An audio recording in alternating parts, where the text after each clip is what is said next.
Okay, let me make sure everything's working.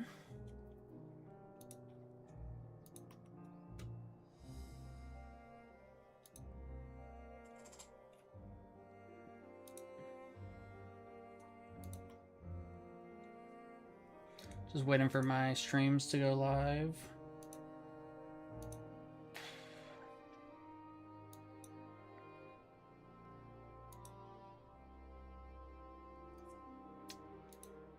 Now I'm just waiting on YouTube. Is YouTube connected? YouTube should be connected.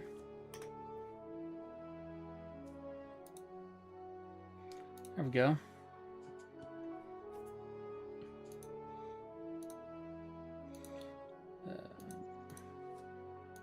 Gotta upload this fancy new thumbnail I made.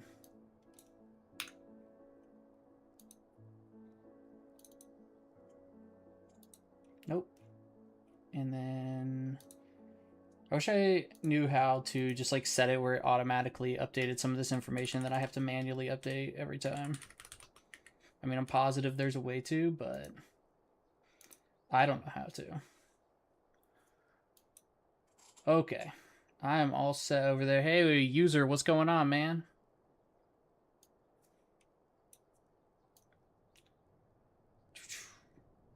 How is it over there in Germany right now? Today I'm going to be doing the summer event in this game just started. So the first thing I need to do, let me just turn in these quests real fast. Oh, that leveled me up, really? That's nice. I'm going to get a new mount. I really love my platypus mount, but I gotta rock the new summer mount for at least a little bit.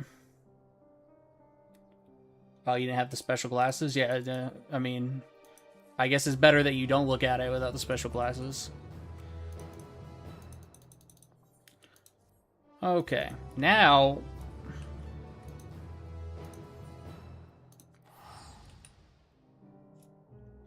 which class should I take into the summer event? That's a good question. That is a real good question.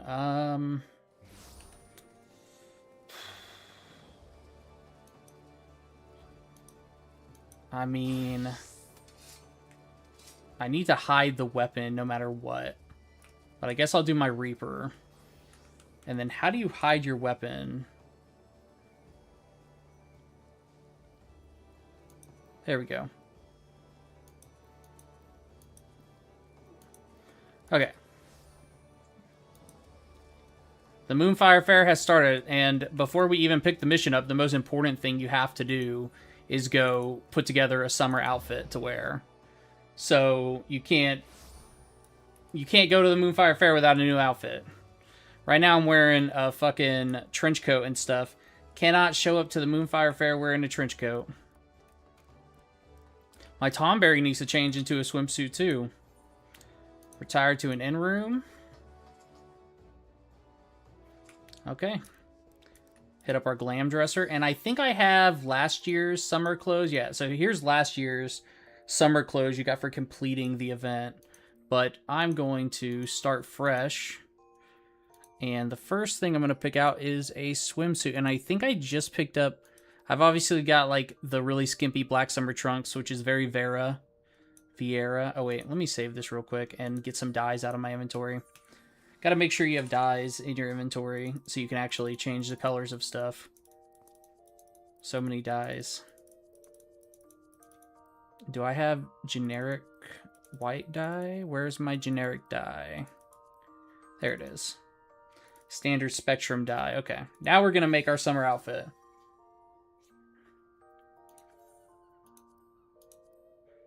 Okay. I'm not going to wear these trunks because I can't change their colors. I just picked up these Moonfire Faire trunks. So these, I think this is like the standard good swimsuit that I can wear. And then where's last year's swimsuit? Last year's swimsuit... I mean, I'm wearing it on the other glam. So it's in here somewhere. Yeah, you can play it with only underwear on if you want to. And there are mods where people don't wear underwear at all. And there's A lot of lingerie, people who wear lingerie a lot. Very skimpy outfits for dudes and girls in this game. So it's equal opportunity skimpiness. Okay, let's look right here. No, don't discard changes. I'm going to save. So down here, I got these shoes, Marine Time sandals, and then it's Murray Time? Not Marine Time, Marine Time. Let's definitely wear our sunglasses, which you can't even see because my hair is covering my face. I've got emo hair on. Yeah, dude, there are a lot of reasons to play. So dressing up in this game, so it's called glamour, so people call it glam, and a lot of people will tell you that glamming is the real end game. So one of the most important things in this game is like how you look, and I'm really bad at dressing. You know what? I know why I can't find it. It's in my armoire. So some items go into your armoire, and that's why I couldn't find those glasses.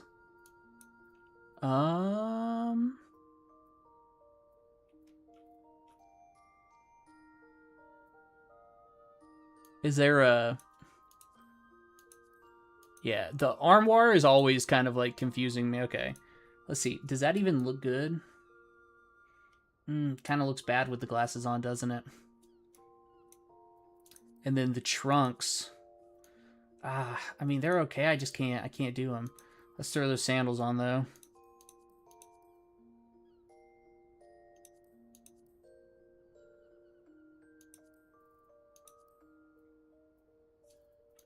Okay, going back to these trunks, and then we'll color everything so it kind of matches. And then I've got a few like chill shirts to wear too. Obviously I could just wear like a normal t-shirt, which would like, you know, whatever. But I think I have a couple of like Hawaiian shirts like that. Nah, that's too... as ugly as possible. Dude, there are plenty of people that do really funny, ugly characters in this game, too. I mean, obviously, I could just go without... I'm obviously going to go without gloves. Maybe I'll put some false nails on and paint the nails to match the rest. But I know I have, like, a chill Moonfire shirt somewhere. Like a Hawaiian shirt kind of thing. I mean, I could wear a lei. Oh, a lei might be the play. Actually. I mean, that might also be... that's pretty chill.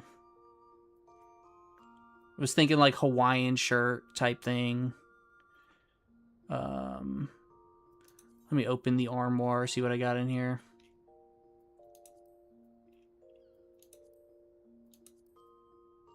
So this is the top that came with the swim trunks I was just wearing. So it's like a lifeguard top. But obviously everything's also going to look way different when I dye it.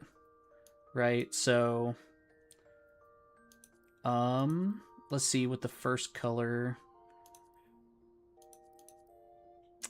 I could do... I like green, so I could go for like... And then the second color, I assume... oh, the second color just changes the little tassel. Okay. I could go for like a metallic... oh, metallic orange looks okay. And I could display all my gear. Okay, that's not what I want to show. I want to show, obviously, the gear from the template only. Or the glamour dresser. Or I could go with like a non-metallic dye and just go with like a basic...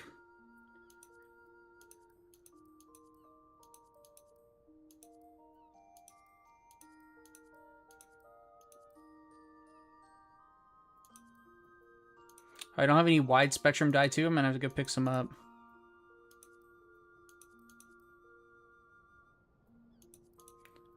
I mean, green is my favorite color, so generally I stick with like a theme of green.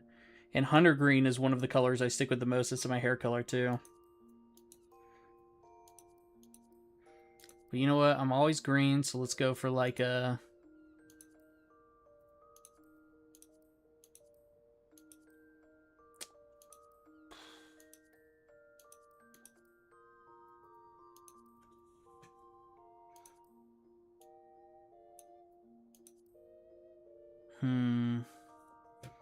I am pastel green. Doesn't look too bad.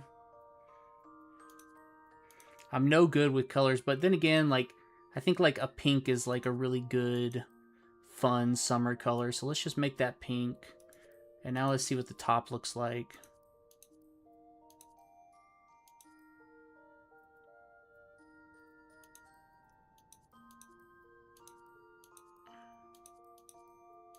What color complements pink?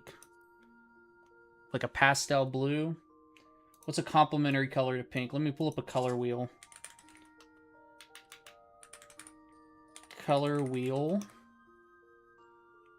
So green is actually complementary to pink. Okay. That's cool.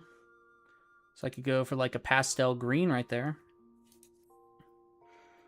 I don't know how I feel about the shorts and the top being the same color. Like the exact same color, you know. I also don't know how I feel about wearing a top. I could just not wear a top. Let's try this shirt.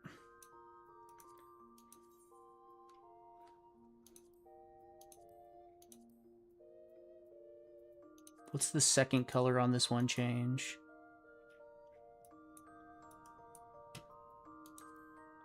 Okay, it changes the necklace color. Okay.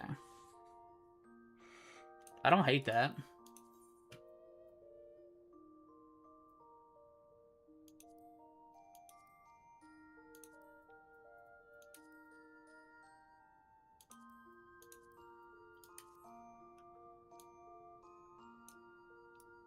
I might have to change my hair if I want to keep these glasses on, though.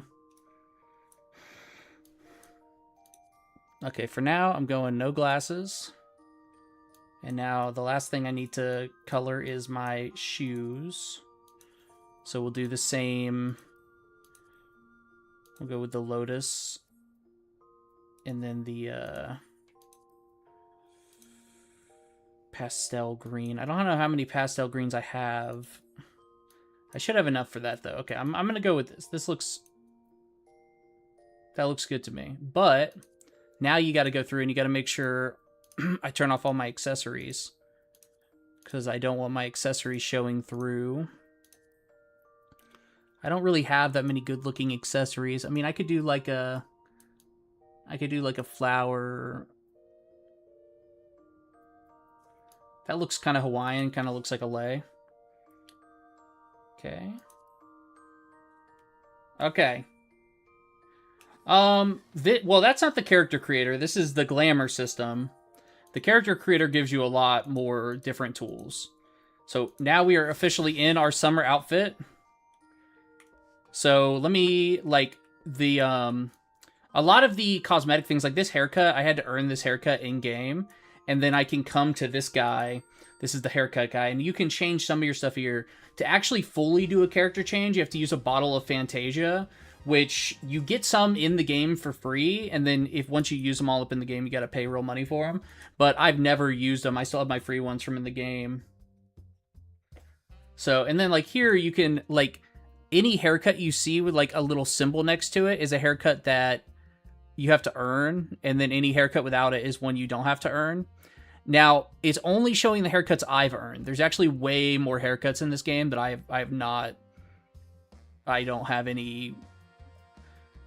don't really collect haircuts. I'm only doing this emo haircut for fun right now because I got it for free. And then obviously, like, you can change your hair color. You can do like multi-colors, so you don't have to do one color. You can do like highlights if you want to, you know. And then obviously eyebrows, facial features, tattoos, face paint. My face paint is just a little white heart I have on my cheek right there. And you know what's so funny? When I got my wife to make her character, she got the same exact face paint. She didn't mean to, but I thought it was awesome. Okay. But I rarely change. I actually have only ever changed my haircut on this character one time. And that was when I did this haircut. Okay. Now that I'm dressed up, I'm going to go to the event.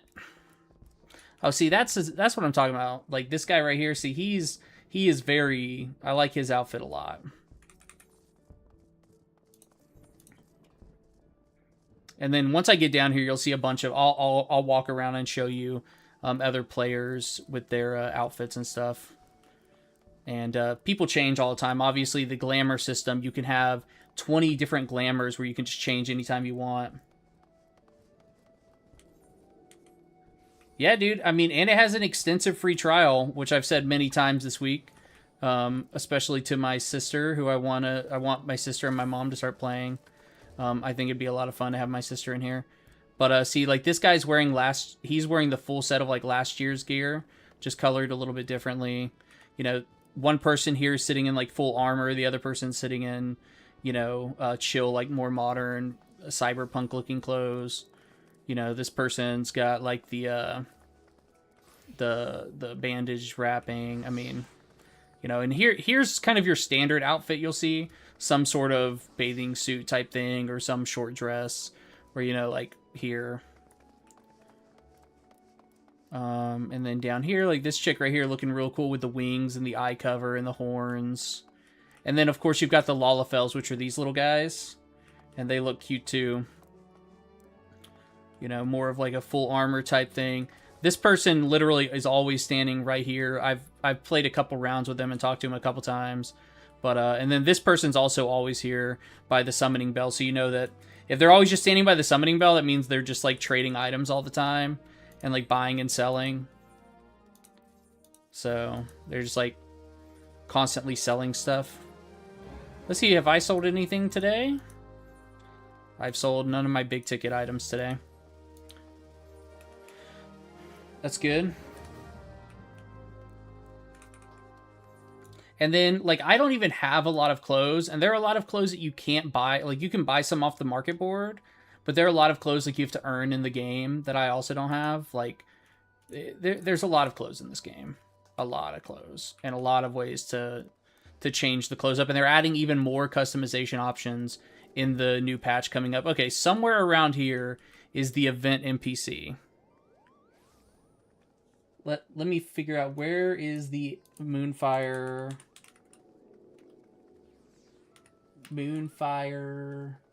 It's the Moonfire Faire. And you pick up the mission in... Oh, it's upper limits. Okay. I was sitting in the wrong area.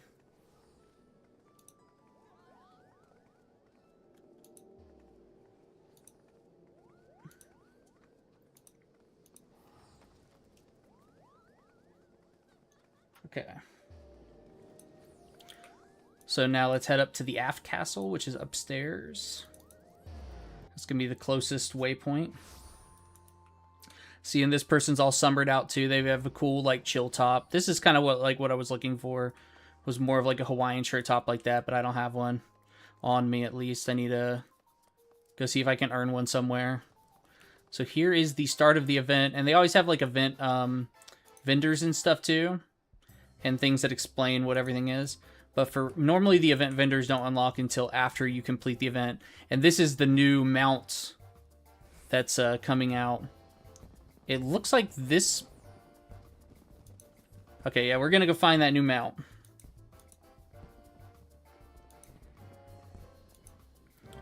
Okay, so last year they added in this dope-ass boat for the summer event.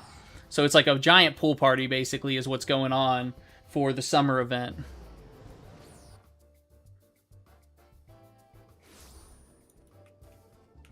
So see more people dressed up for like bathing suit weather and stuff, which is pretty normal in this game. It's not uncommon for people just dress like that all the time, but especially with the summer event. So here is the summer event boat. And normally they don't let you fly your mount here. They'll kick me off my mount in a second probably. Let's see. At least last year. Okay, yeah. They're kicking me off the mount. Or at least kicking me off of flying. Because the summer event has a couple of, like, physics mechanics that, like, if you fly, it kind of defeats the purpose of the mechanics. And you see, and there's also a jumping puzzle. So these aren't, like, real puzzles, but you can see that, like, I mean, they are real puzzles, but you don't, like, get anything for them. But they're just all over this game. They have jumping puzzles like that. And then, so everybody's playing the jumping puzzle right now. And then you jump into the little circles whenever you're done. And then you have a bunch of RPers just sitting here chilling at the event. So right now the event's going wild. People are having a lot of fun. Look at all those jumpers. I wish it was daytime right now. Daytime will come soon, though. What time is it in Eorzea? It's 9:33 p.m. in Eorzea right now. 70 minutes in the real world is a day. In you know, there's a day-night cycle, and there's a, you know, it has a clock and stuff, and that. So okay. She's down by the sands below. Okay. So last year when we did this, we were lifeguards.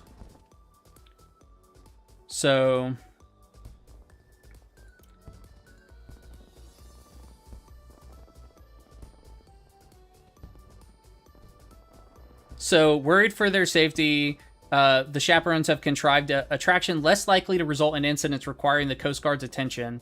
Because, like, yeah, the events here are, like, really dangerous. Because you're, like, literally shooting yourself off of cannons and stuff, like, right here.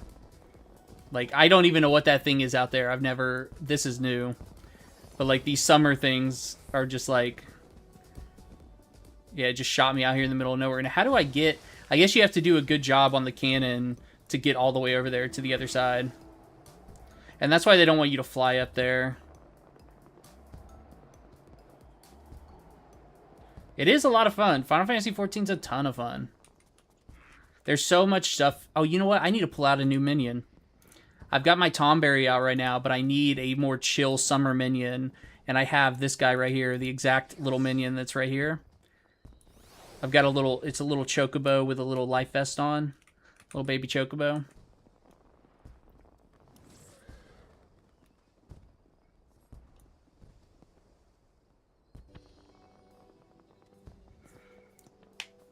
Let's see what the story is. Oh, so this is the person from last year that we helped out with the coast guarding.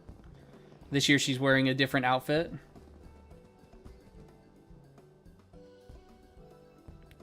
Perfect timing. Our Fairgoes aren't Many of our Fairgoers aren't terribly comfortable around water or confident around water. You probably shouldn't be at the ocean shooting yourself out of a cannon. Okay. So we're doing swimming classes, I guess, are going on. Yes, that's what I'm talking about. The Mogcraft. That's the new mount. It's just a swim floaty thing. It's so fun. It's spacious enough for guests of any size to lounge comfortably above the water, listening to the lapping of the waves with the sun on their face. Who could fail to fall in love with the ocean? I'll tell you what, chilling in the ocean, just like floating there, right on, like with the waves just taking you up and down, is very relaxing. We've employed magics to set the rafts on a predetermined course around the shallows. Okay. So they made sure wavekin, which are basically like sharks, kind of, weren't there. So since I'm a member of the Adventurers Guild, I'll be the resident tour guide turned bodyguard. So we're going to go on like a lazy river, it looks like. Wonderful. I can rest easy knowing our cruise is in good hand. First, our guests are already waiting on the opposite shore. Just let the chaperone know and we can get the Watery Wings Pleasure Cruise underway. Watery Wings Pleasure Cruise. That's a lot. I'll wait for your arrival at the end of the route.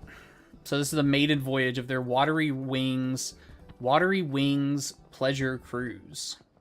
And of course you hear all the fireworks going on back there. So I'm not sure if there is any player input on the fireworks. Probably not, but that's really cool. I'm gonna get a better view of those fireworks real quick.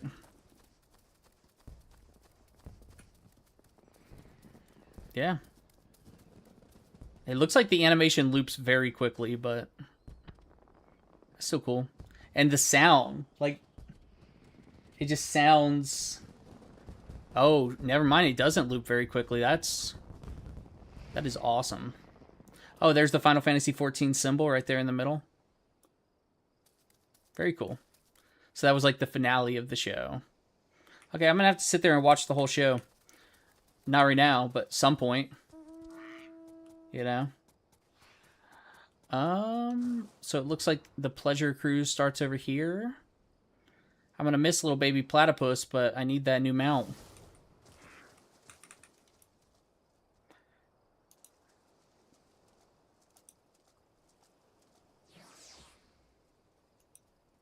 Okay, so somebody's irritated. There's two people, and I gotta go speak to I gotta speak to this lady because she's irritated. I can't do it. Just look how deep it is. I'll sink like a stone, and I'm sure I heard someone talking about dangerous wavekin. No, I can't. Okay, so she's scared of the water. And now her friend's like, we have an adventure escort. We're good to go. Okay, so she was excited, then she saw the ocean. She got scared. Oh, the ocean's scary.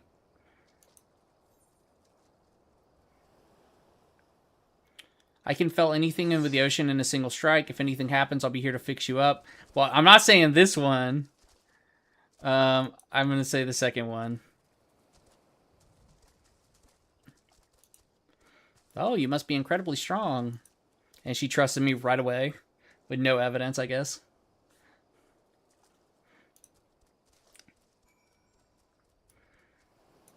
Okay, cool. Whenever, like, you can set it where everybody around a mission NPC disappears. But I just have an interact key on. It can be a really big pain to interact with an NPC with all these people around, but there are good ways around it.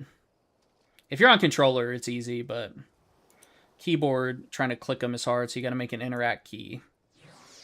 Promises you have to, okay. Let's go, let's get on the little thing.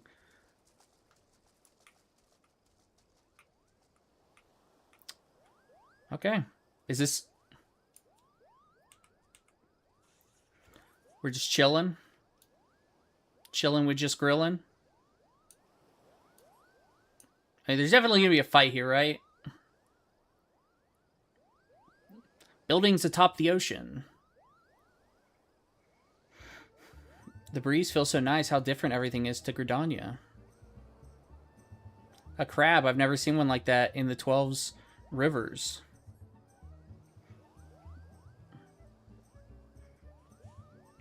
I must have missed it. I'll keep my eyes peeled. You missed it. We're going like exactly 0 miles an hour. Beds on the beach. Now that sounds more my speed. Oh, yeah. Just like chilling on the beach. Yeah, that's my speed. Oh, look, you have here are some of the lifeguards, which we have that's the outfit we got last year when we were lifeguards, or coast guards. Swimming classes. Oh, so here are the swimming classes. As long as we don't go too deep. Let's do it. Now that we've overcome this, we can do anything together. You overcame getting on an inflatable Moogle. Are we supposed to be heading for that massive ship? Yeah. That's our ship, right? It's a Queen something or other. It's amazing. The Queen Lamin?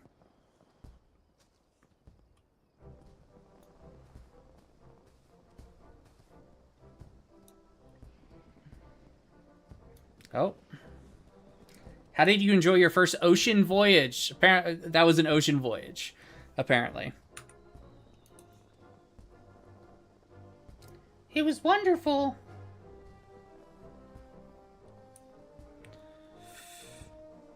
Feel the raft swaying in the waves. I saw the most unusual creature, and everyone looked to be having so much fun playing in the sea.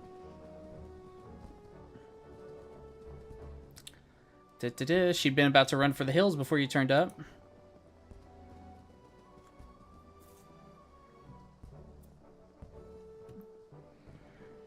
While I'm tempted to go for another ride, following the same route again might get a little stale. Perhaps it would be fun to do something else.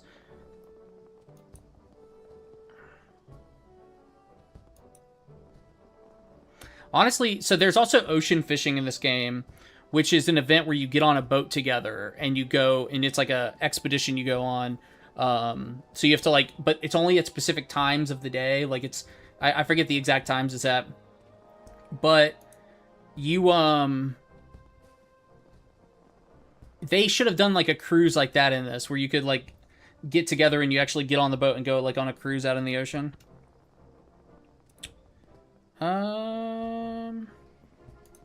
Yes, some small handheld water cannons to dritch your companions. Okay. Perhaps we could offer water cannons as an advance option, assuming all participants are willing. Any other ideas? Oh, apparently I'm supposed to... A perilous course lined with bombs. I like that. That's funny. They're going to be like, that's not relaxing. Bombs? The poor Moogles will pop and will be swallowed up by the sea. Fugia, bombs at the Moonfire Fair? Surely not. Don't worry. This adventure, just an adventurous sense of humor. Yeah.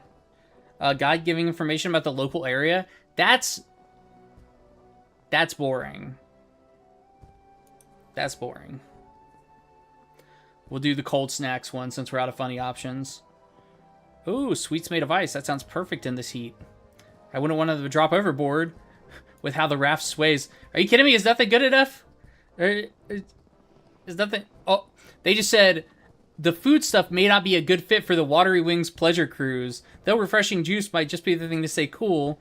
Like, they're saying, like, oh, it's spill or something. That was the slowest, chillest float on a floaty ever. Like, you could absolutely eat and drink on that. A guide giving it. I guess they want me to say a guide giving information about the local area. How is that fun? What are these old men? These old men on these are not two young girls. These are old men on vacation wanting a guide to give them information about the local area. Oh, you know what? I didn't paint the fingernails for this outfit.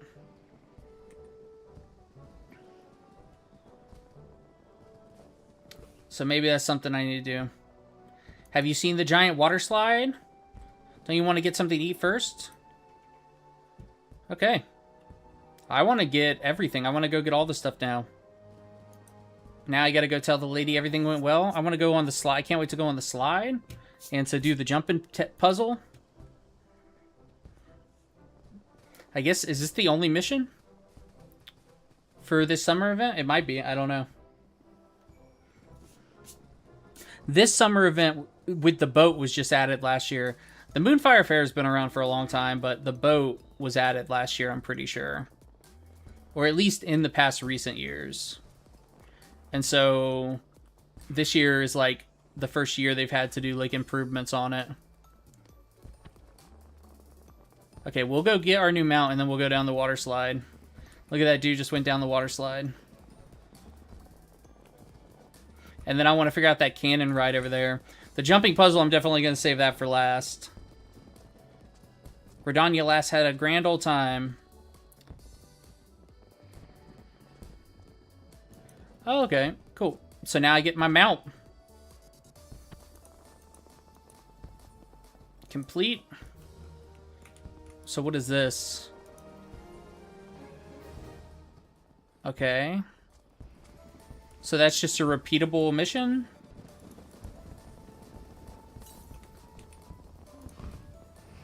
Okay, time to put our new mount on our bar.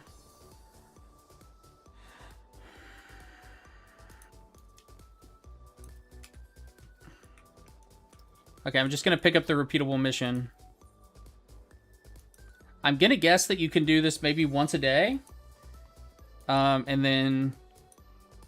because most repeatable missions are like once a day. And then I'm guessing one of these vendors takes that as a currency. Okay, cool. I'll buy all of this for my house. Let's get one of each. I love the lawn stuff because I have a Moogle house. Okay.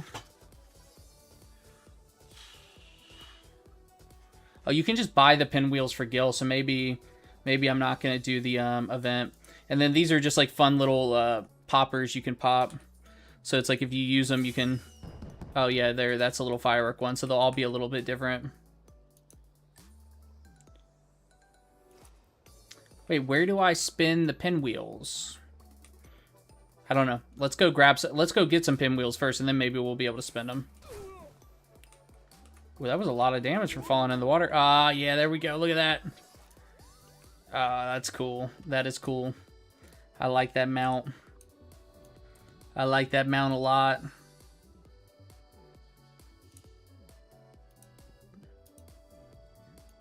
That is one cool mount right there.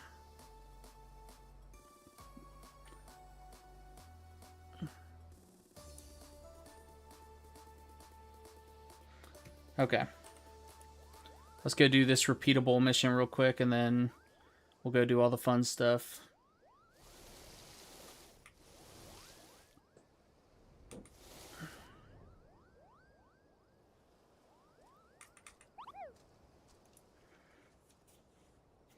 I'm pretty sure the person in that thumbnail was, oh yeah. Oh no, this is a different person. So these people were quite insistent that I join them. Is it the same people? Oh, so this is going to let me decide who I take with me. A refined Elsian couple, that's going to be Alphino's parents, I guess. Let's do Alphino and Alice's parents. Let's see. I think that's who this will be. Because I don't know any other refined that race couples. Is that them? Yeah, that's them, right? That's their parents, I think.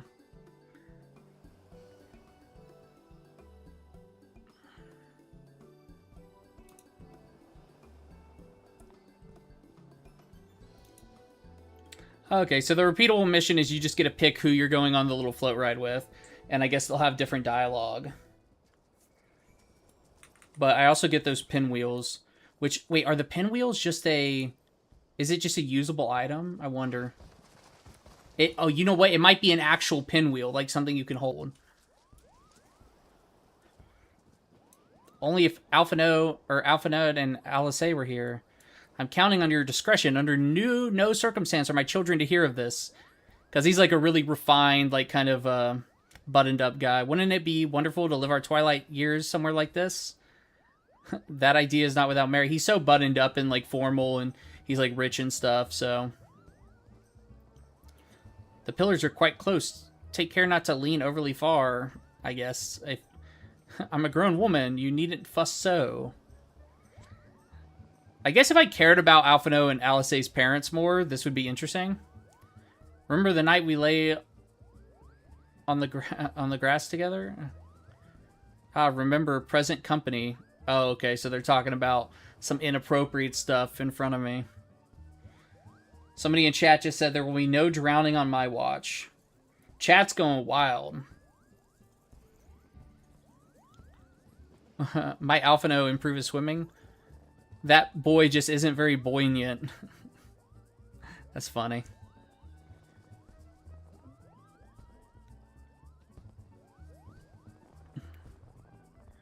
Oh, so romantic.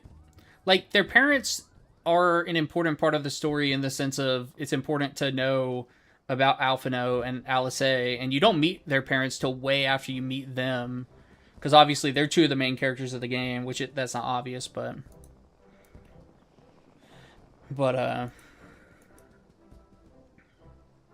Okay. Okay. Now give me my pinwheels.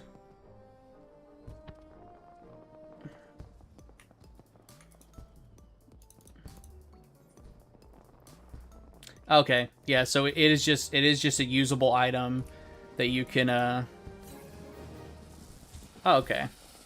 Cool, yeah, so it's just like a little fireworks thing. Now it's time for the slide. Oh man, I'm gonna go down the green slide.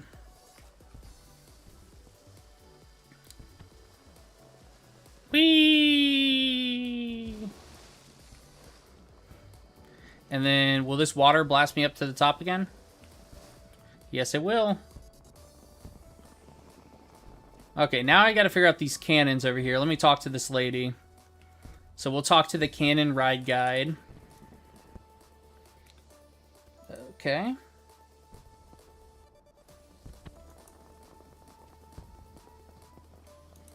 Okay, so basically she just said Lady Luck smiles on one cannon in particular. So which cannon is going to get us all the way across? I'm going to go with the right one. And it might also be not just one cannon, but it might just be RNG that you make it across. But obviously I can try all the cannons very quickly. Let's see, does that guy make it?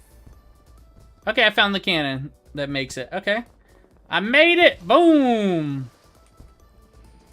Okay, we got some people RPing over here. Got Bunny Lady dancing over here. This guy has his, Look at these people playing dead. That's the play dead emote when you're swimming.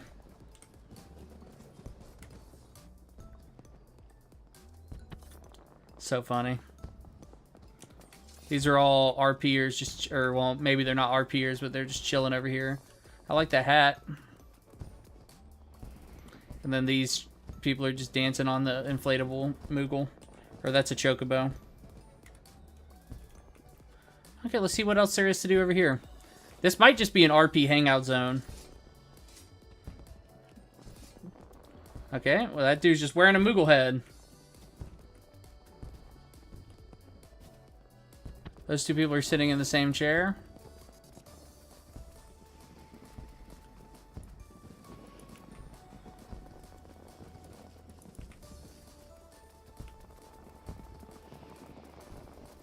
Now, where can I get a really good view of the fireworks? Oh, what's down here? Oh, literally nothing? Okay.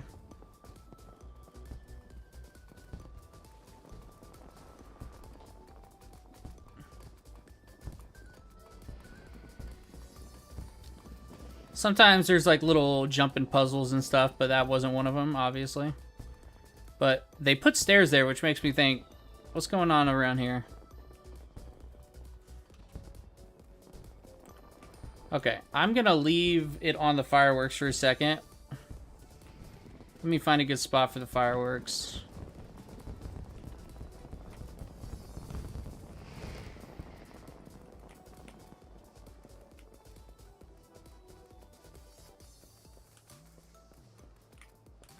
Is the best spot going to be back on the other boat, you think?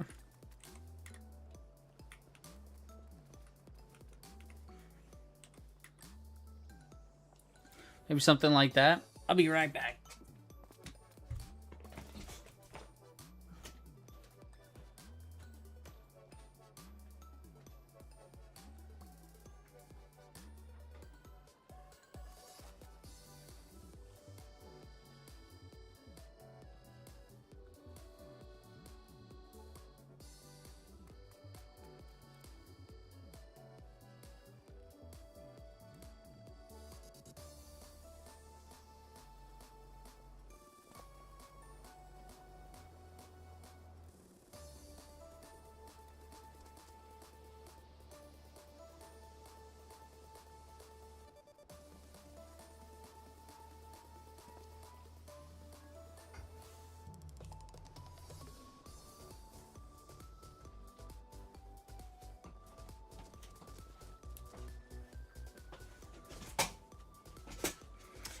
Oh, are the fireworks over? Because it's daytime? I didn't get any fireworks? Okay. That's fine.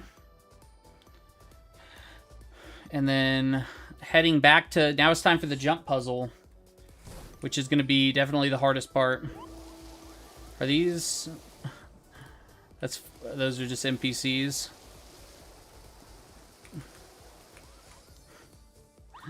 Oh man, people in chat are being wild. Okay, jumping puzzle time. I am bad at jumping puzzles, so I think I'm going to get it on the first try. I'm going to get all the way to the top.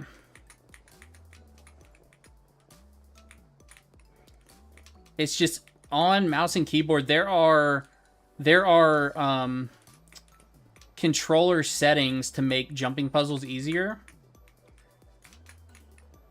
But on mouse and keyboard, you can't jump and then move. So you have to be moving before you jump to get any momentum. So that's what makes jumping puzzles the hardest for me. Is you can't really control yourself in the air once you're in the air.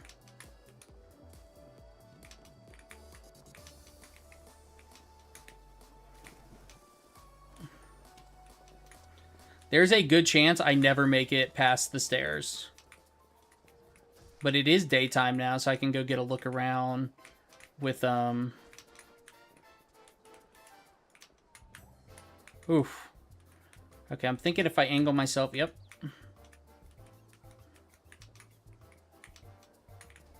Nice. Okay, now where the fuck are you supposed to jump way over there from here? Nope.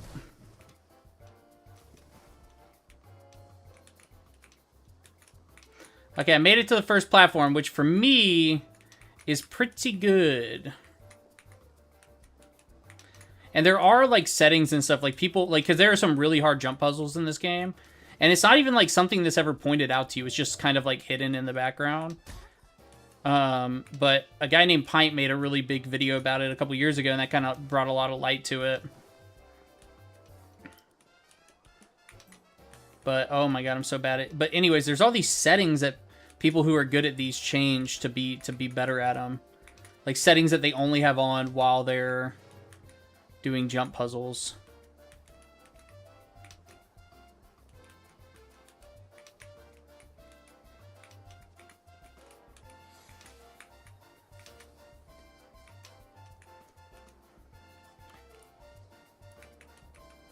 Oh, he said if I approach it as a sprint, then... Oh, so this is an NPC supposed to tell you how to do it. So I'm going to turn sprint on and then go.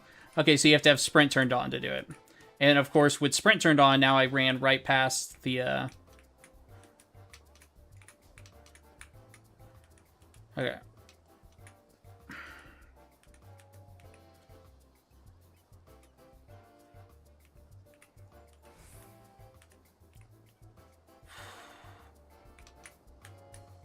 Oh my god. I am always going to overshoot that every single time. Okay, I don't have sprint on anymore, but I have jog on. Let's see if jog's enough. Okay, jog's enough to get over there. So fantastic. Okay, this is going to be... I'm never going to make this jump. But that's not going to stop me from trying a million times. And the crazy thing is, I don't think there's... Well, I know for a fact there's no reward for doing this. It's all just... pride. Okay, let's see how this guy does it. Okay. Okay, you can kind of control yourself in the air. No, you can't.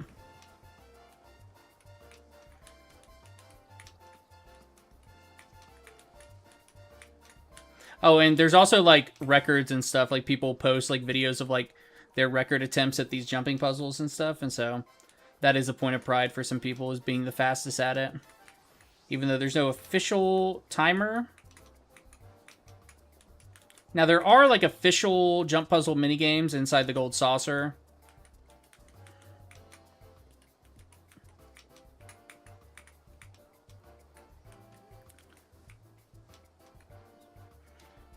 Okay, here's the bane of my jumping.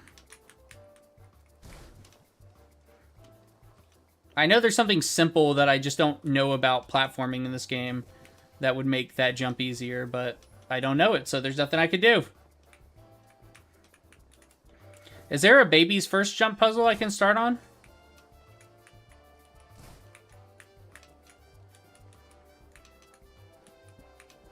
You know? Baby's first jump puzzle? Burr, burr, burr, burr, burr.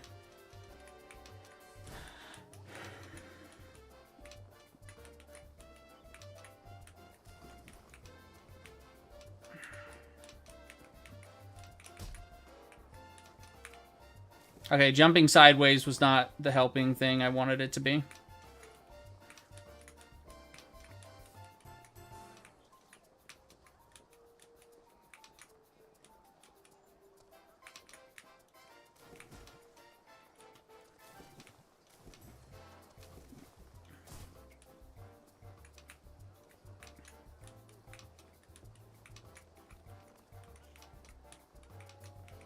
Now I can't even get on the first platform.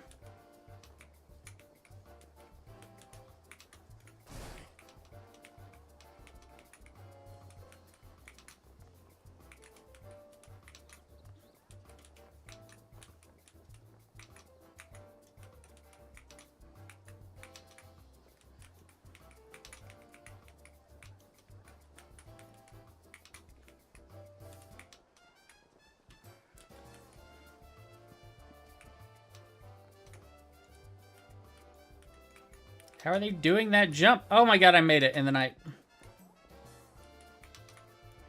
I made it 2 times so far, and then I'm always pushing my S key which makes me run right back to... Hey, look at that. Oh my god. I made it one platform further.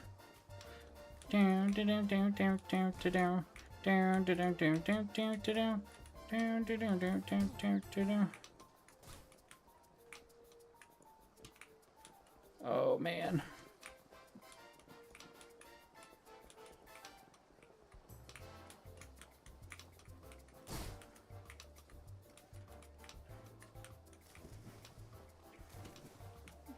I'll make it.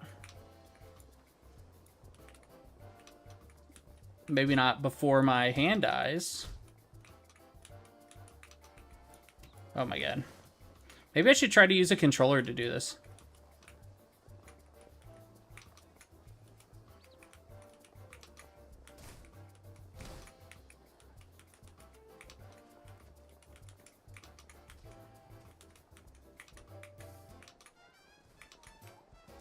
No!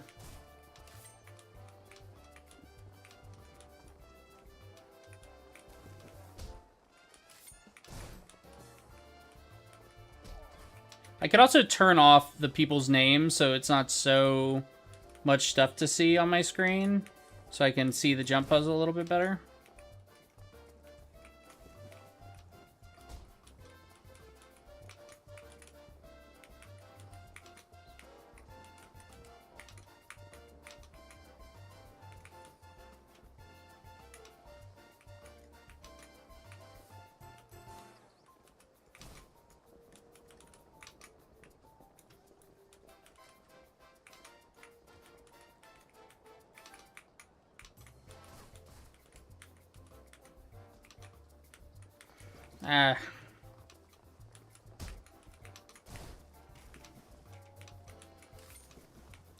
On keyboard, it's so hard to take, like, accurate jumps.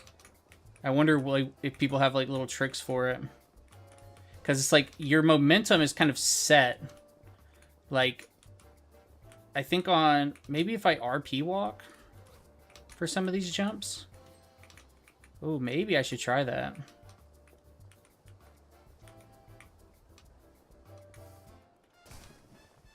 Let's go see what else is on the boat. Of course, you got a bunch of people just laying around doing nothing, being bums. Got some people chilling on this thing. See, so eventually are they going to turn this into a mount too? I mean, they have to. It'll be, next year it'll be the bomb, and then 2 years from now it'll be the chocobo. Oh. Oh, wait. What's this? Is this a... This is a shortcut? This is baby's first jump puzzle right here. Oh, it's not a shortcut. This is where you jump into the... Nothing... Did anything happen?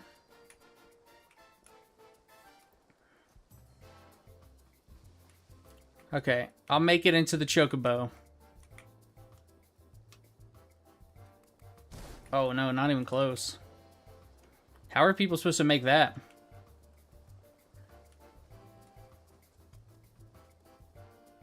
Oh, probably sprinting.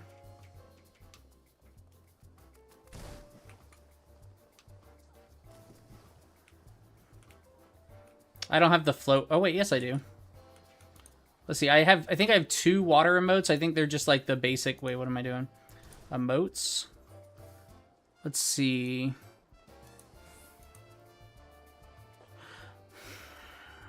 Oh, water float. There we go. And then I think I have 1 more water float. Or I have 1 more water emote.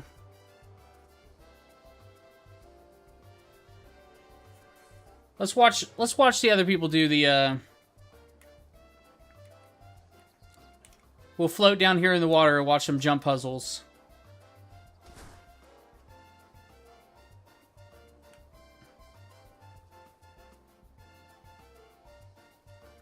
Look at those.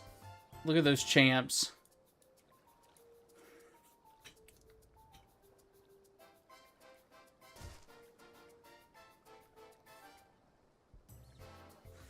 I'm gonna look up if there's a Moonfire Faire vendor. There's got to be a vendor somewhere, right? Well, besides the vendor we already saw. Well, that's probably the only vendor, actually, now that I think about it. I guess all the other Moonfire stuff is probably for sale on the Mog store. Let me pull up the Mog shop and see. Mog station. They'll probably have like last year's cosmetics and stuff on sale on the Mog station. That's normally what they do. Online store. Yeah, so they have the maritime attire for sale.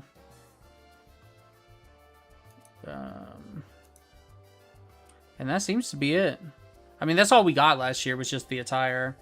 So that's not surprising.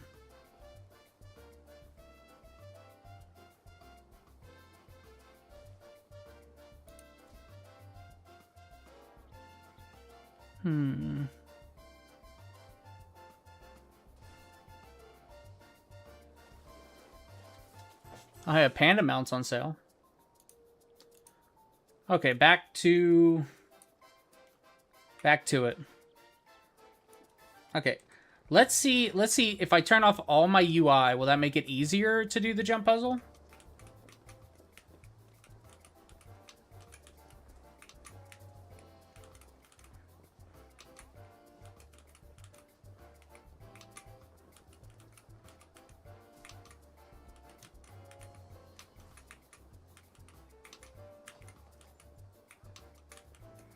I went way over.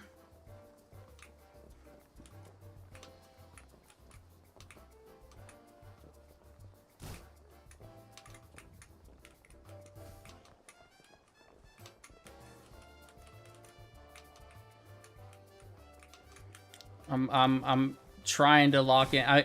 I don't think even for a second that I will beat the jumping puzzle, like get to the top.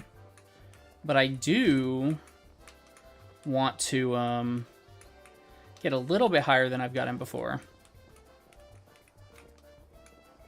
And then I got to get back on that gear grind, or on that level grind. We can go do our Beast Tribe dailies. And then we can do our, I think I've started doing custom delivery turn-ins. It's something that I've never done before. And I need to start. Oh my god.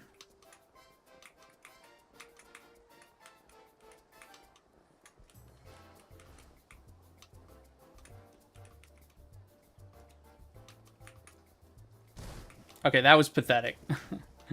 That was pathetic. Ah, come on, come on.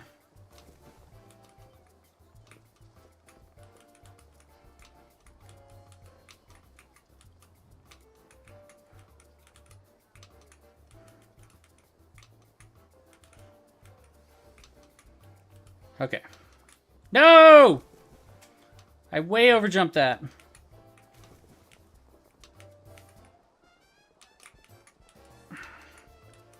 I mean, this has got to be easier on a controller. There's no way it's not easier. Okay, let's try it out.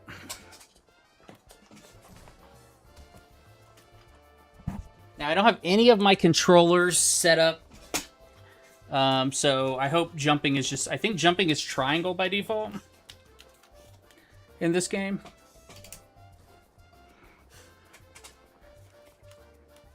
I don't even know if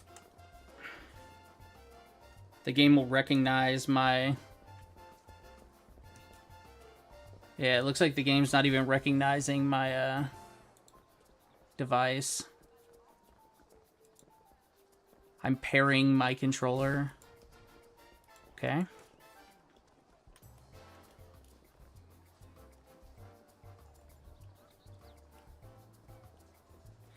Let's see, do I need to go into system, character? Okay. Now is it going to recognize my... Okay. Gonna have to worry about that later. We're going back to the mouse. But I will switch to my smaller mouse, my non-MMO mouse. Maybe that'll make it a little bit... My MMO mouse is just big, you know? I have 2 mouses on my desk. One for, like, normal stuff, and then one for MMOs, because I don't like pressing all the buttons on the keyboard. And the MMO mouse is just so big that holding down...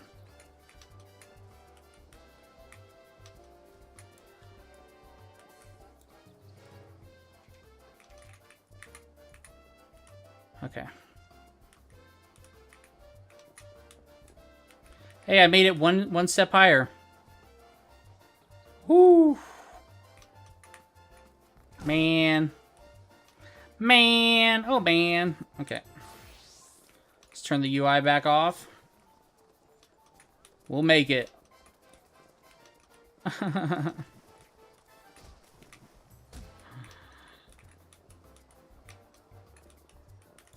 You can tell you're bad at jump puzzles when you start not being able to get on the first step. That's also a sign that you just need to, like, calm down and...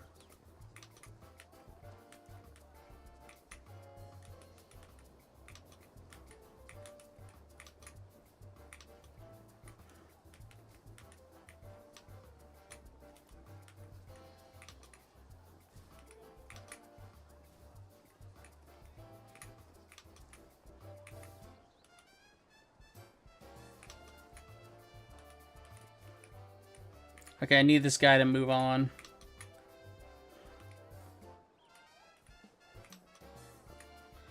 Woo! Wait, where do you jump from here? Jump right there? Oh, hey, hey, hey. I'm making some progress.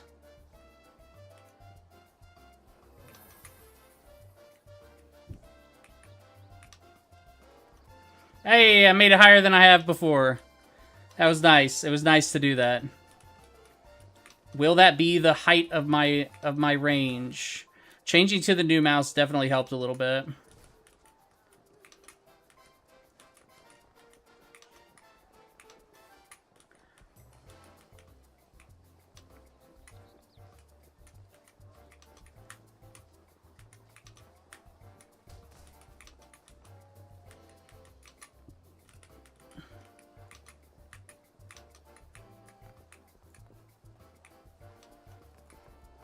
How's a chocobo up here? What's that chocobo doing? Oh, I guess people can have their chocobo companions up here? You need to put them chocobos in proper swimming attire.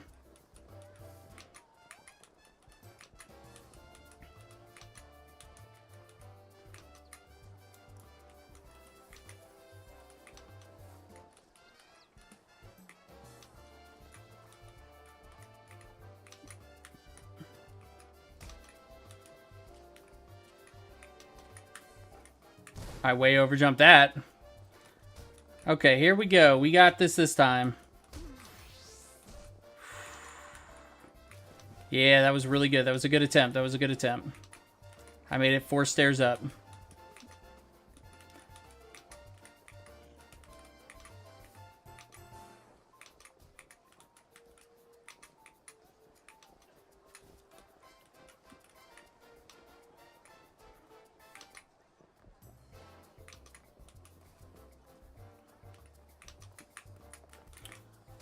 Damn.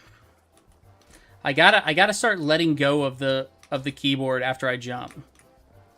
Like, I need to stop pressing other keys. It's like you gotta commit to a jump and then just like hit it or don't hit it.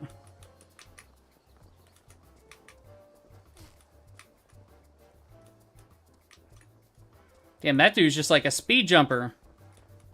Speed jumper over there.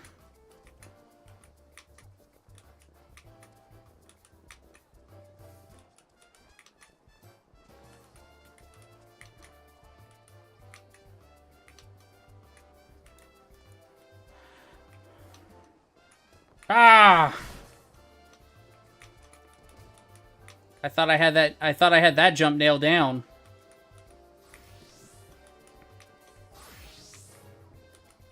Oh, we'll make it. We'll make it. I made it so far already that I'm thinking I can make it at least like halfway up, right? Or maybe, did I already make it halfway up? Probably not. Normally these jump puzzles are like, you get what you think is all the way up, and you're like, oh shit, I'm like a quarter of the way up, because you like can't even see that high.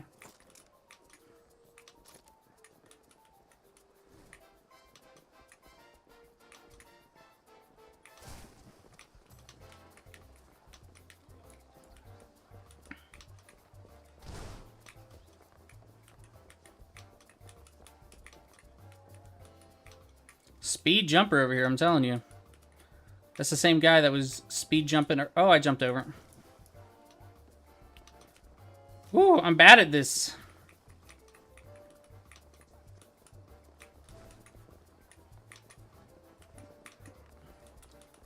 I'm really disappointed at myself where I fell down when I was the highest I was.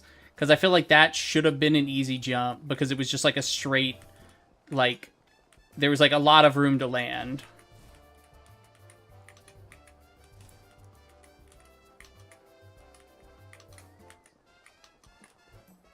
Oh, see, that's why I gotta let go of the keyboard. I need to start slowing down when I get to that jump. Woo!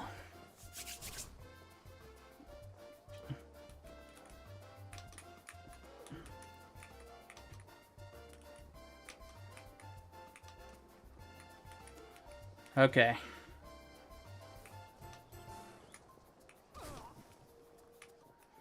Man, that was a jump that I had nailed down earlier, and now... Wait, do I have jog on? Okay, jog is on.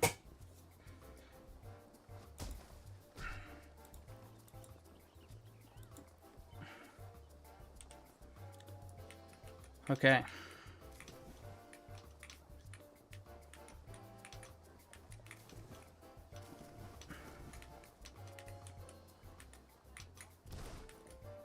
We got this. I'm saying we got this as I'm having a hard time on the easiest jumps of the puzzle.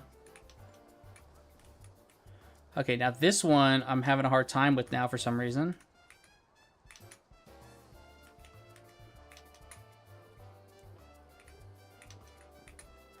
Okay, we're doing okay now.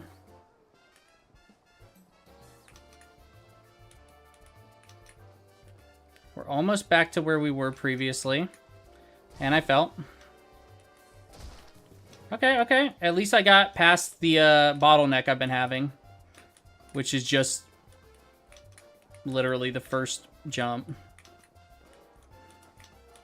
Now let's try to consistently get past the bottleneck.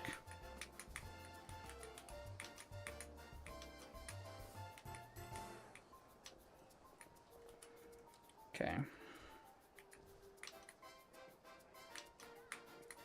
Oh, hey, I got past it, but I didn't let go of the keyboard like I've been telling myself to.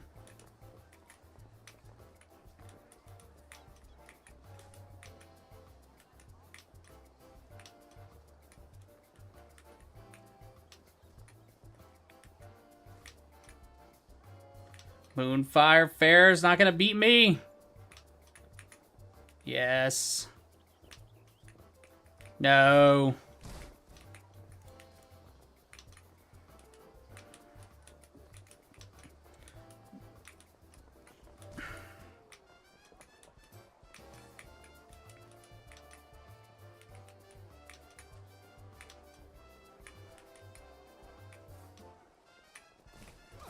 Man, it's crazy that I'm missing that jump all of a sudden now. So often. Like, all of a sudden, that's become the bottleneck. And that was not even an issue until I got a little bit further. What was that? I don't even understand what buttons my fingers pressed to make that happen. Because I pressed forward, and he kind of went, like, backwards and to the right. Oh, you know what? My second mouse is still on my desk. Maybe I bumped it. But that wouldn't have made me go in a different direction.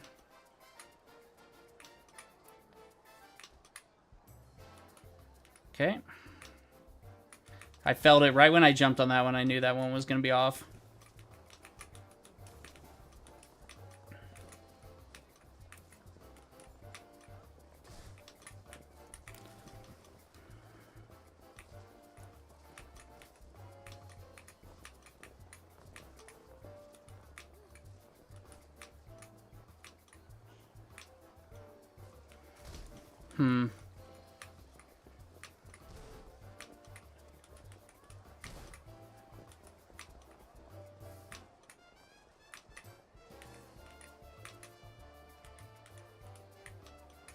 Ah!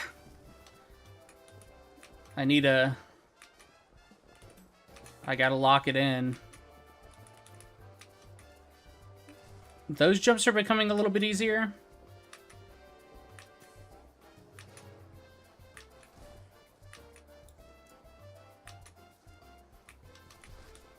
I didn't even jump that time.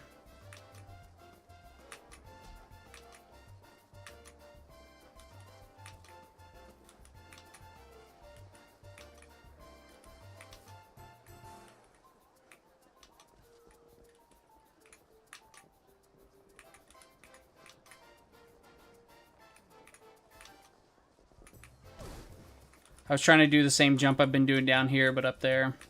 That's okay, though. As long as I can consistently make it to that spot, I will start making progress above it.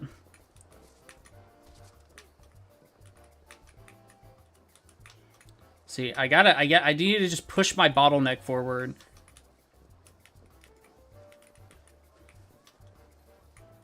See, and that stupid jump should not be a bottleneck, but it is. Like, I was making that jump perfectly every time earlier, and then all of a sudden, that's the jump I can't make.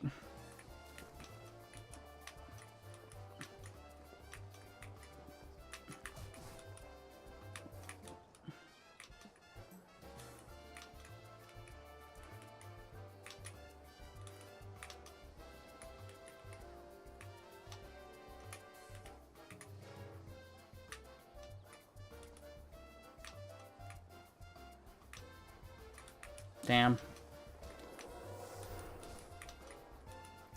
I'm doing this new thing to get up these first set of stairs a little bit quicker, and I'm taking that habit up into the higher areas, and it won't work in the higher areas.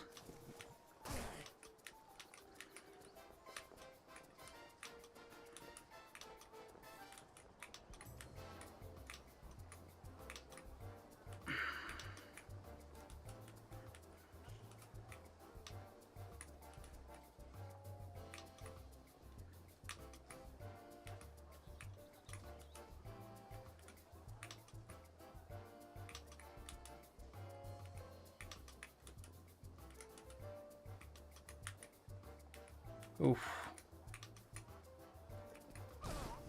That's why I need to trust myself and not put my hands on the keyboard after I do a jump. Because I'm pulling myself back and then I'm running off the backside. And I also need to remember not every... So I'm doing every jump here kind of the same way, where I'm just like tapping the move forward key and the jump key at the same time, and then just like letting go. But that doesn't work on these longer jumps. And so I need to stop doing that. It works right there, though, and it works right here.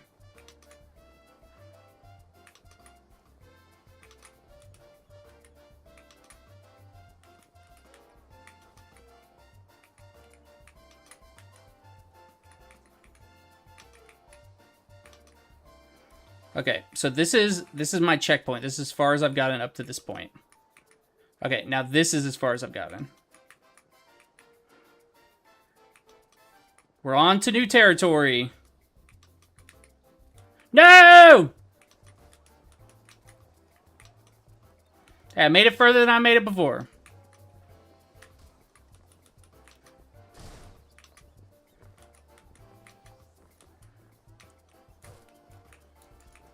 Ooh.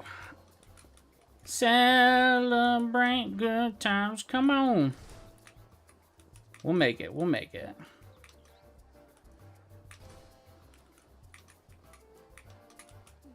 Now, okay.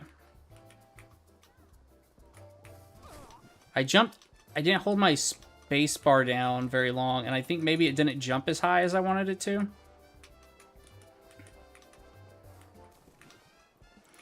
Okay. Sometimes you just gotta do a little reset. Reset yourself, recenter.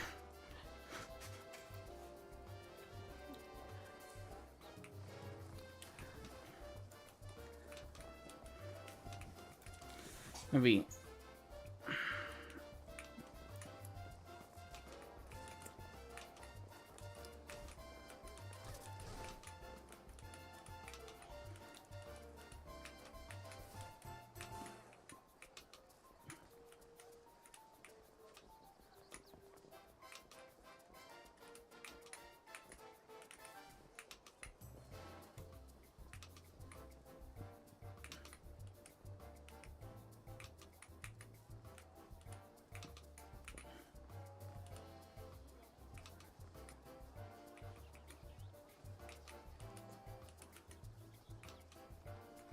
Now let's see. Oh yeah, look at that. There's still so much more to go.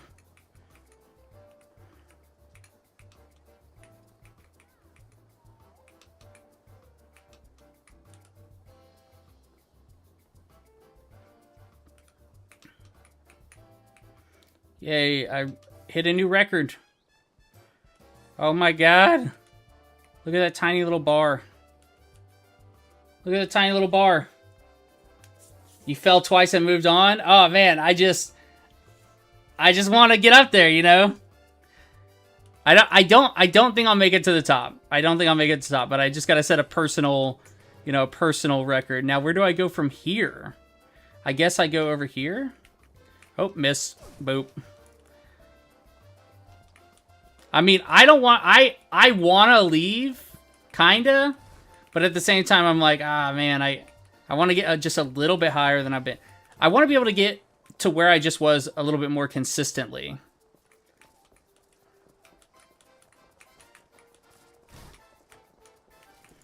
Oh, man.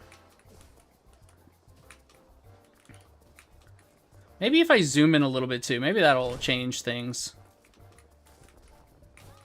That seems way harder.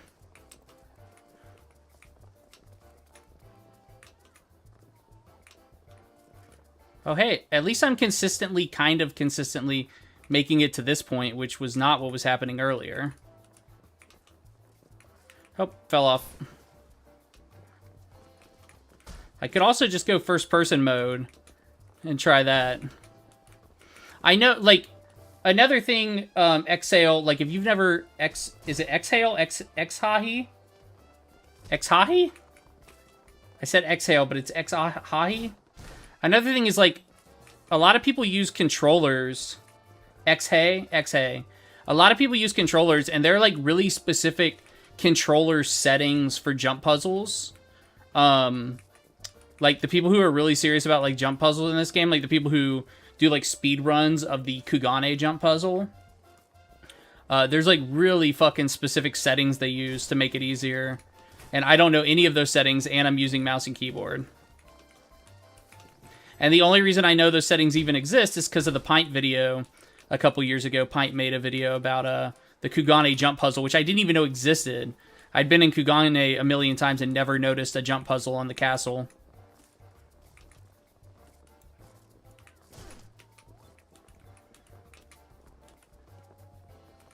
Switching to walk instead of run. I wonder what key. I need to figure out what key that is. Oh.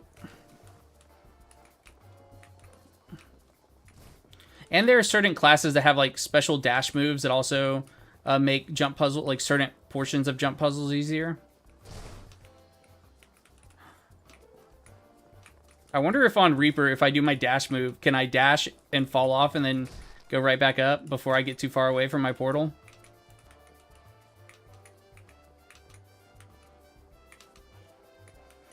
Okay.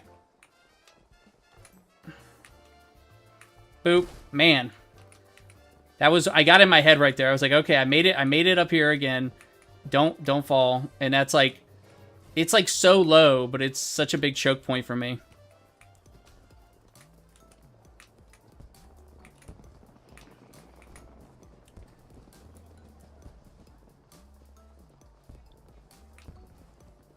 Okay, let me see. Okay, I must have switched mine. Keybinds.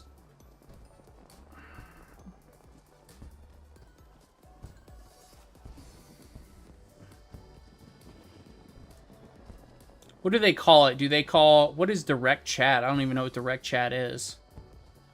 Is that like a tell? Okay, toggle on... Okay, well that's not it. That's something else.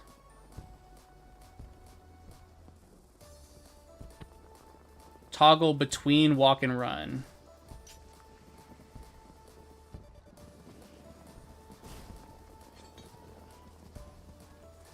I know it's probably been... Oh, there we go. Okay, well that's why I don't have it, because I don't have a number... I don't have that button on my keyboard.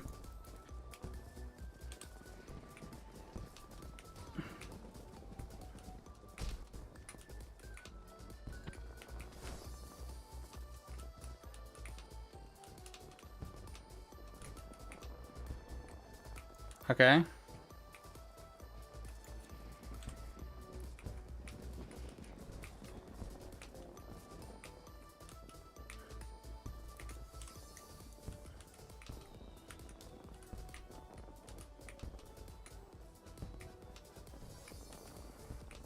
I got this.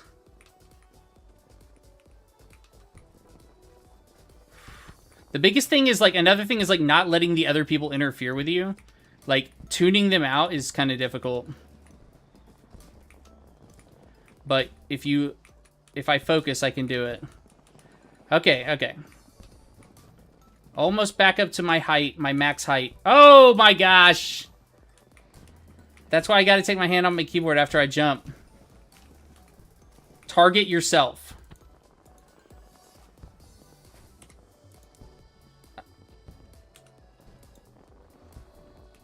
I forgot what the target yourself button key is.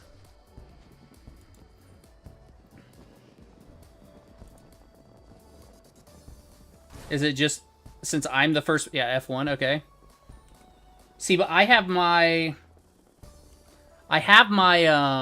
oh, to see yourself better, target yourself. Okay, okay, I understand what you're saying. I'm turning my UI off when I'm doing it, though. I think it just looks, you know, it looks clean. There's nothing to interfere with me. It's a lot easier to look at myself, too, since I don't have all the... If I turn the UI off, all the names are gone, which, of course, I can just toggle the names. But,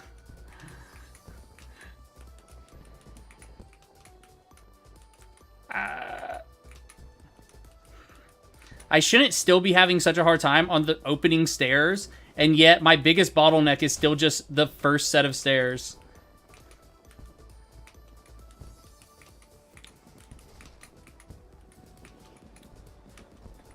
It got to a point that I felt like I could fly up those stairs, and now, oh, I thought I jumped a little late right there.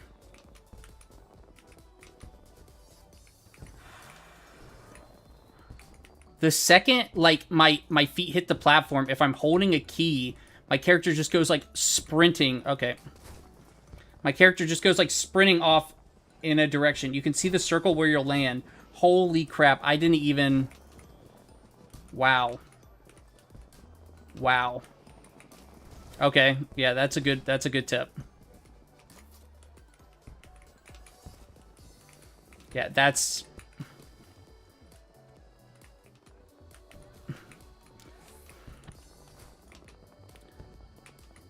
Yeah, that makes it, like, at least it's clear where I'm gonna land.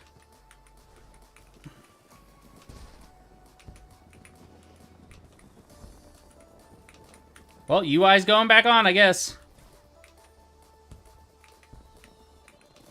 Why is that jump? And you know what? I know how to do that jump without falling off, because you can actually just, like, target yourself against the wall or against the next step and you won't fall. But I'm just going too fast right now to... Okay, see, like, if you just target yourself here, you won't fall. And I just keep falling on that step because I'm not doing that.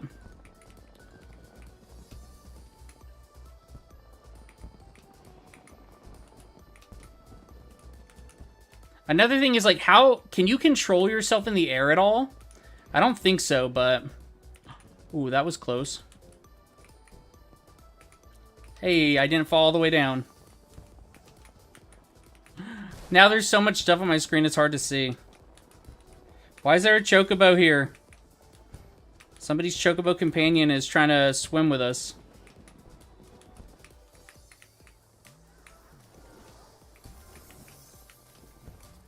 You ran out of earth crystals? That is crazy.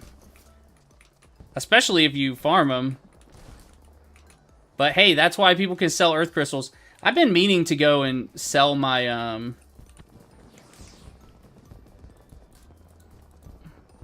Why can I not? Where do you see how many crystals you have?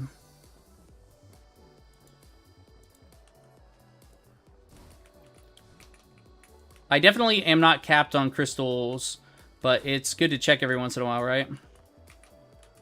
Oh, you know what? It's your inventory key items and crystals, duh. Yeah, not even close to anything.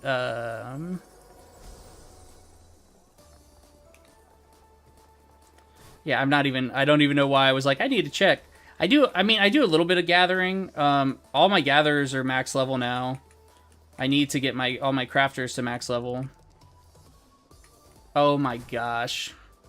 Dude, this targeting yourself thing is fantastic, but I'm having a hard time, like...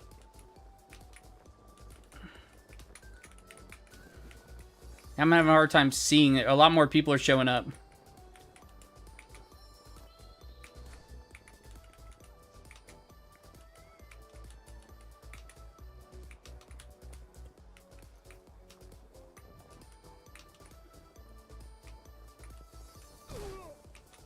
I'm very bad at this jumping puzzle. I should move on.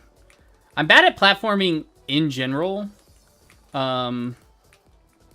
Especially on mouse and keyboard. I mean, obviously, mouse and keyboard is not made for this.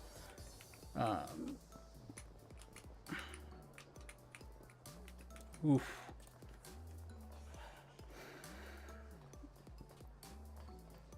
Scroll lock key removes UI. I don't have a scroll lock key. I moved it, but I have it to page up, page down. Or page down, rather. I've got, like, one of those tinier keyboards that, like, doesn't have all the keys that a full-size keyboard has. Which can be kind of annoying when you look up hotkeys, like, remove UI. And they're always, like, on those, like...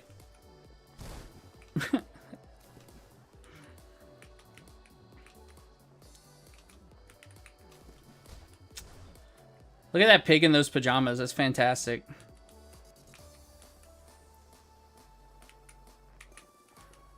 If I have a full-size keyboard, I constantly hit my mouse against it.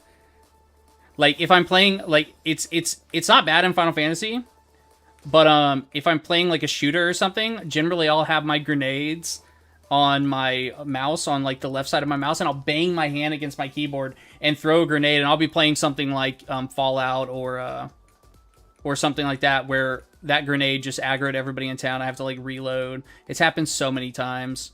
Most recently, it was Star Citizen. I had, I don't think it was grenades. It was something, like, maybe their special powers. Not Star Citizen. Bethesda's space game. Starfield.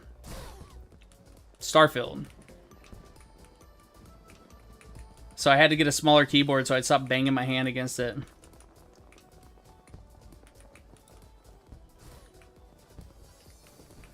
Yeah. This is my first, like, actual 60% keyboard. I had... Actually, this... You know what? I don't think this is a full 60%. I think 60% are still a little bit smaller than the one that I have. I don't know. This is the one I have. So, I think it's a 6... Maybe it's a 75. I don't... I'll have to,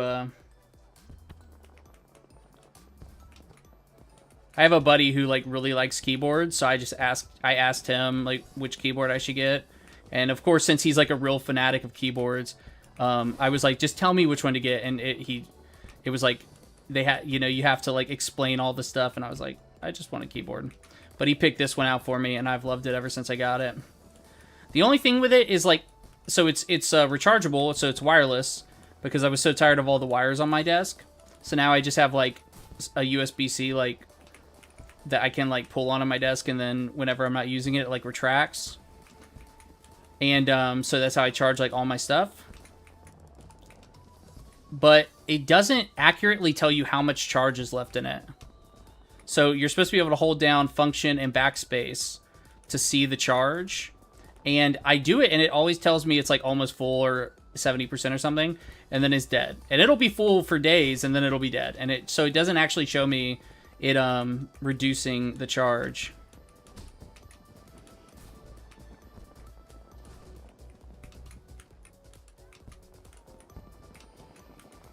At least I'm a little bit more consistently, I was gonna say, making it past my bottleneck, and then nope, fall right off. And it's such a dumb bottleneck too. It's such an easy space, like, it's one of the easiest jumps in the puzzle.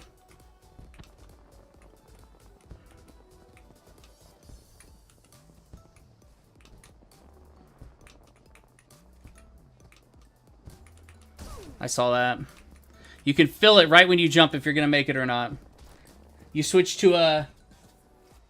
Kinesi? Kines? I'm so bad at enunciating stuff. Is that a type of keyboard? I'm gonna look it up. Oh, okay, that's the split keyboard.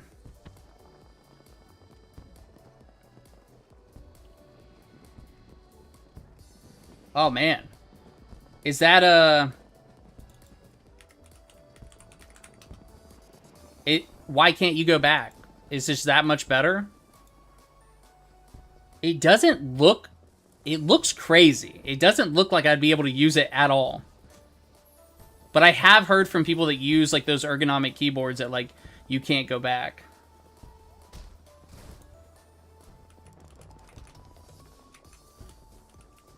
Like, is it just really comfortable?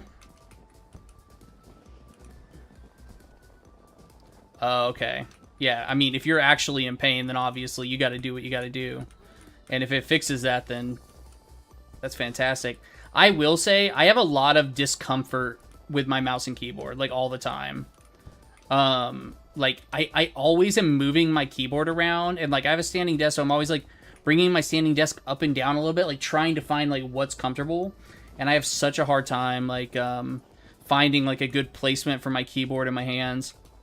And, like, I played shooters for a long time, so I'll, like, have my keyboard at, like, a really big angle, like a big tilt, and it's awful. Because, or it's not awful, but in Final Fantasy XIV, I can't type in chat, you know?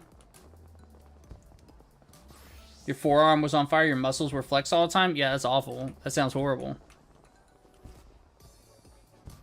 Yeah, I mean, Call of Duty will do it. I knew a guy a long time ago on Elder Scrolls Online who played with a gaming claw.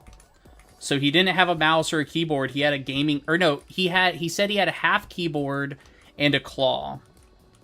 So it was like this crazy gaming claw thing. And he said, like, he used it and he could never go back to, like, a keyboard and a mouse. And I just...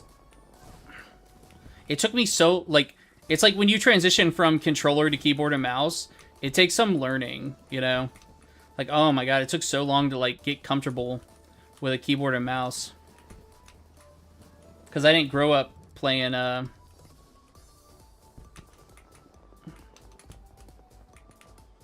at least you found a solution that actually worked. As opposed to just, like, gritting through the pain forever. Which is what I and many other people do. Which is the dumb way of handling anything. It's just, like...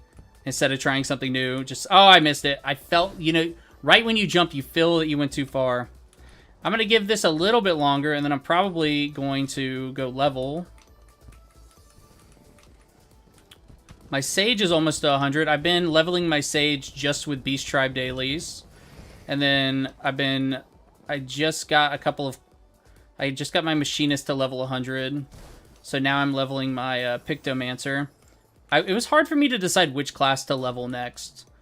Because what I've been doing is I've kind of been leveling all of the classes at the same time. The keyboard took a lot of getting used to. You can move the whole right half of the keyboard out of the way. Actually, that's actually really cool. Because then, yeah, you don't bump into it with your mouse. Which I do all the time. Oh, yeah, or people that can play video games with, like, trackpads. Like the mouse with the giant ball in it. I think that's crazy. Or not trackpads, but the mouse with the giant ball in it. I'm like, that's a whole skill set just right there.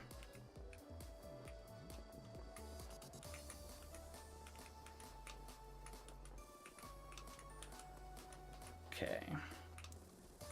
I'm just focusing up just a little bit.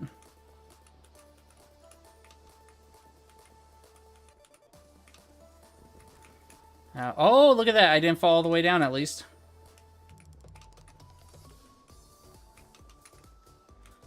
Ooh, bumped into a wall right there. Oh my god.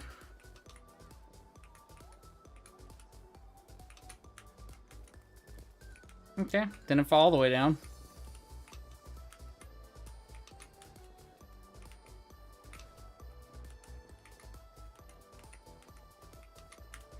I got something in my eye right there, and I was like, it bothered me for a second, and then I did the jump as it was bothering me.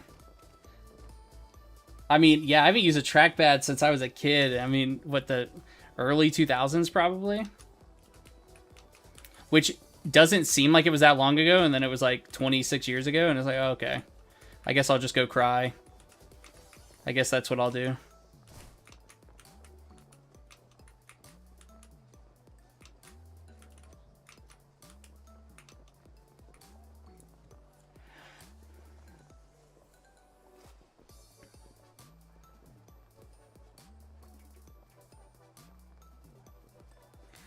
I was terrible with keyboard and mouse too.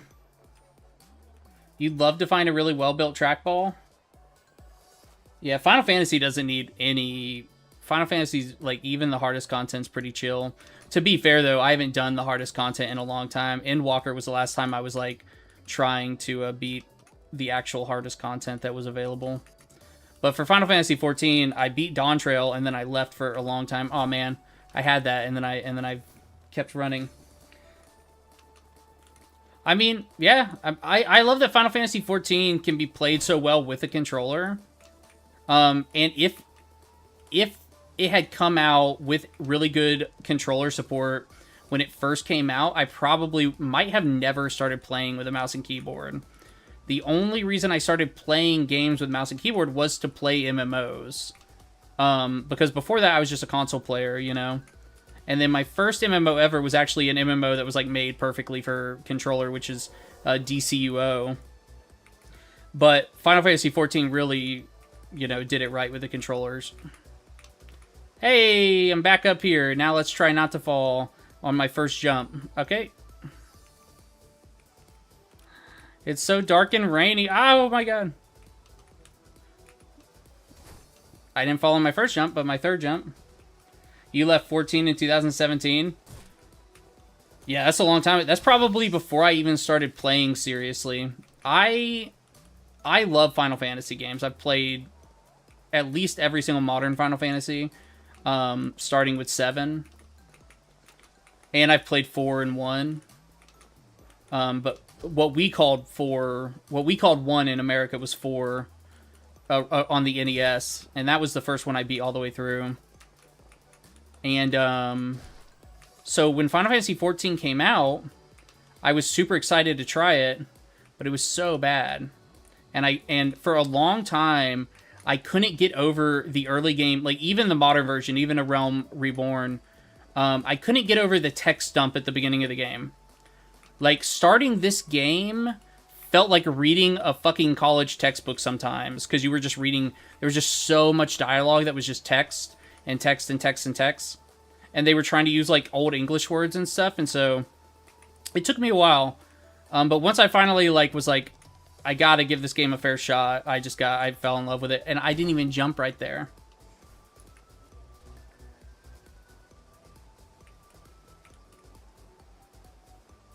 Do you have the neck tattoo from the original, the neck tattoo, you're talking about the people who, were, like, part of, 1.0? Got, like, a special tattoo to show that they were part of it? And in lore, it's like they were the people who, helped Alphinaud's grandfather.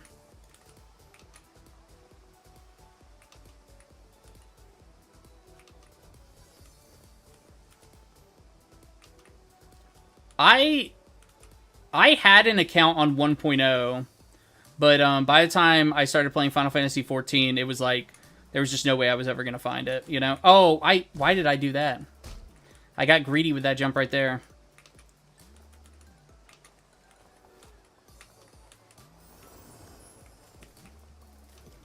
Plop, plop, plop.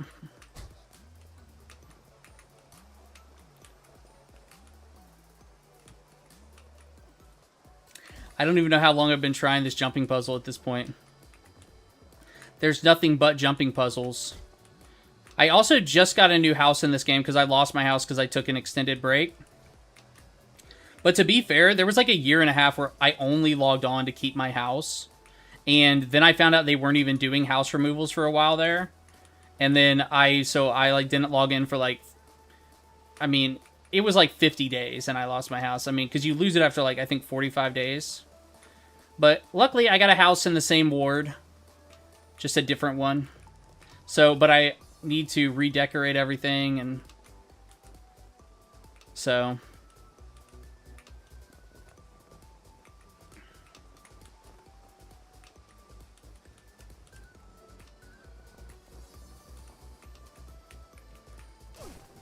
Okay, the jump puzzle's taking a break.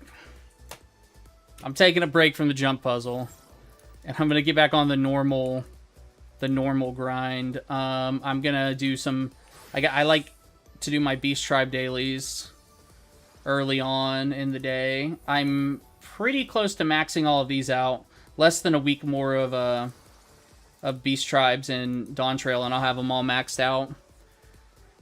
And then I can go back through some of the past expansions and max those out too. The only expansion where I have every single Beast Tribe maxed out is, I think, Stormblood. Yeah, Stormblood is the only one where I have every single one maxed out. And then some of the older ones, like Heavensward, I only got the Moogles to the point where I could get the mount. Because, oh my god, I remember it was just such a drag to grind those Moogles. I can't even remember why it was so horrible to grind the Moogles. I just remember it being awful. But I wanted the mount because it was funny. And, of course... Oh, you know what? I can't be out here adventuring. I gotta put on my new skin. I gotta put on my summer skin. Can't be out here just being dressed like however I want to be dressed. It's the summer event.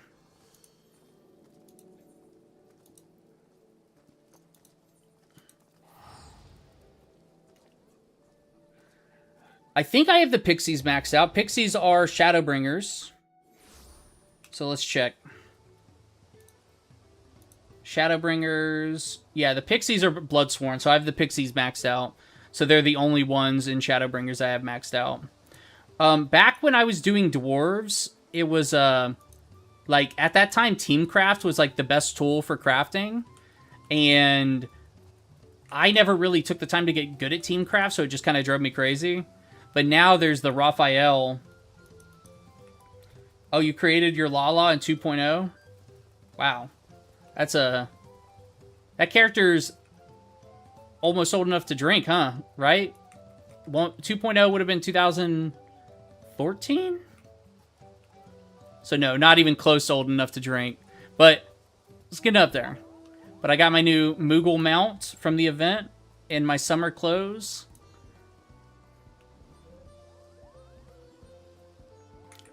Why am I thinking it was in the early 2000s? Maybe I'm thinking of Final Fantasy XI, which came out in, like, what, 2001? Early 2000s?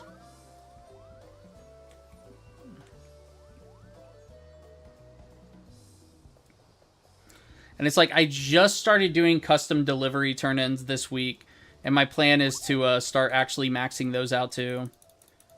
Because you got to do something like 300 collectibles to turn in like 300 collectibles to get your crafting mentor. And it's not like I want to be a mentor, but I want the achievements and the mount. So I still need 400 or 338 commendations for my battle one, and then for the crafting one I got to do all of the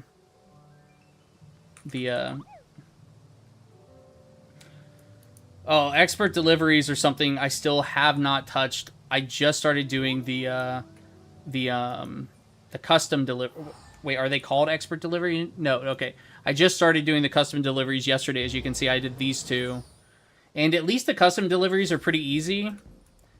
And I know the expert deliveries are probably really easy too, but like the collectible appraisers and stuff, I just haven't put the time into getting good at it because I've leveled all my crafters either through Beast Tribe dailies or from guild turn-ins, the Grand Company turn-ins. And my crafters are all above level 80 at this point. And then, yeah, a couple of them are about to hit 100. Blacksmith's about to hit 100. And then Culinarian's 91, and the rest are in the 80s. But, I mean, all of this is Beast Tribe dailies or Grand Company turn-ins. You know, so it's, like, not from, like, skill at all or understanding crafting at all. Like, even for a really simple item, I'm just going to go use Raphael. I'm not going to I'm not going to be able to know how to make it with the buttons.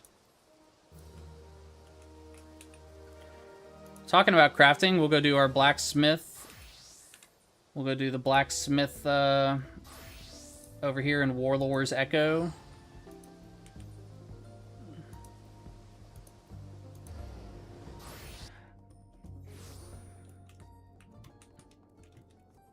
I know I need to get better at those things because there's just so much content with the crafting that I just haven't even done. Like even the class missions for the crafters I haven't done. So there's just so much stuff on the crafters I need to knock out, but it's just like you got to pick and choose what you're going to tackle one day in Final Fantasy XIV. It's like I got to get on, I got to do my roulettes, and I've got to do my Beast Tribe dailies. And then it's like I also just got the I did the 36 runs of, you know, Fork Tower to get my dope ass where is it? Where is he? The new mount, the little and I was just farming these guys too. The little duck-billed porter mount, where's he at? Oh, here he is. Which is one of my favorite mounts in the game now because it's hilarious looking. You know? But if I was a crafter, I could have just bought this off the marketplace, you know, instead of doing the million runs of it, which, you know, I say million, it was like 35, or maybe it's 36. Whatever the amount of runs you have to do to get it is, I had to do even more because I just kept forgetting to open the treasure chests. So, like, there'd be, like, at least 10 runs where I missed like 1 or 2, which added an extra run onto it for me. Okay, so now I'm making set of stone masonry tools. So I'm 1000% just going to go open Raphael.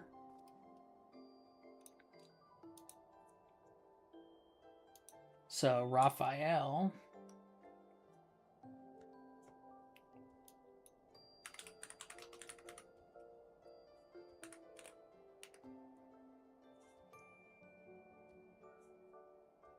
Why is stone masonry one word?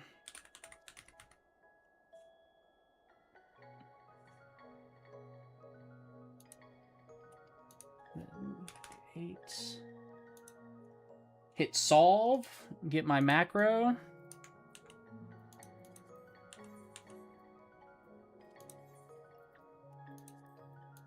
See, that's how I craft right there.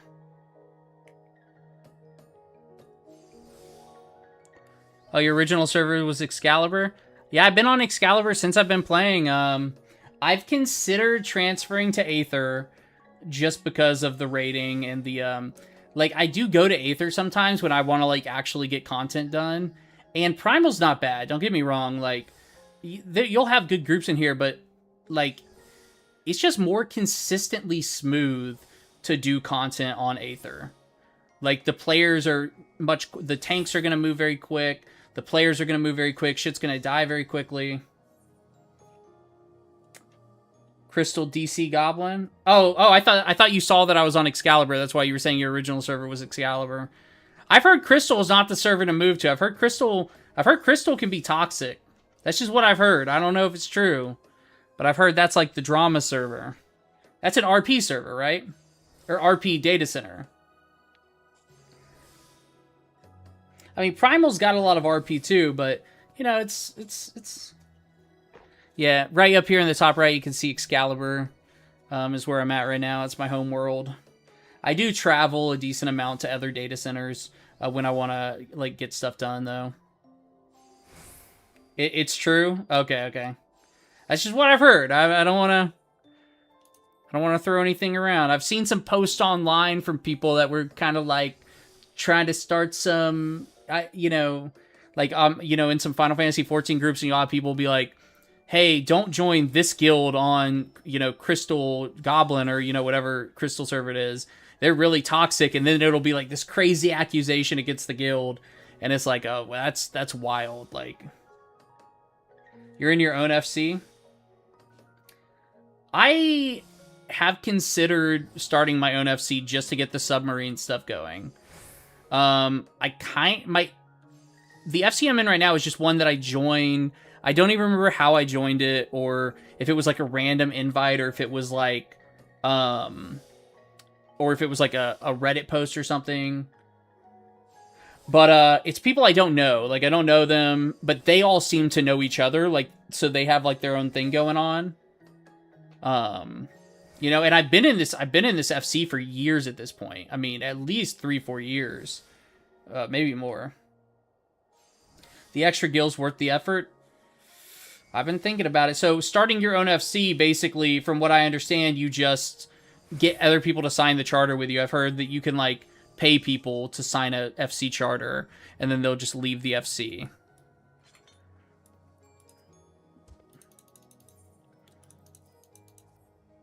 But I've also been considering a transfer to Aether for a while. But I do really like Excalibur, and everybody I've ever got into like play with me, none of my friends play anymore, and 2 of my brothers played and stuff. None of them play anymore, but they're all on Excalibur. I got them all to play on Excalibur. You know, and I know we can like data center transfer and stuff, or travel. Okay, so 3 signatures. Then if you want to do the subs, you need rank 6 and 4 members in the FC. Do you need 4 members in the FC permanently, like at all times? Like if you go under 4, you won't be able to, like you won't be able to do the subs anymore?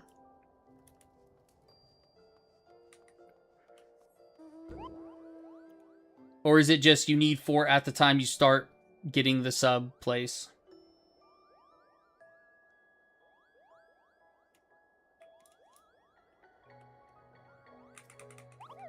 Okay. But once you get the house, can you go under 4 members after that? Wait, what am I putting down here? Melting salts?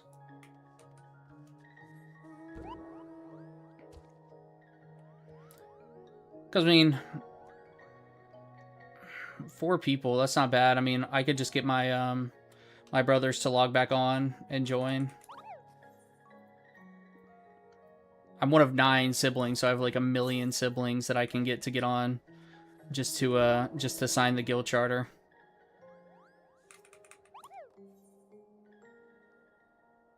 Interesting. So for the alt accounts, obviously you have to pay a sub the first time you do it, right? To join the FC, because you can't be in an FC on a free account, right? Or at least you have to buy the game 2 more times.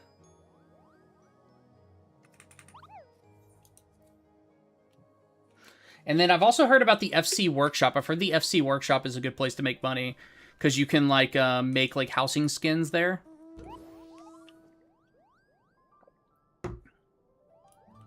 And I'm assuming based on what you said about needing an FC house, I can't just transfer my house to my FC. You have to like get a house just for the FC. Okay. Yuckhoi. Was it Yuckhoi Handicrafts? And then I need this to be 100%. And then I don't even know if this is the same macro or a different one, but... Okay, it's different.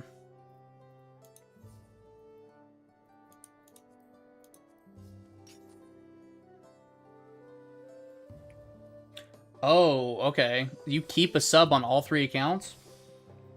That's dedication.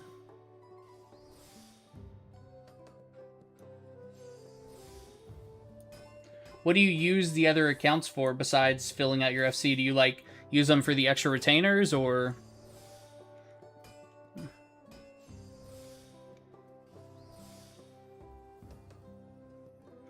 I mean, because I can barely do the content on 1 account, much less 3 accounts.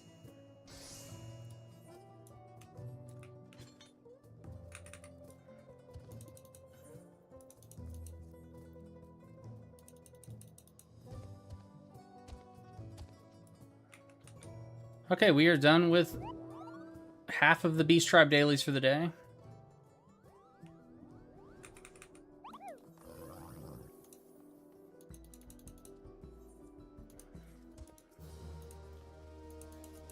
I actually didn't know there were so many restrictions on the submarine stuff. I should have known there was more than just having an FC to do it. And sadly, all of my stupid all of my gatherers are already max level, so I won't get any XP for the next 6 of them. I'm gonna do the Mamulja, and the Omnicrons. Yeah, because I have everybody else in Endwalker to Bloodsworn except the Omnicrons.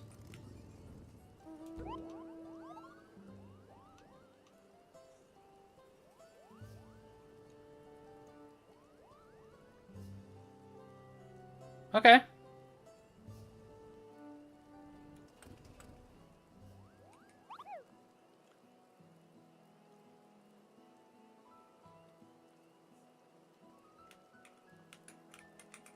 Okay. I mean, whatever works. Wait, if you make a second character on the same account, do you get new retainers? I never thought about that. It's got to be different retainers for every character. Oh, so you just pop the all into the FC house to do your submarine stuff. You got like a whole system going. It's so much. I can barely wrap my mind around my basic little house and my one character that I mean, yeah, like 25 million is the cap of my abilities so far. But I also haven't really tried to make money in the game. I just sell stuff I pick up, which I made a decent amount of money off of North Horn just from selling carrots. Okay, that makes sense. So when you are playing, you want to make sure you're actually getting stuff done. That makes a lot of sense. I get too much time to game, but school is starting. I am taking like 3 business classes. I'm in a business program at university, so the school, it's about to start up pretty soon. I'm already signed up for all my classes and stuff, but I haven't checked at all the schedule or anything. And I'm sure people have already posted textbooks and stuff I should get. So I need to get on that at some point. I'm probably not gonna, but I should.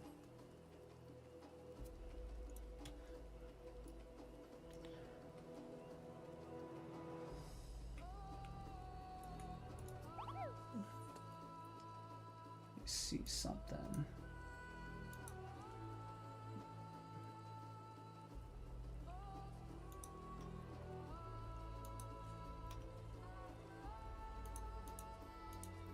I'm definitely gonna over gather those. Okay, it looks like my my activity feed isn't working. For some reason, it didn't notify me that I got to follow. Even though it says it's working, I'm like still trying to figure out some of this stuff. Some of this stuff with the all the different alerts and stuff. Well, thank you for the follow. I didn't get a notification at all, but I see that my follower count went up. And it's not telling me who or anything.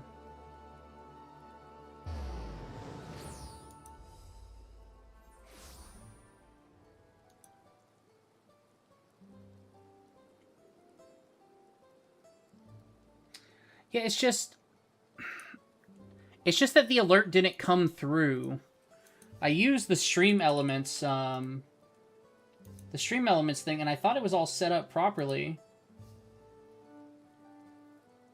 And now all of a sudden it's not I got no notifications or anything going on. And like stream elements kind of, I don't understand why it's 2 different tools for like your Twitch and your YouTube, you know, so you have to set up like 2 different alerts, I guess.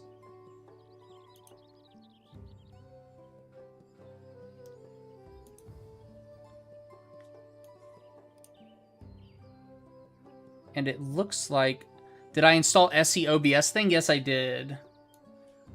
I do have SEOBS. And then let me see. I have my alerts right here. So let me go and do a test alert, I guess, on Streamlabs.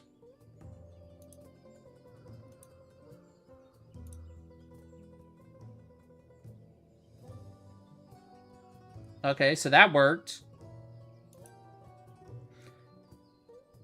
Huh.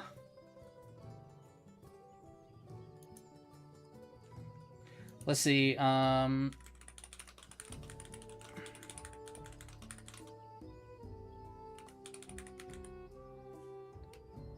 Sorry, not Streamlabs. Stream Elements. Yeah, I would never use Streamlabs.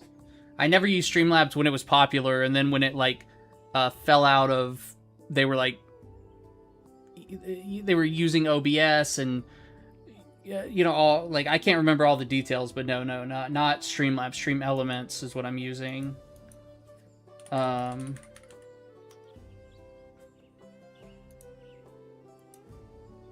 I didn't like Streamlabs before all of the stuff came out about them, just because it was so, like, it was so much more cumbersome than OBS. I mean, but this is back in, like, what, 2017 or something when I was originally looking at them. Yeah, even on my activity feed on... Even on my activity feed on the website, it's not... Nothing came through. So let me check.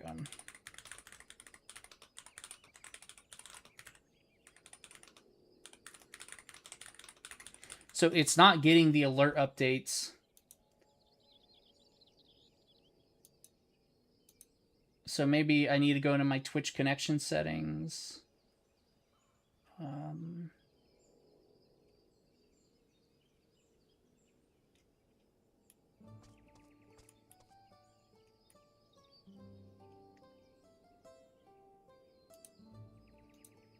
Yeah, it's just not getting my, it's not getting, like, updates from...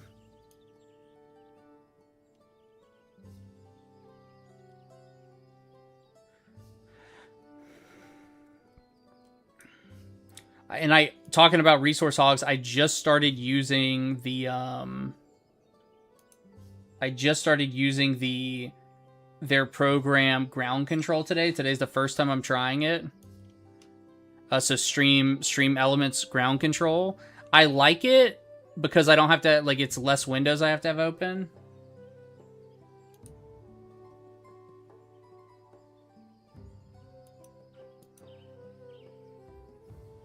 Even on Twitch,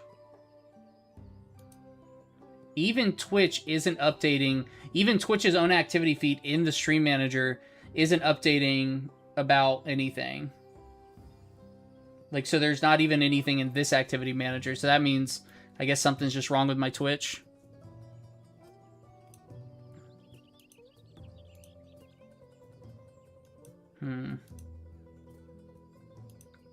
Okay. Well, I'll have to do some Googling later. Yeah, I remember Streamlabs OBS being really bad back in, like, 2017. Like I said, that's, like, when I first looked at it. And that was actually the last time I kept this channel alive, was, like, back then, when I first started it. And it was just... Yeah, it was just so bad. It just, like, it was so much more unnecessarily convoluted than just OBS. Like, all I wanted was something really simple with OBS, you know? And the only reason I even use, like, Streamlabs is the alert boxes, which I know you could do without Streamlabs. But, it's just something I haven't put a lot of time into, you know? Oh, well, I already got... How can I cancel my auto? I got way more vials of whatever this is than I needed for this turn-in.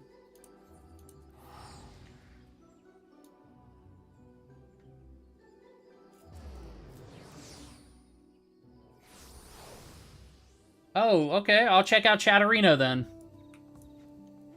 You know, one really cool... I don't know which company's... I don't know which company it was. Oh, Elgato is what it was. Their teleprompter with a camera behind the teleprompter where you can just have your chat on the teleprompter. I thought that was pretty cool.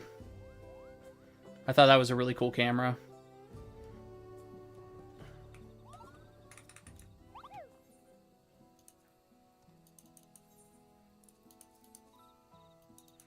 I feel like I already have so much stuff on my screen, though, with all of the UI, that if I added chat to my screen, but having chat on the same screen that I'm actually streaming on, or gaming on, would be pretty chill, because then I wouldn't have to constantly look over to read. So I'll check out Chatterino. And great name, Chatterino.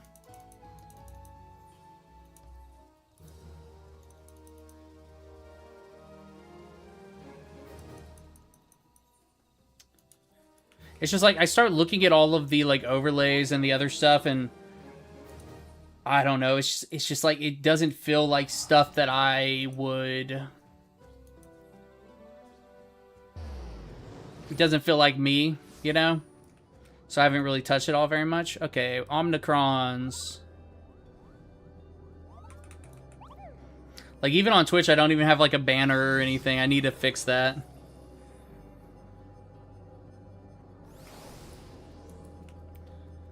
Stigma 4.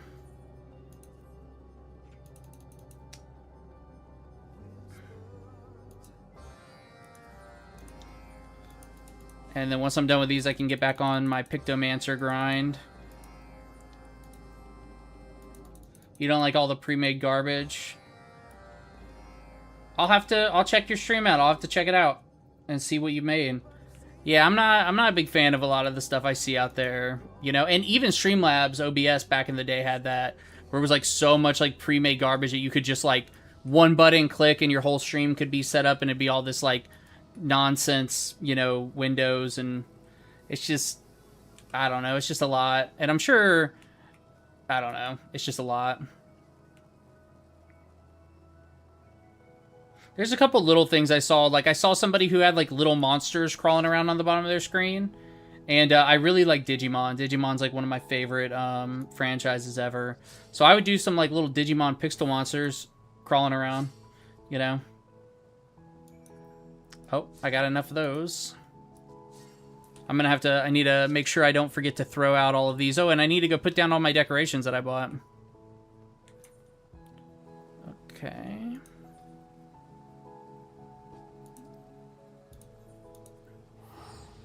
I bought all the Moonfire decorations for my empty house, my totally empty... All I've done with my house so far is I bought the Moogle skin for my house. I've always wanted a fun skin, and so the Moogle skin just kind of speaks to me. I need to surround it with trees, though. I need some trees and stuff. And it's crazy, because there's a house, like, right next to me that got bought the same day I won my house. Like, they won their house on the same exact day, and... Their house, the first day it was up, it looked fucking beautiful. And I know there are, like, add-ons and stuff people use to do that. Where it can, like, tell you exactly where to put everything and, you know, how to build your house and stuff. But, geez, I still just crazy. And it's, like, really, like, the outside of the house is, like, really nice. And I was like, man, this is day one. Oh, the effect of revisit. Oh, well... I don't know what that is, but I guess I got a second chance at farming stuff and I didn't do it.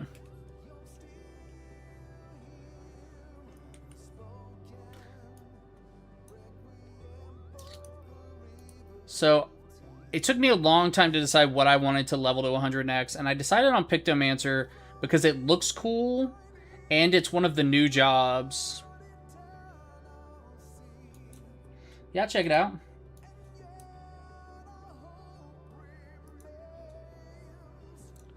I'm gonna have to pause the walking for a second or I'll overshoot.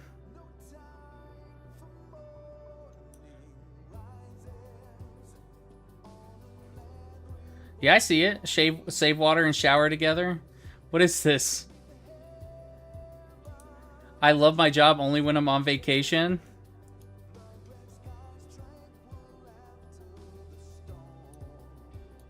That is true, though. What? It's like you... It looks like a command console window.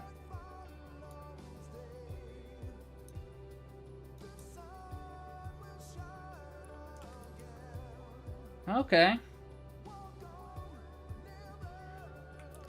This guy in chat's been he said he's been a mod for 4 years for you.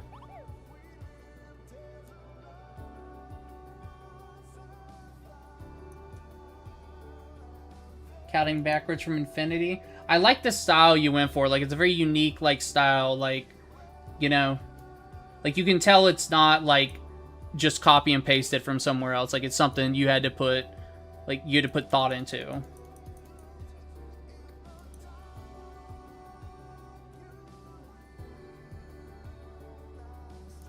I like it. It has, like, a... It reminds me a lot of, like, some of the websites that I really used to like. Like, original internet, like, old school internet that was just, like... I'm so bad at knowing words to things, but you know what I'm saying. Like, exactly what you have there, like, that old school vibe.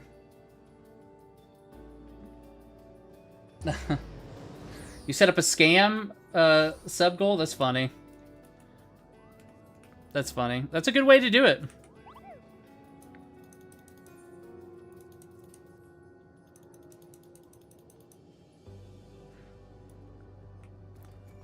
I mean, it's a good way to do it, and it's a pretty... It's fun. Your left thumb points to the right, and your right thumb points to the left. I don't like that. I don't like that. Why you have to tell...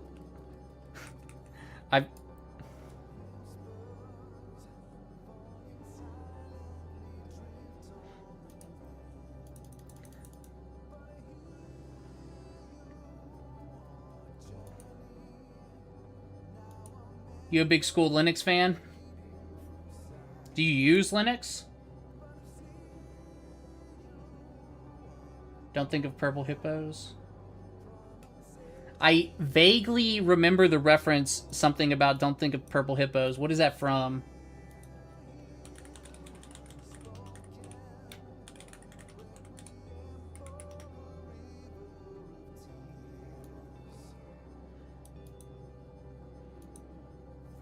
Okay, it's just like a brain test.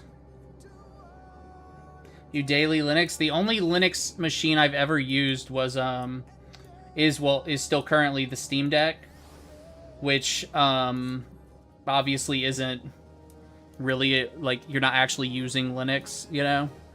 I'm not confident with computers beyond basic stuff, you know. Like even to mod a video game, if I haven't modded a video game in a while, it's effort for me to do that. You know what I'm saying? Like, and not minimal effort. Like, more effort than it should be to do that.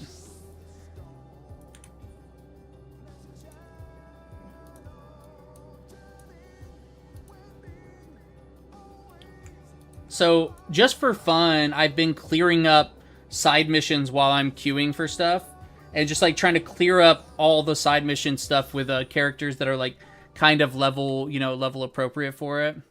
I'm not reading any of it or understanding any of it. I'm just going and doing it, you know. So, but let's get in the queue. I'll just start from the top. Maybe I should have started with Frontline. I like to knock Frontline out early because I'm so bad at it. So bad at Frontline. And PvP in general.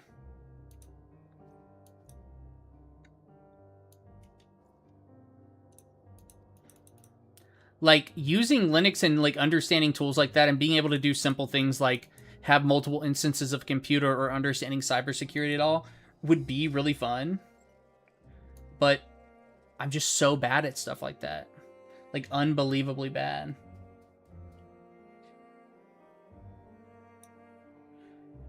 Hey, learning C++ and Python online, that's tough.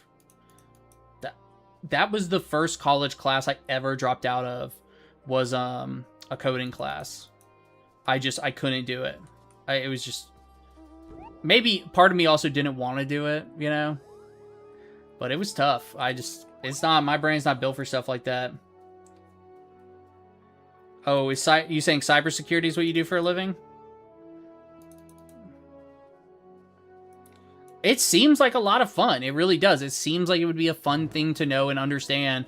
And also, like, how much more secure would I feel online? I think if you're somebody who doesn't understand computers, like, especially cybersecurity in the modern day, but you use them as much as I do, if you don't understand cybersecurity, you just have to become okay with, like, having zero privacy and knowing that anybody could be looking at what you're doing and that, like, you're just kind of fucked, you know? So I've just kind of become okay with that. As much as I would like not to be okay with that. I'm wearing the OG Try Hack Me for free. What's that do? I just realized I'm in my OG Painter outfit, even though I really want to be in my summer outfit, but the Painter outfit's a lot of fun. This is like the base outfit you get just when you start the Painter job. But it is summer, so I guess I gotta go back to Lima Lamensa real quick.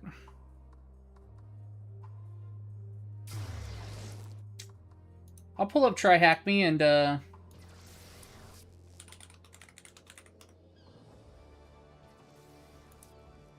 pulled it up. I'll check it out later and see what's going on.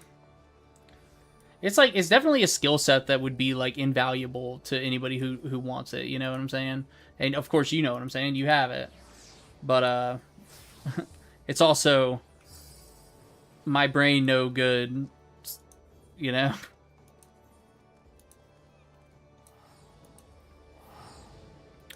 Okay, now I'm in my summer clothes so we can go back to the freezing cold tundra of Farlameld.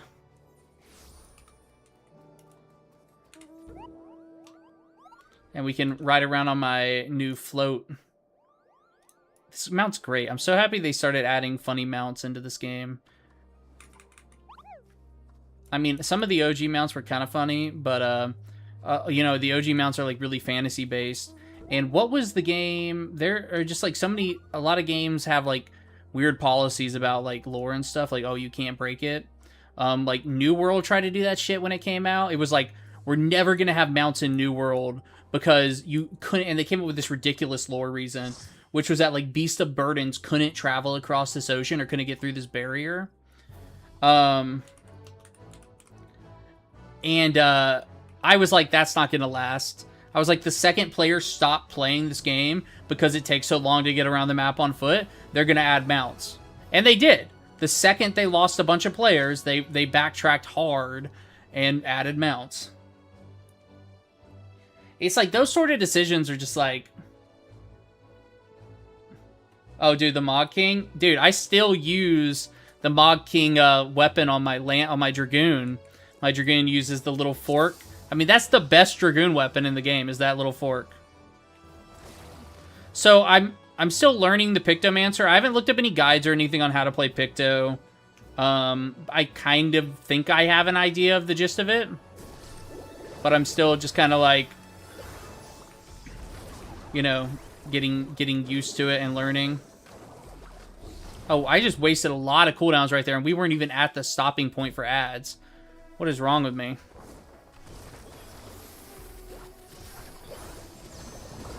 Why did I blow? I blew, like, 3-4 cooldowns right there for no reason.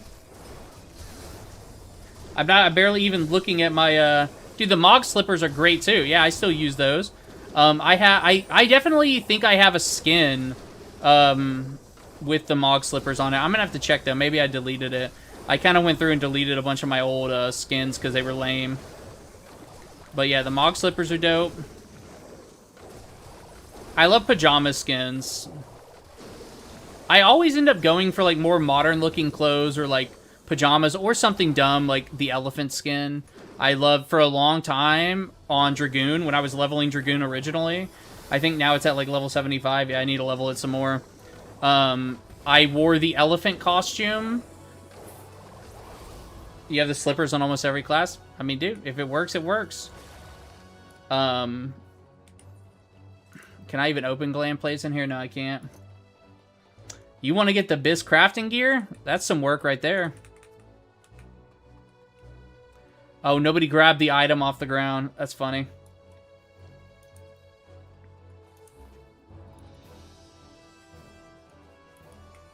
The tank is supposed to be the one grabbing all the stuff, right? They have to do all the tanking and all the leading and all the grabbing of important items. Oh, I see the problem. We have no mentors in our group. There's nobody to actually lead us and know the content.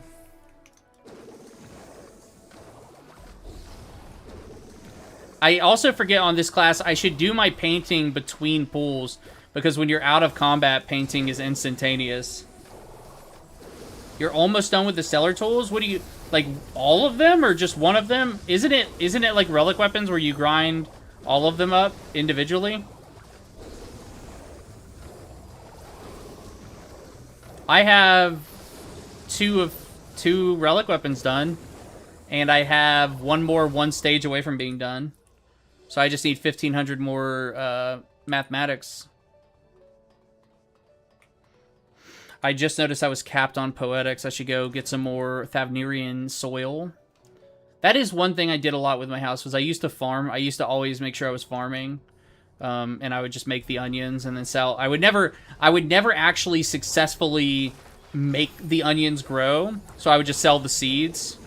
Because every single time I tried to grow an onion, I died. It guaranteeably died. Every single time, no doubt. I never got one to grow. I always missed one of the days and let it die.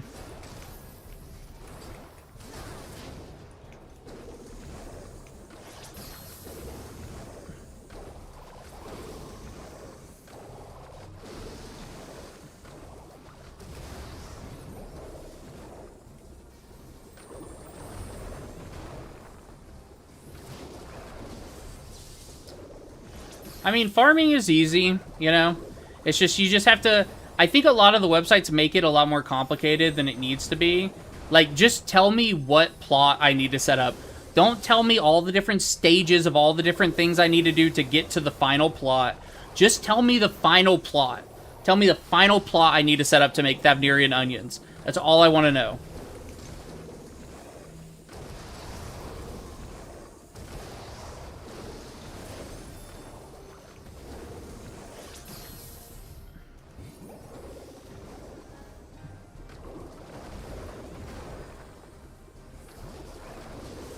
I mean, hey, tanking is honestly... A lot of people say tanking's hard. I think tanking's the easiest job in the game if you're on a warrior. Which warrior is my main class. So when an expansion comes out, I will use my warrior to get through all the content. It'll be the first class I level. And then White Mage will probably be the second class. Maybe Reaper will be the second class. And then White Mage will be the final class. The only problem I'm having for Evercold on deciding which class to take... Because it's always been warrior, no doubt. Just do warrior. I love my warrior. But I'll tell you what, I get on a different tank and I die right away. Oh, how far are you into the MSQ? Are you not done with the MSQ?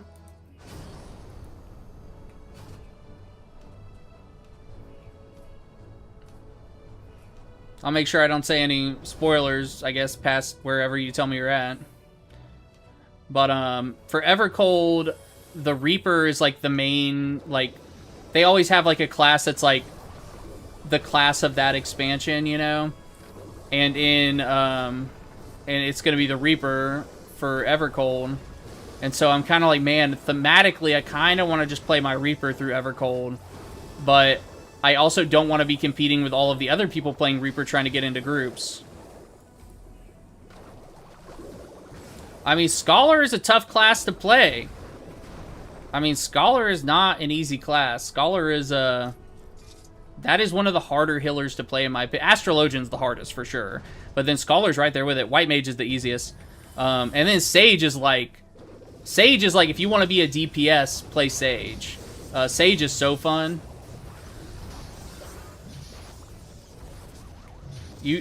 I mean, hey, whatever you think's fun is fun. That's all that matters, is that you like it.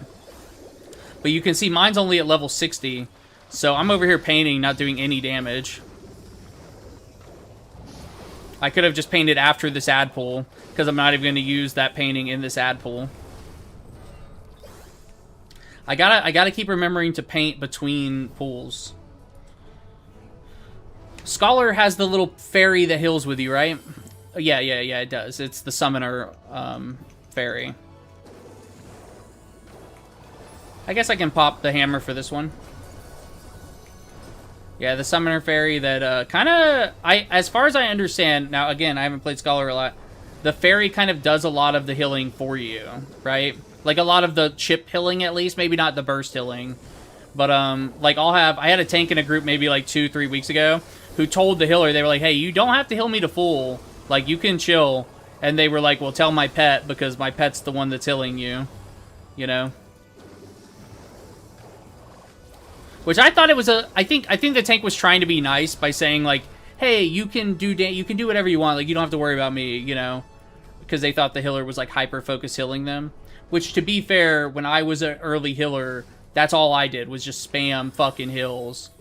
White Mage was my original class that I originally... This character, the very first class it was made was a White Mage. Which is the lamest healer, of course. I'm kind of saving some of my cooldowns right now because we're about to go into a boss.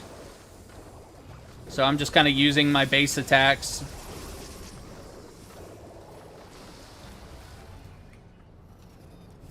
I think there will be a boss pretty soon. I don't remember this dungeon. Belsar's Wall. What level? This is a level 60 dungeon. Okay. You leveled everything? Always did White Mage? You have everything at level 100? Is that what you're saying? Because you were saying... I thought you were saying you're not done with the MSQ. Well, I guess you could have everything at 100 and not be caught up on the MSQ. It does a lot of passive healing. That's what I understand. I really like the Sage as a healer because I'm more of like a DPS healer anyway. The first MMO that I like played competitively, like did competitive raiding and was in like statics and all that stuff where I like actually tried to be good at raiding was Elder Scrolls Online. And in Elder Scrolls Online, if you were like the good healers always did DPS. Like there was never... You were always doing damage. Like, and a lot of times you'd be doing more damage than the DPS. And so coming to Final Fantasy XIV and of course World of Warcraft, I always kind of liked that type of healing, like DPS healing. But of course you can't play Sage, you know, from the beginning of the game, so...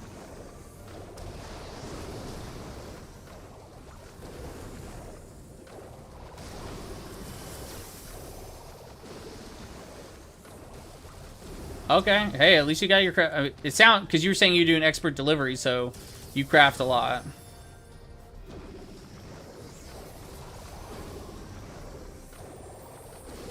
If I didn't take as many breaks as I take, I think I'm probably only going to take one more break between now and Evercold. And that's when Control Resonant comes out. Because I cannot wait for Control Resonance. Man, I have a big cooldown I could pop right now. But I just don't think it's necessary. I think this guy's going to die so quickly. Yeah. Let me get my painting out of the way between pulls.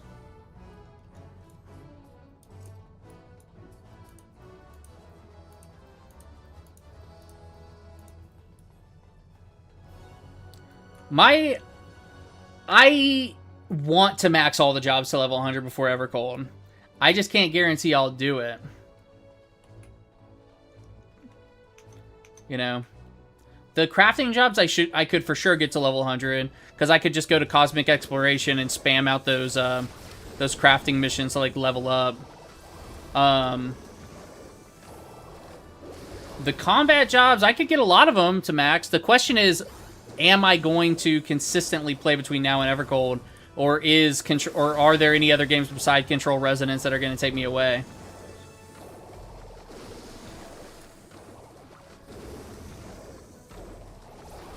Yeah, and school too. I forgot about school. You know, I got school coming up, and I am applying for some new jobs, but that's tough right now.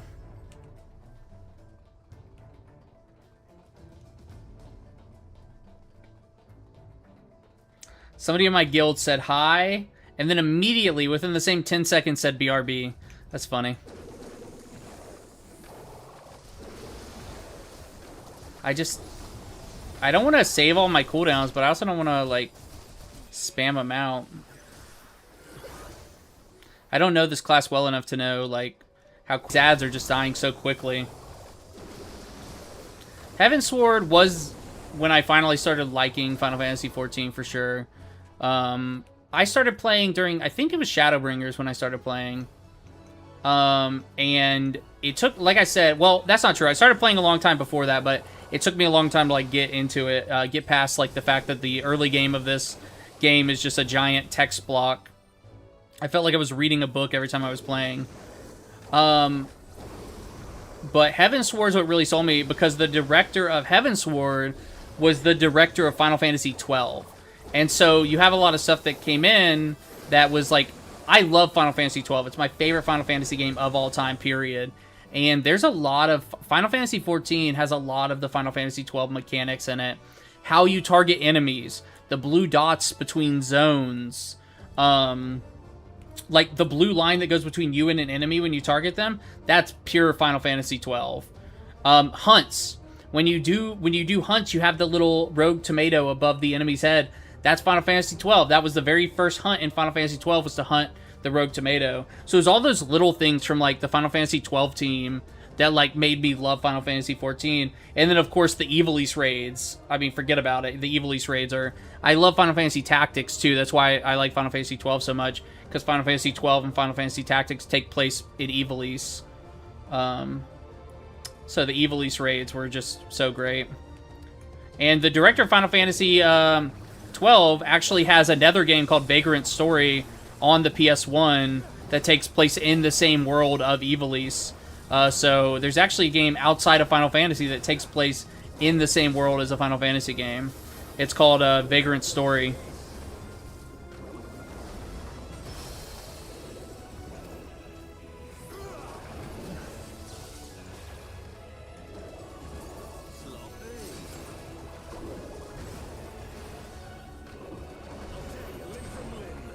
I guess I should just save my... no, I need to paint. I was gonna say I could just not paint until I get my Swift Cast again, but I don't want to sit there and overcharge my painting. Okay, so obviously I need to move away from that.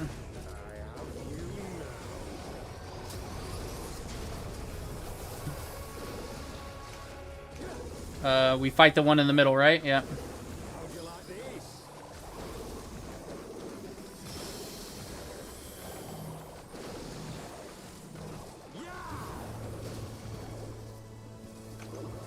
Wait, what am I doing? Target the boss!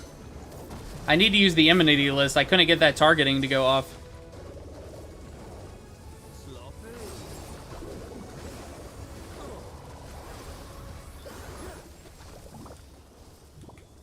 I think there are ways to get painting to go off right away without using Swiftcast. I think I've done it before, but, like, I'm also not sure. Maybe I was just outside of combat when I did it. I love that attack right there, of course, where you summon the Moogle that does the Kamehameha.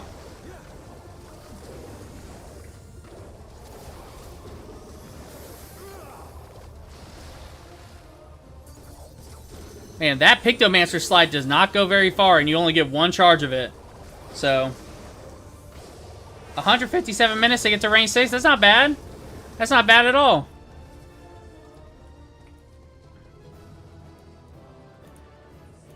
That was a nice quick run. I'm just gonna leave. I'm not gonna... That person can have the loot. Hey, that's pretty good, I guess. 157 minutes. What do you do to rank it up? Like, what do you do to rank a guild up? Okay, so I gotta use a key item here. Which one? The sedative-laced venison. So I guess I'm gonna trap a monster. A monster is gonna come eat that and fall asleep. I'm not paying attention to any of these stories because I'm just spamming through them, obviously. Because they're just all the side quests I'm doing for that XP. And they do not give a lot of XP. I'm also just tired of them being on my map all the time. You know?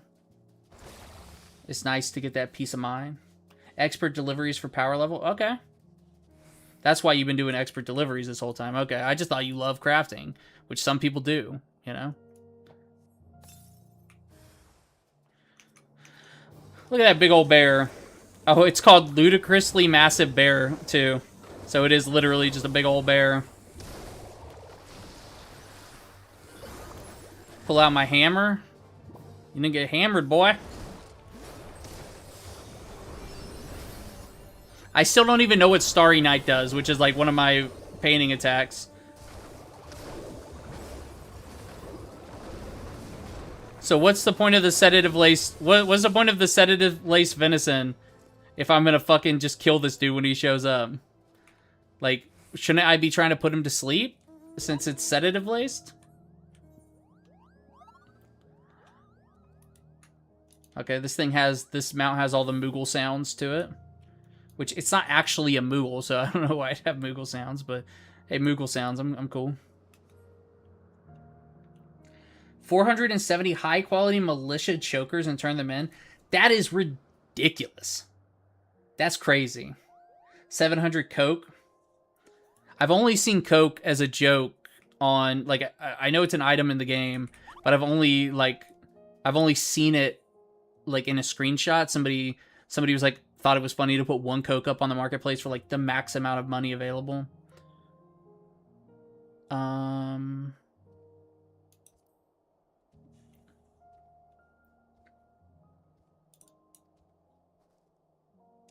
Oh, so the coke is for the subs? Okay.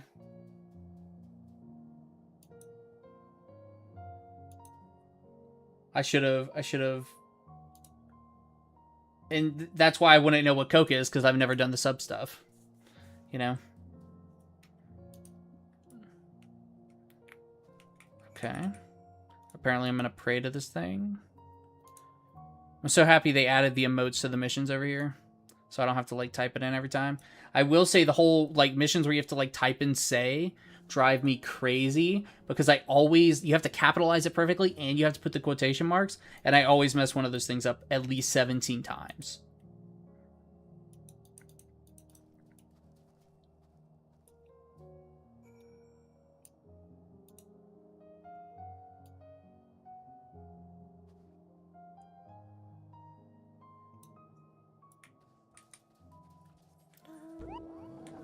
Oh, that guy's on me. He wants a piece of me, I guess.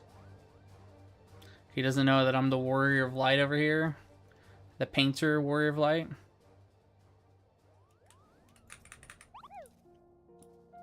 I am excited for the Bastion class, too. That class looks super fun. I mean, I'm just excited for a new tank class, period. And a new range physical. That'll be cool. I'm not as pumped about a range physical. I mean, I know we need one because there are only 3 of them. But, I mean, I do. Obviously, I have 2 of the range physicals maxed out, so I do like my range physicals, you know. I should have painted before I came into this fight. What's wrong with me? Now it's like, am I gonna paint? I don't know. Those are a lot of my good cooldowns that could do a lot of damage.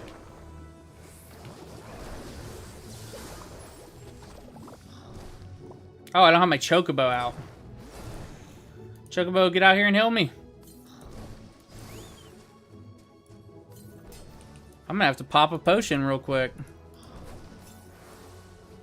If I didn't pop my potion quick enough. Jeez, I actually died? That's crazy. I didn't have my Chocobo with me.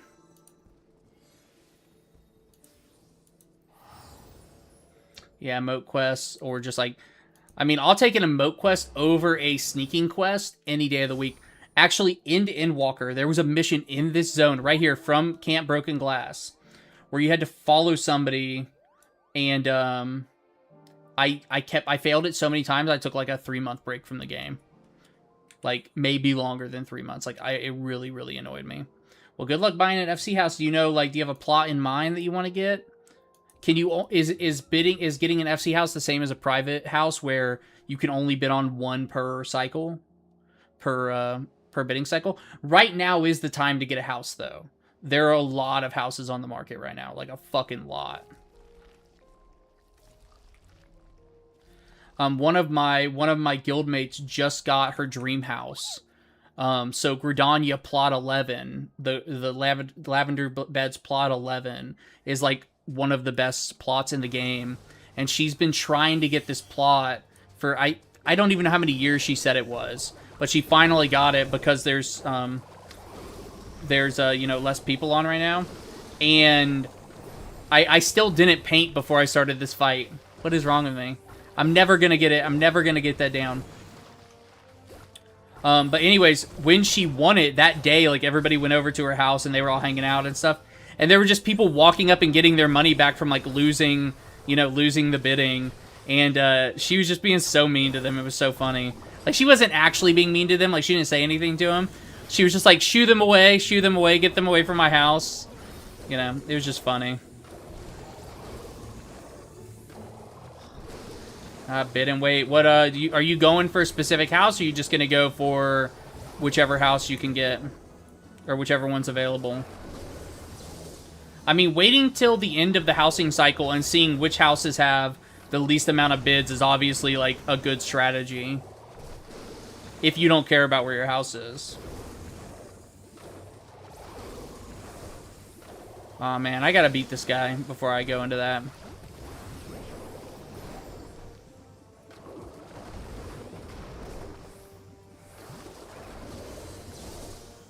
Man, I might not beat this guy before I have to go into that. Oh, this guy is the exact same level as me, and I haven't upgraded my gear since level 80. So this is all level 80 gear I'm wearing. Why is this guy not... Am I supposed to... I'm just gonna go in. Am I supposed to, like, use an item on this guy or something?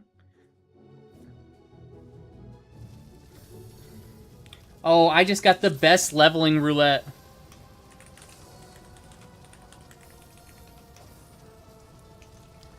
Yes. This is the absolute best leveling roulette you can get as one of the early trials.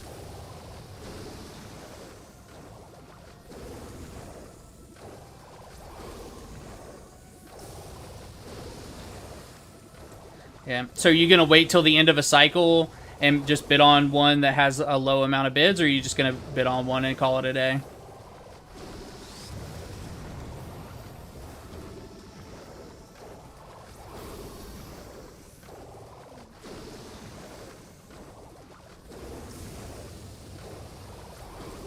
Oh my god, look at this leveling roulette.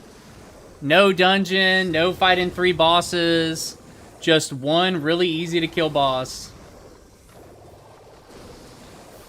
And I don't even have any extra buttons. I have no painting, you know, cuz it's so low level.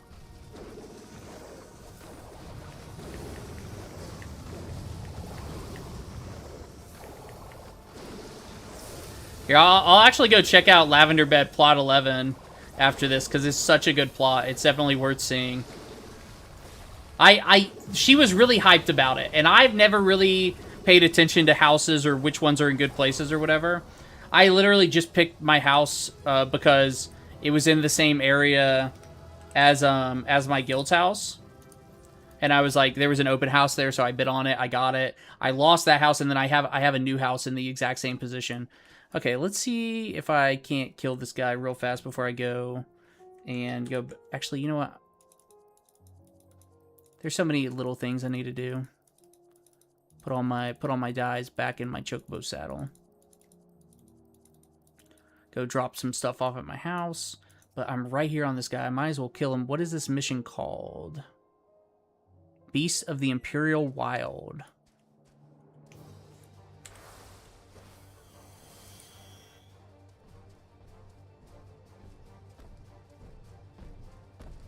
Use the spirits on it. So... Okay, yeah, so I'm supposed to use an item on it. That's what was supposed to happen. There we go. I knew it was weird that he was, like, not taking any damage.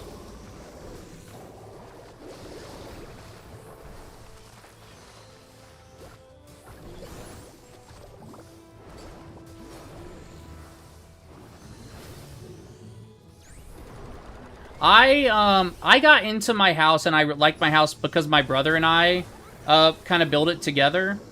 And so one of our favorite things was to like go fishing and then put the fish in the fish tank. So that's what made housing fun for me. And then another thing I like about housing is I can have my vendors at my house, and so I don't have to like I don't have to go find a vendor or anything. And then of course I have a free teleport to a market board and all that. So luckily I always get a house that's next to a market board. My last house was closer to a market board than this one, but this one's still kind of close to a market board. I just got a market board right here. Which I say my last one was closer. It might not have been closer, but... And of course, you always have your summoning bell right outside. So that's why I like a plot with a market board and a summoning bell, so I can just teleport there real fast. And then my FC house is just right down the street, and they have a really nice house that they've had for a long time. I need to sell some of this stuff, but not gonna. Okay. See, so my house is right here, and all I've done so far is put the Moogle skin on the house, and I dyed it a pastel green. And I put a striking dummy out here, of course, because I need a striking dummy for learning the character. Like, I had to figure out where all my buttons were going to go on my Pictomancer. But I have a couple new housing items to put out. So, I'm just going to kind of haphazardly place them for now.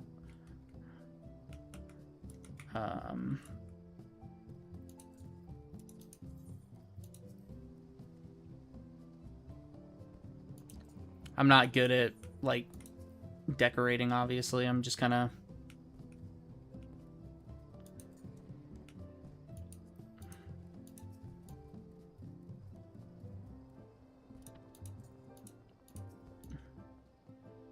Are you going for a small plot or a medium plot, large plot? What are you going for your FC house? I only have enough money to go for small plots, so...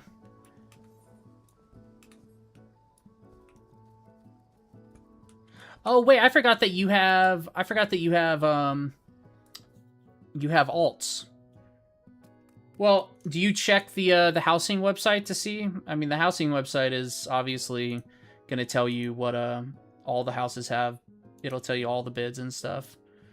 So you said that you're on Crystal Goblin, right? Is that what you said?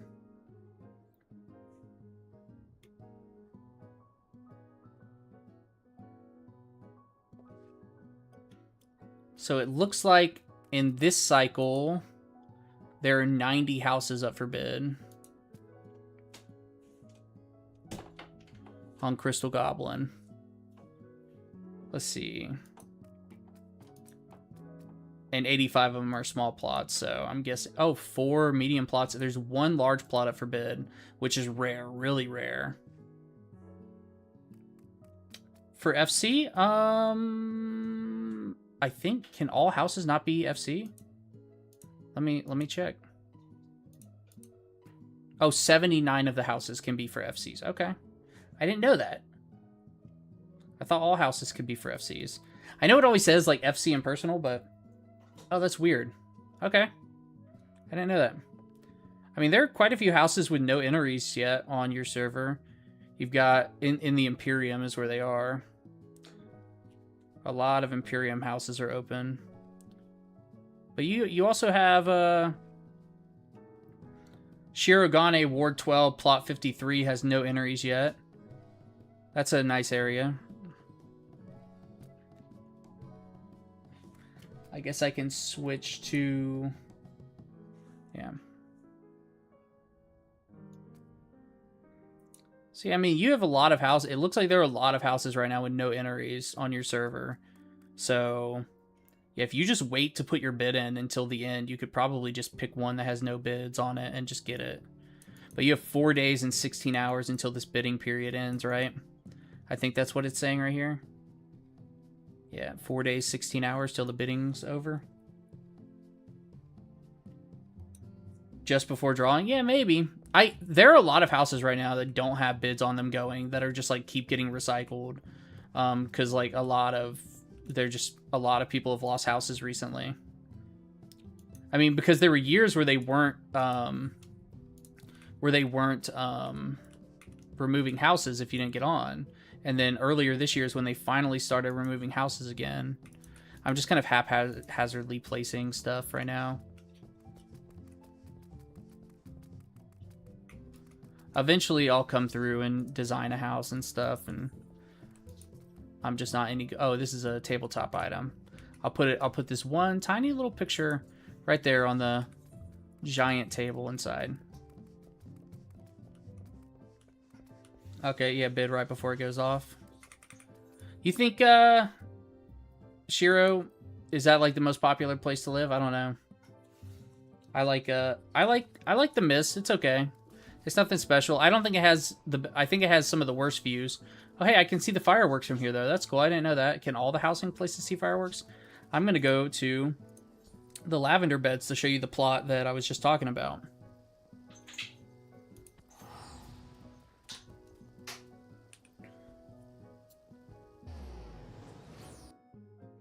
There was a medium-sized house in Shirogane that I wanted to get, but I decided to just bid on a small house in the Mist. I thought about trying to go for a medium-sized house, but I would barely have enough to I'd get the house, and then I wouldn't have any, like, what am I gonna do once I get the house, you know?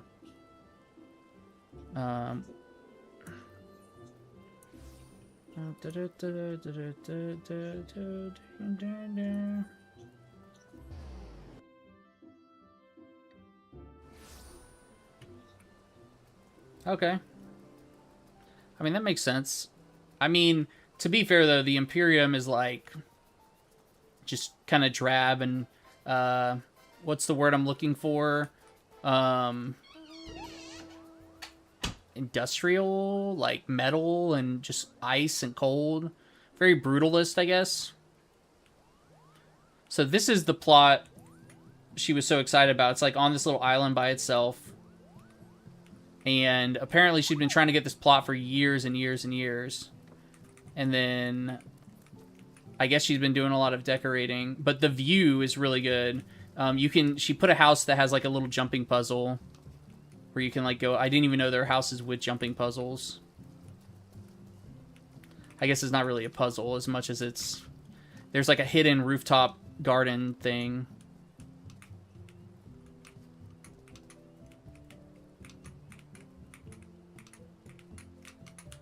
And of course, I'm having a hard time on these stairs too. The first time I tried to come up here, it took me a long time to get up these stairs. Everybody else in the FC was like up here chilling, and I was like having a hard time. See, I know I can jump up right there, and if I try to do this jump, I'm going to fall. Yeah, I knew I was going to fall when I tried to do that jump. But the view from up there is really fucking good. Like, it has a really cool view.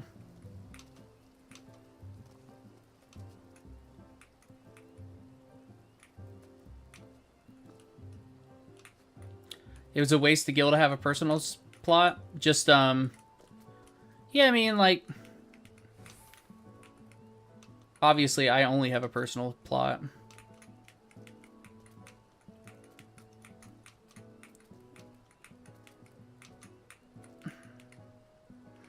I know I'm gonna fall. Aha, I have to believe in myself. Okay. So that's not the view, I don't think, that's very good. Like, this is okay. Obviously, it's raining, and rain makes every zone look like shit. But it's like, this view right here is just like... That's a pretty incredible view. That's just a good-looking, like... Like, just being able to see, like, all the lights and the trees and the tower and the giant tree and just, like... And when it's not raining, it's even better.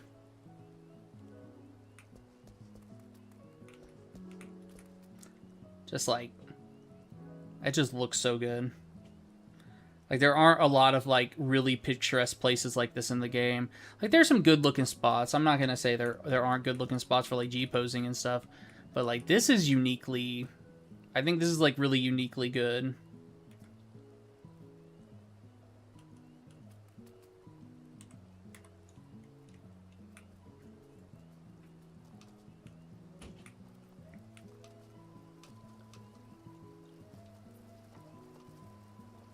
Apparently been trying to get that one for years. I bid on a new house in the Mist in the same exact place I'm at. Like, I just got that house, and then I bid on another house, like, almost immediately. Because it was, like, right on the ocean front. And I was like, oh, having an oceanfront house would be kind of nice. Oh, this is a really nice house. I like this house. It's got the Mog House, the same skin I have.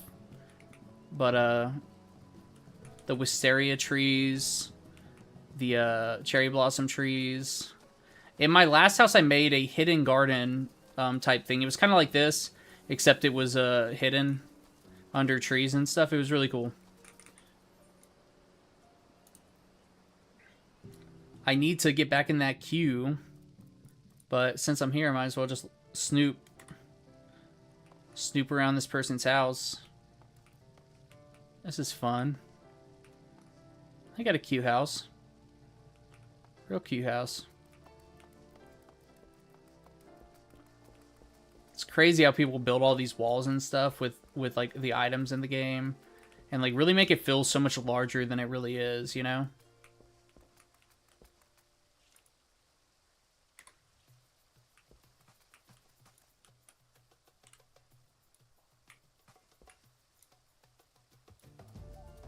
Very cool.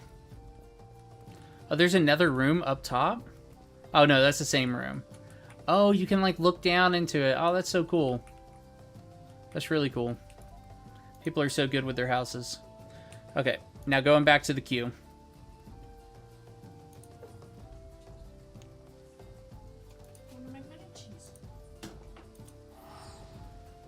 I really should, I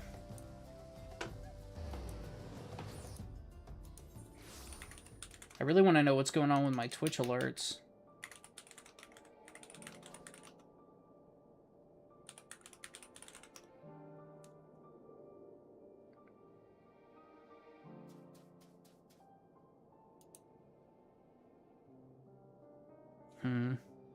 Because the thing is, even when I go to the Twitch stream manager, so even when I go to like this, the Twitch stream manager, it's not updating. Like on the creator dashboard.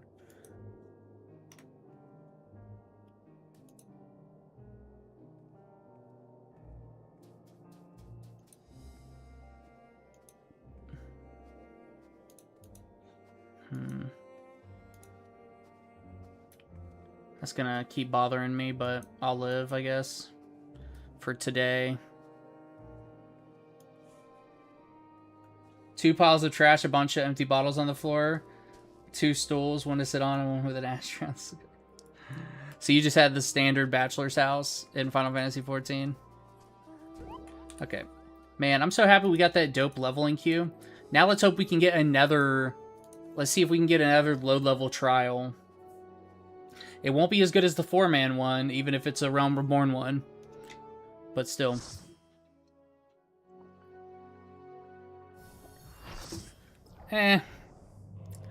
It's not too high level. It's Heavensward, but I don't remember this one at all. I remember the lore was kind of like... This was like right around the time that you found Thancred in a Heavensward. That's all I remember about this guy. Yeah, where can I see your Lala?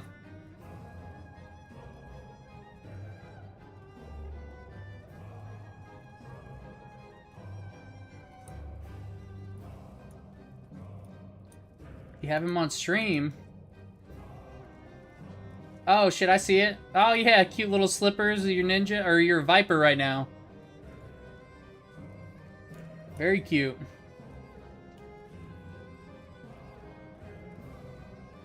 Definitely got a ninja vibe going on, though, with the Viper. I need to learn to play my Viper.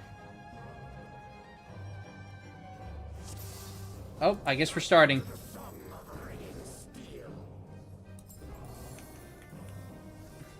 Oh, well, I don't really stream either. I'm just, you know, just doing it. I should have used my Swift Cast for this attack, but... I've heard it's really good, and especially since it's one of the newer classes, it's more, like, streamlined and stuff. And, melee DPS are, like, the main DPS I use. You know, I love my Samurai. Samurai was my main DPS for a long time. Reaper kind of took over for it.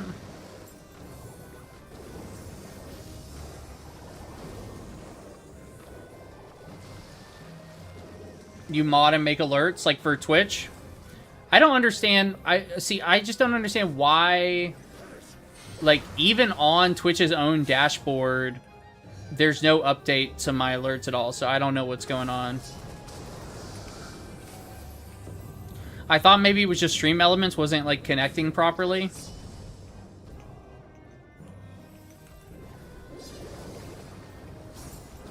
Okay, I'm guessing I need to move. He looks like he's about to hit me. Okay, I don't know what this is. But obviously the glowing sword is telling me something.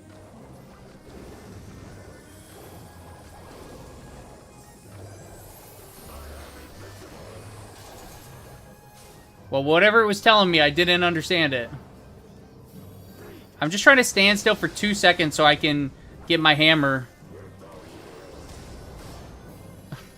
That was so... Why did I run across that fire?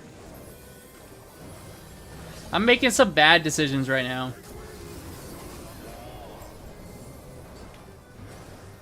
Time to summon my Moogle. Get out there, Moogle. God, I love that. Yeah. Yeah, no kidding. Twitch be like that for real.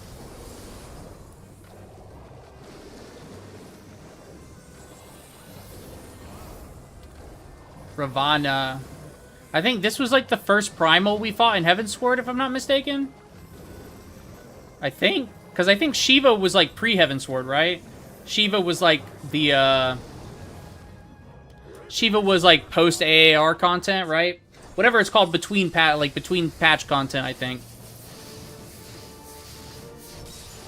Because this was the Beast Tribe I grinded a lot too. Was the Beast Tribe that worshipped him.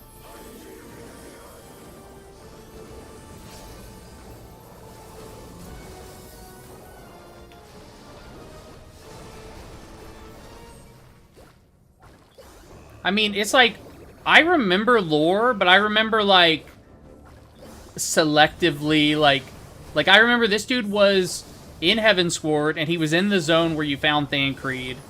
Because after ARR, everybody got separated. And, like, you didn't know if anybody was alive or dead and all that stuff. And, Thancred was running around naked in this zone. So he got sent here, and he didn't have any clothes on. He was just running around naked.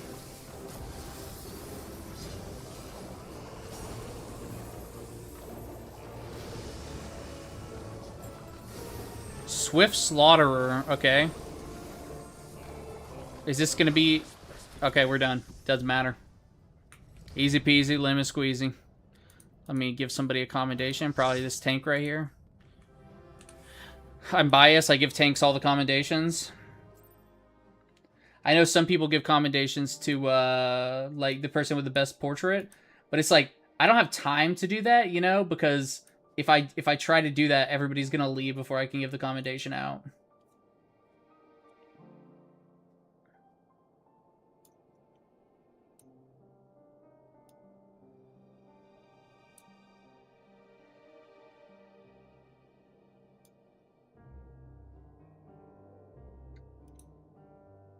Oh, you give all the commendations to healers? I mean, there was probably a time where I did that for sure. Right now, I'm biased towards tanks. But when I mained White Mage, I probably gave them out to the healers the most. You know? I mean, to be fair, like, your healer is the one that decides if a run goes well. On any tank other than... Well, some tanks can have good self-heals. But, like, on any tank besides Warrior, and even Warrior below, like, level 50... You know, I mean, if you don't have a good healer, you're fucked. For real. I mean, even using mitigations properly, you know, it's just... I'll do frontline next. Just don't judge me too much because of my frontline. Like, I'm gonna try my best. And my best isn't very good. You know?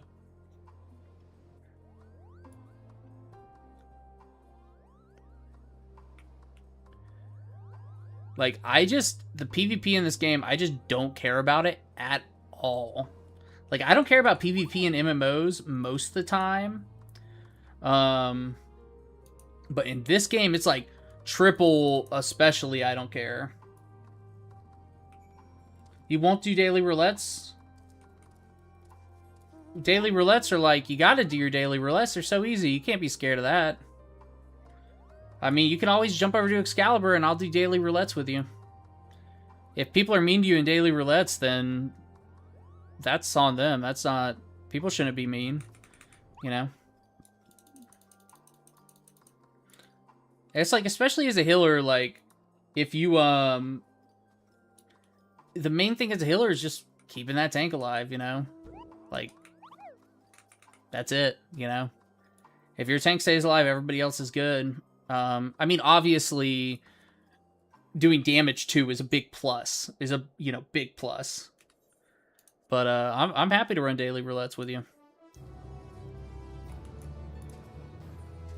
I can even jump on one of the tanks I need to level.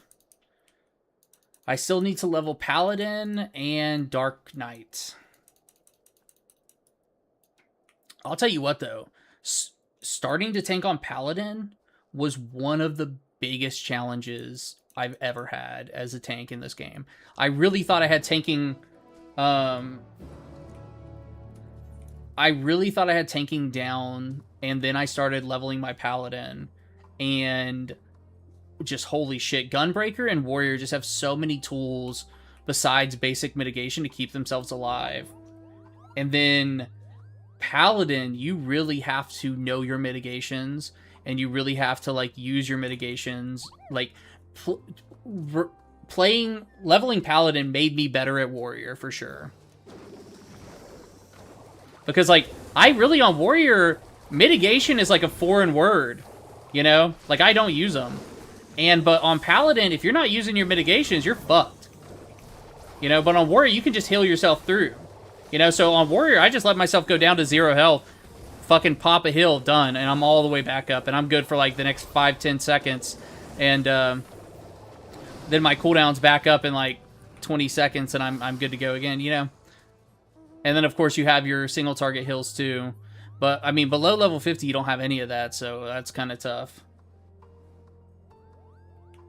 I personally think tanking is the easiest job in the game. Like, straight, as long as you have a healer who's, like, halfway competent, I think tanking's the easiest job in the game.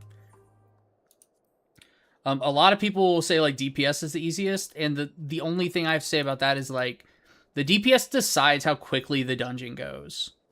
And so when you have slow DPS versus good DPS, it's really fucking noticeable. But like a bad tank versus a good tank is just going to be the only reason people would even notice that is if you weren't wall-to-walling, you know? I will say Pictomancer has been a breeze leveling. The dungeons, the damage I've been doing is so much higher than it was on any of my like normal classes. Yeah, so I have no idea what any of my buttons do. As a matter of fact, I'm going to put that over there. I know, I mean, I've ranked up the PvP, like, series a bunch, you know, just to get the rewards. Normally, whenever there's good, like, I missed the Oppressor mount. I didn't play for that one, but, I have, like, the Fierce Tyrant set and all the other, you know, now you can just buy the Fierce Tyrant set, which kind of makes me sad. But, you know, so I'll level up PvP just to get the series Malmstones if it's a really good reward, you know? Like, I thought the Fierce Tyrant set was awesome, so I had to get it. But, of course, now it's like, it's such a cool set, but it's so try-hard. Okay, what are we doing? I don't even know.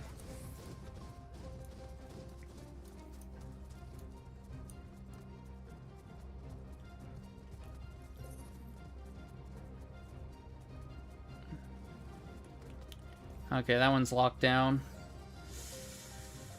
Ooh, I don't think we'll be able to get this one, but let's see. There's no reds here? Okay. Okay. It's crazy that there are no reds here. Okay.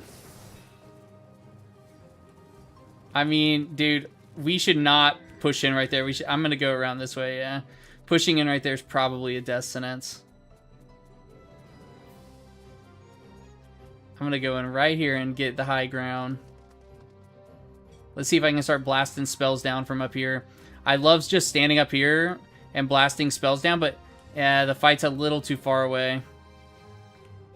Okay, where's the rest of my team? Man, the rest of my team is just capping. If they just push back just a little bit more... Nah, I shouldn't sit here and wait for that. Okay. I'll go join my team. I'll just jump down and run over there.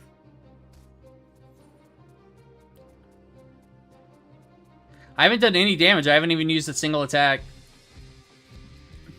But we are crushing it right now because we just got three of these things without a fight. I don't know which one of my abilities are instant casts and which ones aren't. Oh my god, I'm gonna die without getting... I didn't even get a single attack off because I thought I was using instacast and I wasn't. Where are my instacasts at? I know this class has some instant cast abilities. Here's an instant cast right here. Oh, but that's after you're done painting. Okay, so I need to paint first. Yeah, that was an abrupt mute. Okay, here we go. Here we go.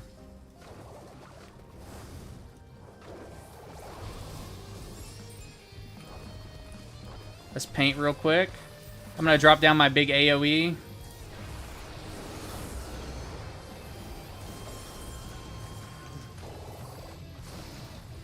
Normally... What did that even hit?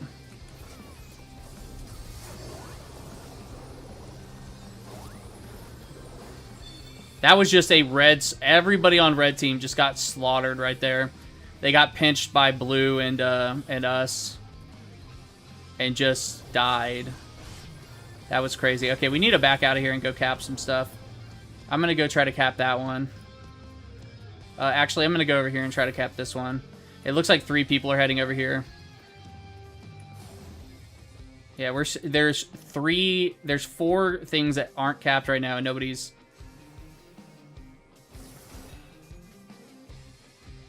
I mean, this is just free. This is just free. They're about to get that one. Okay, they got that one. Okay. Now I can get back into the fray a little bit. Not that I know, again, not that I know what my buttons do, but... I'm going to plop it right there. I like to use the comment as like a zone, you know? Like a zoning ability. Like right there, like they kind of separate it a little bit.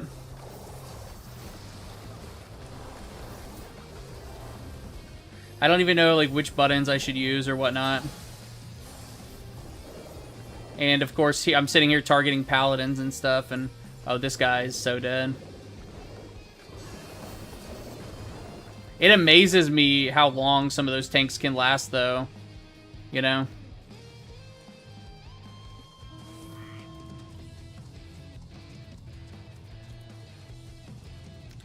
I mean, we're winning right now, but only because nobody has pushed us at all. Like, nobody's pushed us at all, and they've left so many things uncapped. Like, right here, how did they not cap this already? Okay, it's capped now, but still. And then, I guess the next fight will happen right here.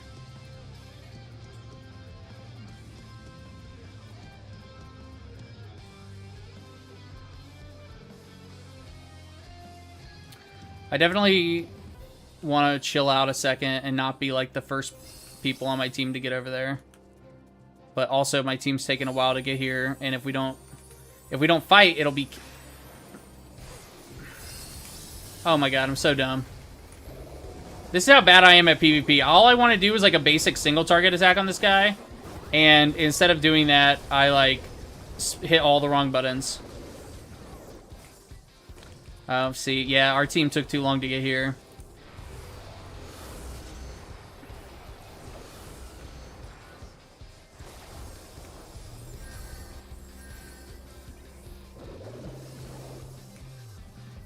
The cast times on my skills are just so long. Okay, well, red's getting crushed right here. Blue's gonna get that cap.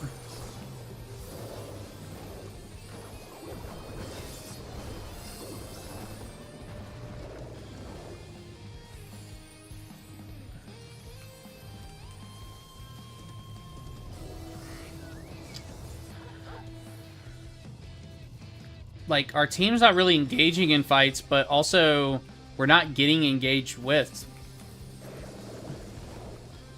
And, like, right here, I just killed myself by even staying in this area.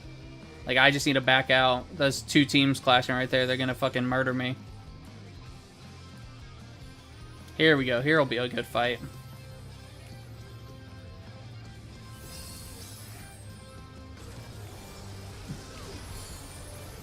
So right here, I'm just gonna try to zone with my comment.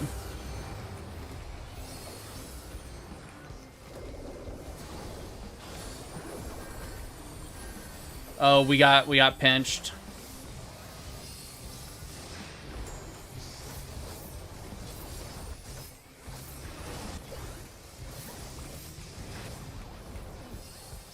We got pinched.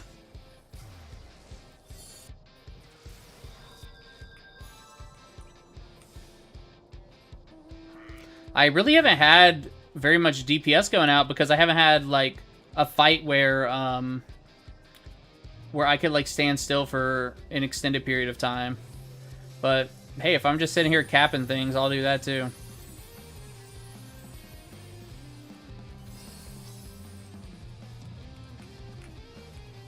Okay, cool. We got 3 people here.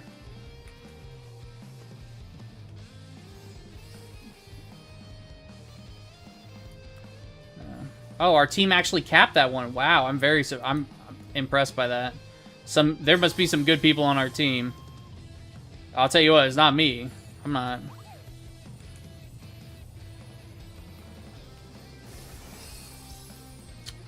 Oh my god, are they not fighting for this one? Okay, blue is fighting for that one. But they're running away.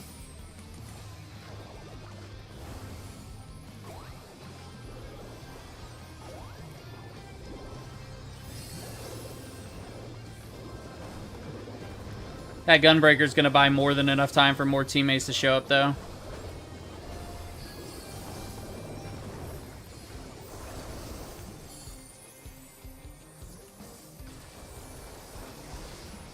Okay, it's time to get out of here.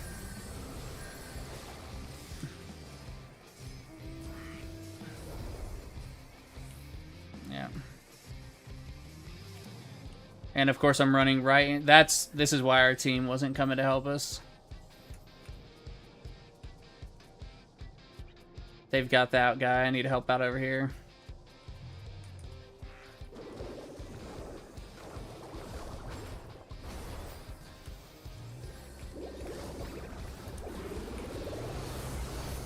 Oh, I can't cancel that?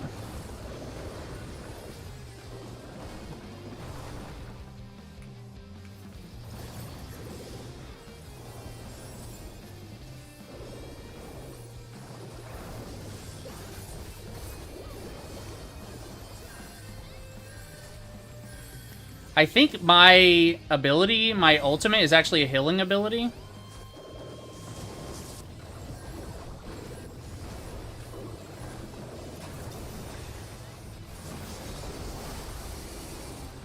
Maybe it's not a healing ability? Ultimate creates at your feet, which reduces damage taken by 25% while increasing HP recovered by healing action. Okay, so it's not a healing ability, but it buffs healing abilities. So, red and blue have decided to push us hard since we were winning for so long.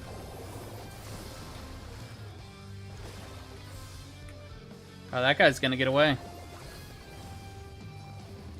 Barely. If I was on my... Oh my god, we're getting pushed in hard.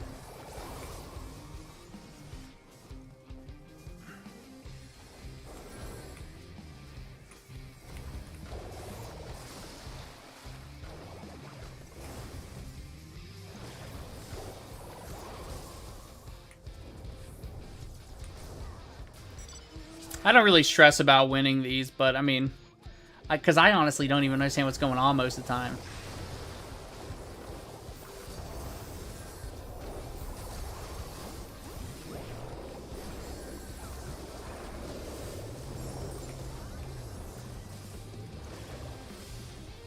Where are you going, Dragoon? Don't run. Bye-bye. Okay, he can run.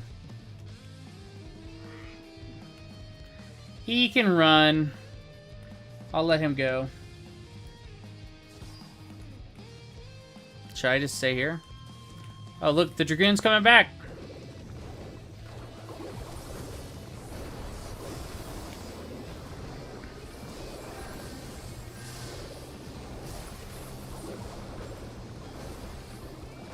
He's running again. Bye-bye.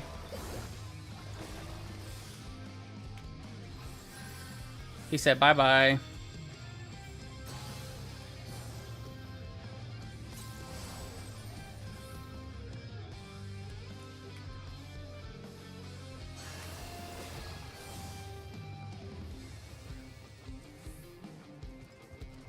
With more people in it, does it go faster?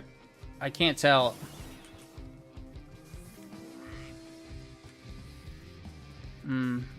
I bet that Dragoon's up here right now. Where you at, Dragoon? There he is.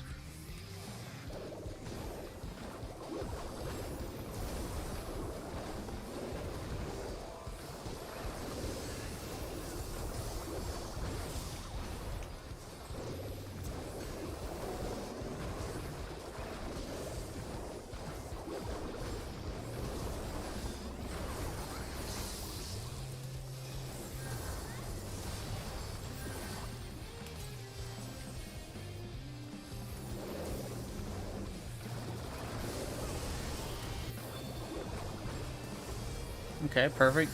We capped it. Oh, that Dragoon's getting away again. Oh, he died. He died finally. He put up a really good fight, though. Somebody in chat said, "So what was that? We're so easy to farm." Like they were just farming us in our base for a little bit. But the game is almost over. If we cap this one, we'll for sure 100% win.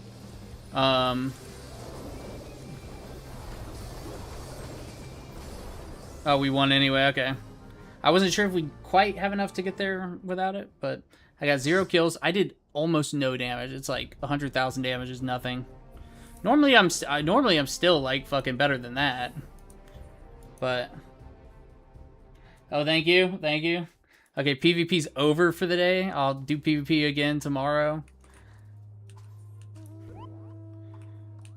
The only PvP thing I care about is my series Malmstone and my XP, which I am capped on wolf tokens, so I should go spend them on something. You know, there is a lot of good-looking wolf token gear that I don't have.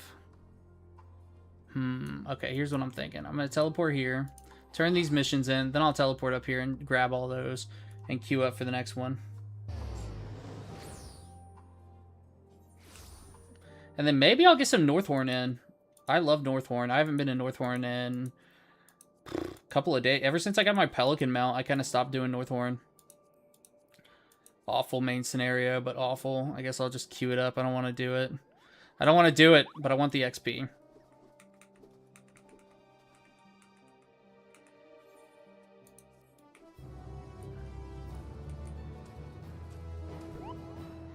This guy's almost out of his 80s, so I can go to Dawn Trail after. I need to upgrade his gear when he hits level 90, though. Still wearing all the level 80 gear. Which I haven't started feeling too much of a problem with the damage, but I think I'll start feeling it in Dawn Trail for sure. Not to mention, a lot of the Dawn Trail dungeons are going to require... I mean, actually, already I'm to the point where I can't do my current level dungeons because I don't have a high enough gear score. Dude, Vipers are strong in PvP from what I understand. I mean, I've seen Vipers in PvP that it feels like I'm fighting a tank. 4, 5, 6 people fighting this one Viper and they just live. And it's crazy. And they're just killing people left and like they get in, they do damage and they don't die. It's crazy.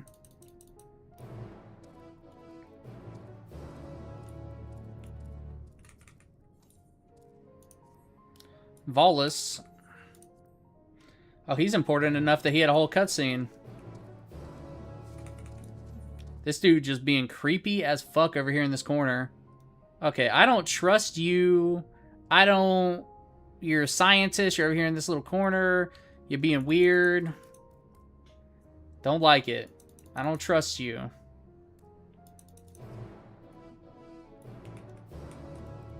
Whatever he's asking me to do, I don't feel good about it, but I'm gonna do it for the XP, as meager as that XP is. Actually, mostly I'm doing it just to clear my map up, because clearing up the side quests has been something that I've been wanting to do for so long. And since I have characters I want to level anyway, might as well get the XP while I'm doing side quests. And also refusing to listen to the stories. I love lore. I really do. But oh my god, I can't do this much. I can't pick through all the important ones and all the unimportant ones. I got a lot of missions in this zone right now. How many missions do I have in my journal right now? Oh, okay, only 19 out of 30. That's not bad. I thought it'd be closer to like 26 or something. I thought I was gonna be way closer to the cap of 30. Another thing I want to start getting done are the VC dungeons. So I just did my first variant dungeon the other day, and I haven't done, and I made a lot of money from it. I got a hedge worth like 2 million, and I got a minion worth like 400,000. I got 2 minions worth 400,000, but I used one for myself, obviously. But I got them both from the same run, which I thought was crazy. But the hedge nor the minion have sold, so maybe they're really not worth that much.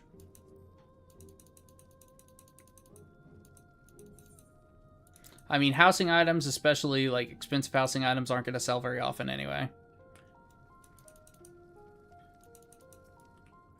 But there are a lot of people coming back and building new houses and stuff, so a lot of houses on the market. So as those start getting bought up, I mean, I still remember back when it was impossible to get a house. Every single house would always be taken. And now there's so many houses on the market.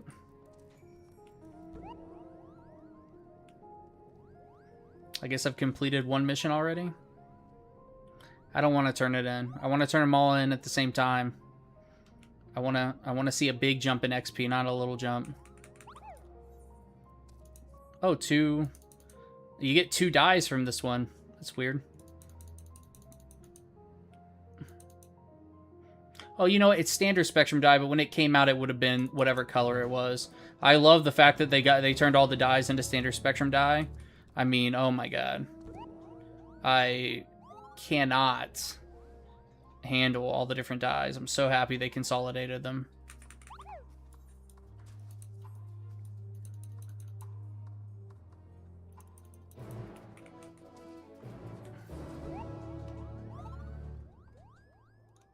Wait, I had more missions down in the bunker? Okay, I gotta come back to the bunker anyway, so let's start heading out.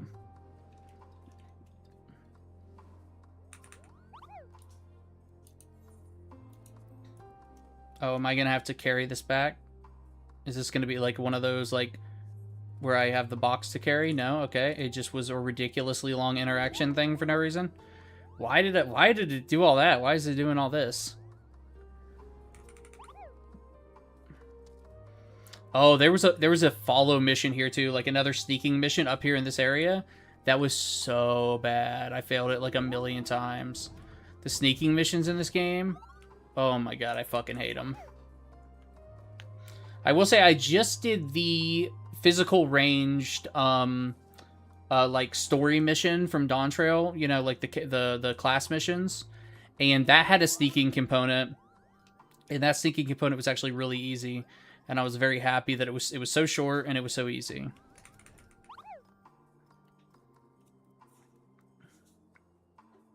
War Machina. It's War Machine over here. Where's Iron Man, War Machina?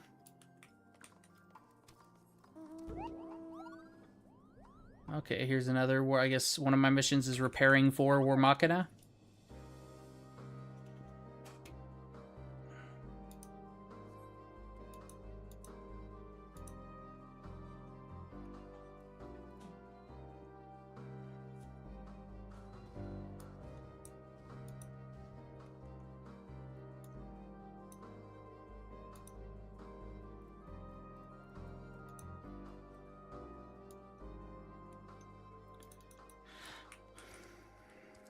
How long is this? 10-minute queue for main scenario. Holy cow. I will say the DPS queue for main scenario has been pretty substantial lately.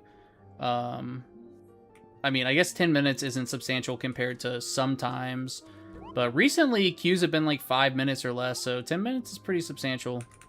But main scenario queue, I also rarely get it where it actually meets the wait timer. It's always longer for main scenario, but we'll see this time. I mean, sometimes if I really want to level, like just do my roulettes quickly, I'll just jump on like a tank for the main scenario, because I need to level them anyway.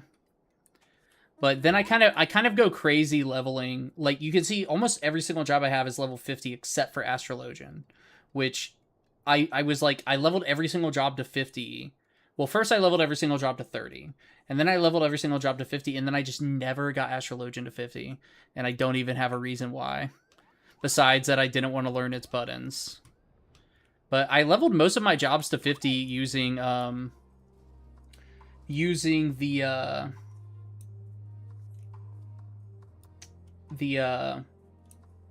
NPC dungeons with your grand company.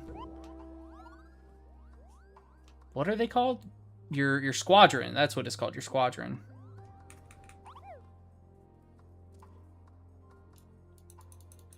Static a job to 100? What does static a job to 100 mean? Does that just mean like spam dungeons, like level it together? I'll do that. I mean, I know the quickest way to level a job is just do the dungeon that's the highest piece of content for it. You know, but sometimes I like to do some deep dungeons and stuff too. But I'll level a job to 100. Yeah. You just let me know which one you got at a certain level.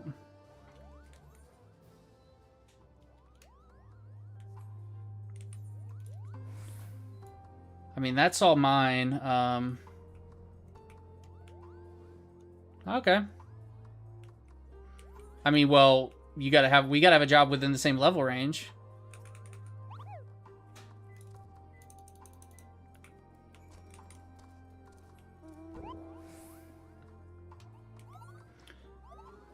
I mean, my Sage I could get. I'm just kidding. Sage is obviously like right there. I'm gonna get Sage there in the next couple of days. I'm only gonna level Sage with Beast Quest though, just because like it's the job I've been doing my Beast Quest on, so I might as well just keep doing it on. And I also don't have another job in the 90s right now, so I can't do the Pelu Pelu Beast Tribe dailies and get XP on any other class right now. But once I get Pictomancer to 90, then I'll be able to do that. Oh, all of yours are 60s? I mean, my Scholar's 60. I'm scared. Oh, you know what? I could do Summoner instead of Scholar. I was about to say, I'm scared as shit of playing Scholar as a healer, because I don't have any idea what's going on with that, with Scholar.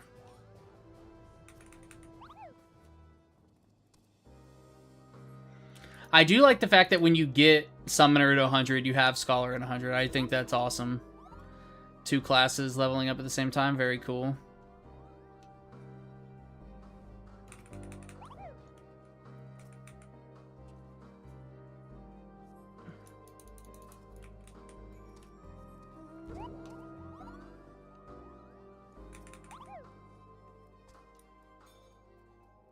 Summoner's useless. Man, there are people that love Summoner. I mean, Summoner's supposed to be really good DPS. I don't know. I like the idea of Summoner more than I like the execution in the game of Summoner. I like the fact that you can change the skins on your summons. I think that's really cool. At least for like the little Carbuncle and Pixie and stuff.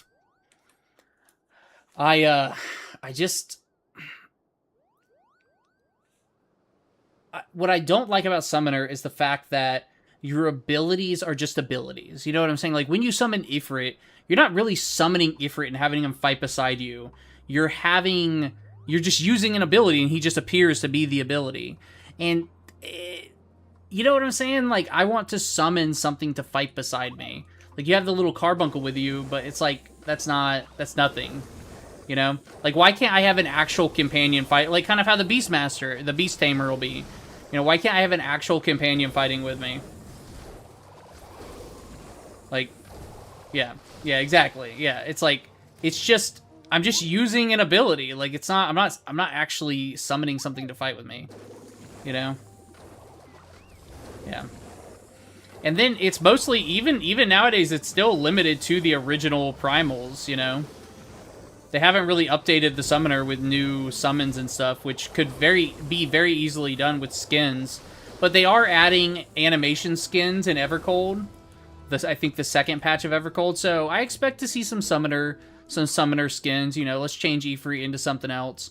You know, let me summon Ifrit from Final Fantasy, different Final Fantasy games instead of just the Ifrit from this game. Which I say just the Ifrit from this game. There are multiple Ifrits in this game, but where is the thing I'm looking for right now? When do you want to level a job? I need to go eat soon, but besides that, I'll be playing the rest of the night. At least for a while.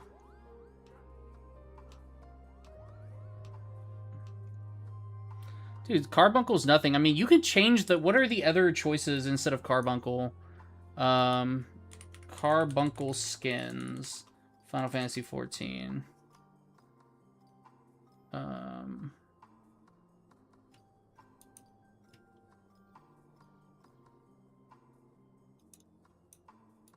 I mean, just like with the fairy for Scholar, where you can change its skin... you can change the skin of the Carbuncle to something else. I just have to remember what they are.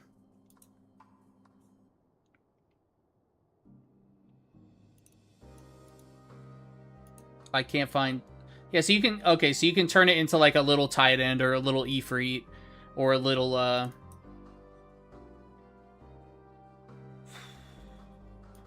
So there's Carbuncle, Emerald Carbuncle, Topaz and then Garuda... Tident, Ifrit, Selene.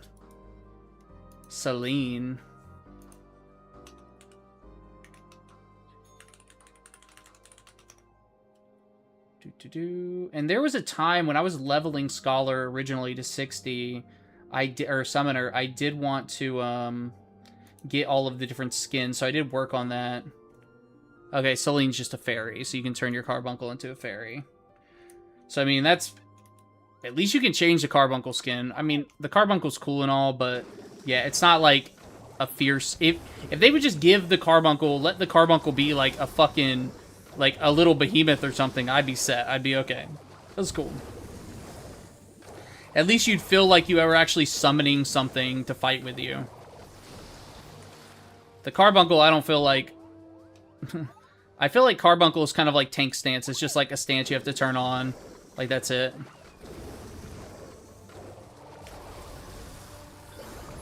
I guess I should use some of my more fun abilities on the painter instead of just my boring ones. I mean, the painter has a lot of really fun abilities. What am I doing here? Why am I not completing whatever's in this area?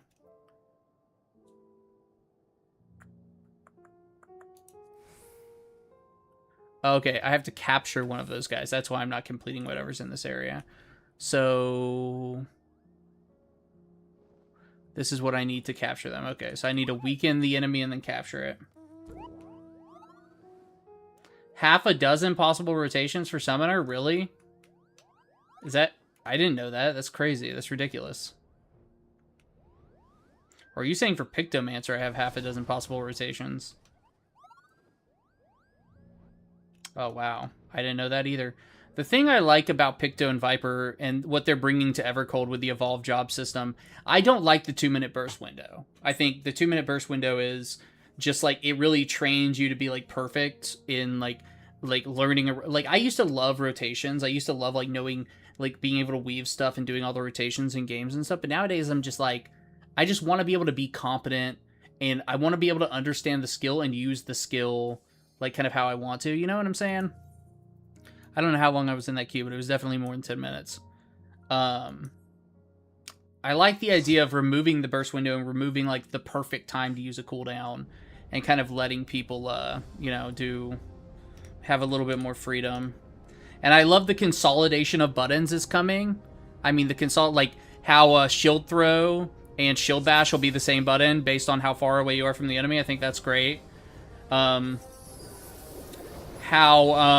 your like 3-part combos will all be on one button, like the Pictomancer. Well, I'm not doing... I don't even have, like... Subtractive Palette isn't even something that I can use on most of the content I do right now. Because I haven't geared this guy up, so I never get queued into higher level content.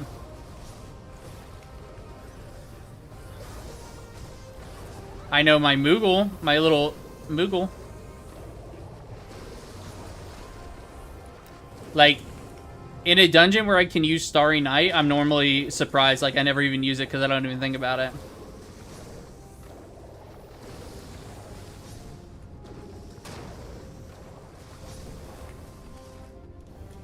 You know, I can paint between phases. Oh, no, I can't. I forgot. We get put in rocks after this phase, don't we? So I'll just paint a little bit now.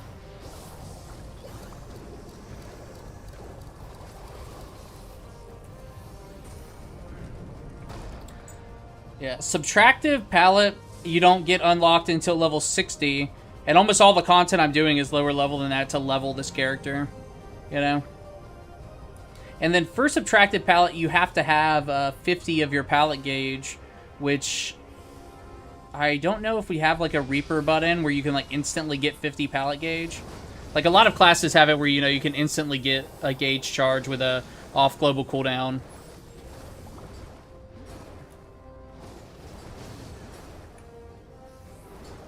I mean, the hammer's hilarious.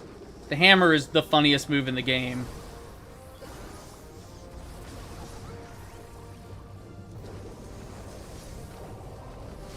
Nah, my Picto doesn't have instant 50 gauge either, but I'm just saying a lot of classes do. Like, you know, Warrior has it, Reaper has it, where you can like get your gauge very quickly without having to use a builder.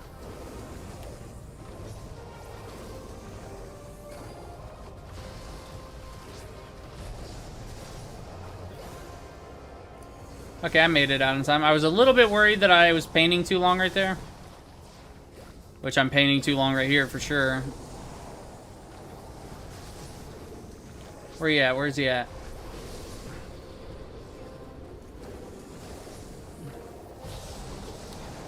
A Dragoon in here? Nice.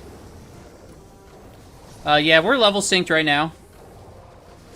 I mean, I'm doing daily roulette, so you have to be level synced.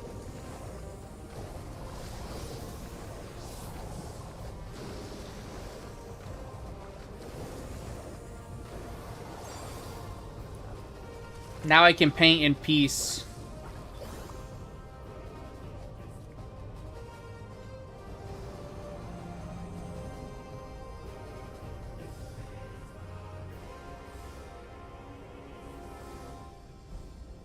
I mean, it's easy. I mean, basically on Sync Picto, you don't have Subtractive Palette. You just spam your basic single target combo and then use your painting thing whenever you can, you know? Like, that's basically all I do. I'm not saying I'm playing Picto right, but I will say Picto does a ton of damage even when you're not playing it right.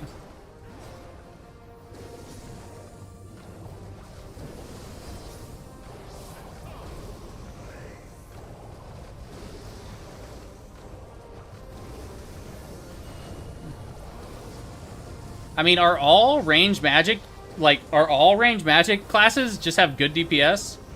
I mean, I play melees normally, and I'll tell you, I love my melees. I mean, obviously, I guess I have the same amount of melees leveled up as I do ranged physicals. So I have 2 ranged physicals and 2 melees at max.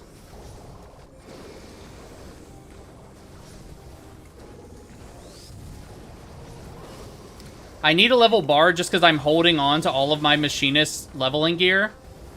You know? Like, I have all the gear I use to level my machinist. It's like... Yeah. In theory, Red Mage sounds like something I'll really, really enjoy, right? But I don't think I've ever had a lot of fun on Red Mage when I played it. Black Mage is tough, man. If you love Black Mage, I mean, that's... I understand it's easier now than it used to be. But, I don't... When I play my Black Mage, my rotation is not a rotation. I'm just using my fire abilities and using my ice abilities and using my fire abilities. And, that's it. I'm not really doing anything special.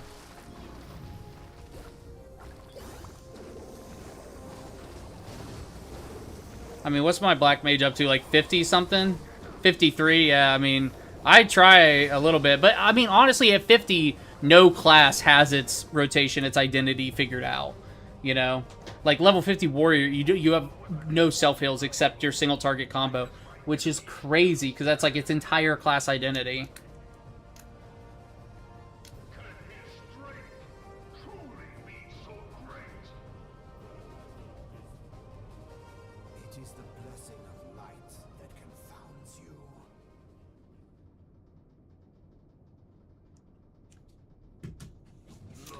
Long cutscene. Here we go. Now I can just chill.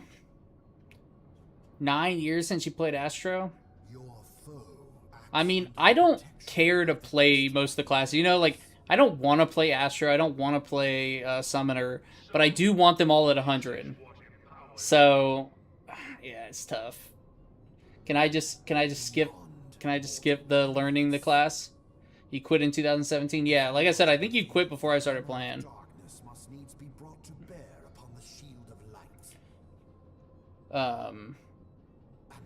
I couldn't even begin to remember what year I actually, like, played a lot of Final Fantasy 14. 2017, I was still very addicted to Elder Scrolls Online. And I quit Elder Scrolls Online in 2017 because of how addicted I was to it. I mean, yeah, every job maxed out at level 60, you know, I'm not, it's just level 60. And, like, half the jobs we have now. No, just kidding. Yeah, I've never gotten all the jobs to max. I quit way before that. Normally, I come back for an expansion. I do all the content of the expansion. And, like, I hype... Like, I'll come back at the end of the expansion, like, right now. Like, at the end of Endwalker, I did the same thing. And, I'll be like, yeah, I'm gonna get through the story, and then I'm gonna, like, grind all the endgame and stuff. And then you get through the story, and it's just, like, Dawn Trail story just burned me the fuck out. I don't... You were saying you're not caught up on the main story, but the Dawn Trail story really burned me out and made me not want to do the post-game content. So that's why I took such a long break.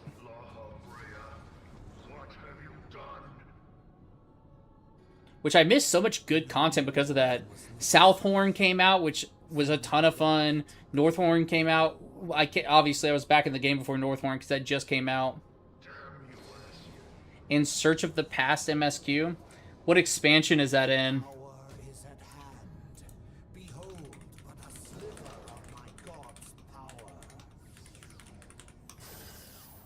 Oh, it's in Dawn Trail? Okay, okay. Is that post-game Dawn Trail? Okay, yeah, that's... Okay, I just looked it up. That's post-game Dawn Trail. Okay. So you're done with Dawn Trail. Yeah, Dawn Trail... Like, I don't think Dawn Trail's bad playing it now.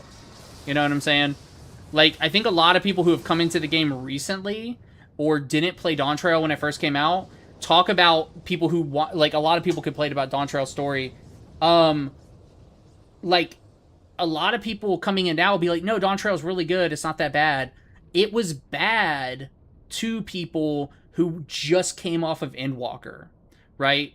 And, like, this was the first new piece of content in years, and it was so hyped up, and, like, Beastmaster was hyped up, and then they didn't even release Beastmaster with it. Like, there were a lot of things that were disappointing, but coming right off Endwalker with, you know, like, Dawn Trail being the big piece of content that just came out, that shit was disappointing. Oh, Heidelin, it seems the task of keeping your champion alive. Like, the first 3 zones, or 4 zones of Dawn Trail killed me. I did not need to know anything. I didn't need to know anything about farming methods of different cultures and, like, that's side mission stuff. But, I think at that time, though, there was so much hype built around Dawn Trail. and what it was going to be for Final Fantasy 14, and it wasn't anything that the hype was built up to be. And I think that's what really... That's why people who played it at the time it came out really don't like it. I mean, Wuklamot's, like, okay, I guess. Like, I don't hate her. I like her more than a lot of people. But I'll tell you what, as much as I liked her and I was willing to put up with her, even I, by the end of Dawn Trail, was like, yo, Wuklamot, I need you to go away for, like, 5 cutscenes. Like, let me have, like, 5 cutscenes without you talking.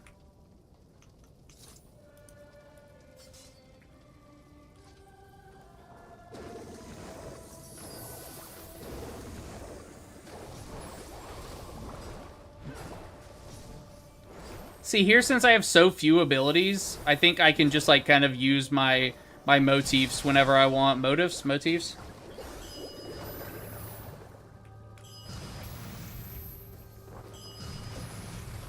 Oh, that's interesting. That's interesting.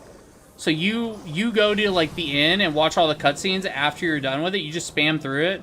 And then you, like, do you watch a YouTube video recap, or do you sit in the inn and watch all of the cutscenes from the inn? Because I sit there and I'll read every single line of dialogue is when I'm, like, dying inside with Wuklamot nonstop. Wait, why am I not attacking? Like, she's a good, fun character. I love the story of, like, helping her become the ruler of her nation and stuff. And then, but she becomes the ruler of her nation and then she gives it up almost immediately. And I know, like, oh, she's co-leading with Kona. I thought that was a horrible narrative decision. That kind of, like, negated a lot of, like, what we were doing. I understand why they did it. But... You did the whole MSQ in 2.5... That's crazy. It took me weeks to get through the MSQ of Dawn Trail when it first came out. I can't remember what else was going on back then, though. Oh, man. Am I going to get hit by that? Nope. I had to finish the painting before I moved, you know? Wow. But I think by watching just the cutscenes, don't you, like, miss a lot of the context? I'm trying to think, and, like, isn't a lot of the story told not through official cutscenes? It's told through, like, just, like, kind of not cutscenes. I'm trying to think of how to say not cutscenes, you know, just, like, game dialogue, even without voice actors and stuff.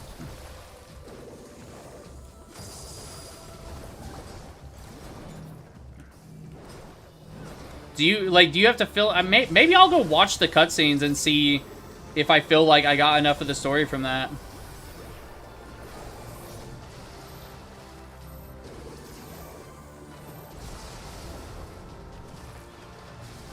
Yeah, I mean, that's what I was saying earlier about the never-ending dialogue was a big reason that I couldn't get into Final Fantasy originally, was because I felt like I was just reading a book. Like, I felt like this was the MMO, like, this was the book of MMOs. Like, you know?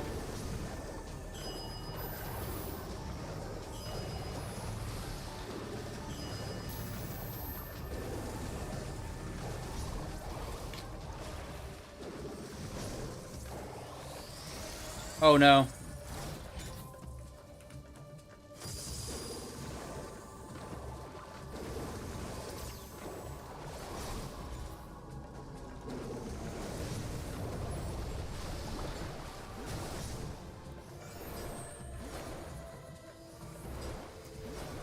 Yeah, I feel like you have to miss a lot of the story watching the cutscenes that way.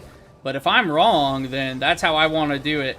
Now, Evercold's story is promising to be better than Dawn Trail's. Like, I would say for, like, Endwalker and Shadowbringers, there's no way I'd want to just watch the cutscenes. Shadowbringers and Endwalker were so good. Those stories were good. I don't, but, yeah.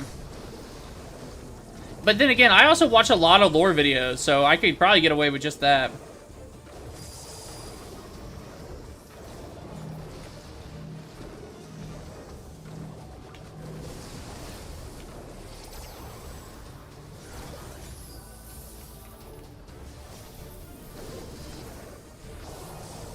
Here we go, final burst. Now, I hope the Dragoon uses the limit breaker. There we go, that's what I'm talking about. Sometimes you'll be in here with, like, I'll be a ranged magic DPS, and the melee DPS will not use the limit breaks. And I'm just sitting there staring at it like, we're about to waste it if I don't use it. You know?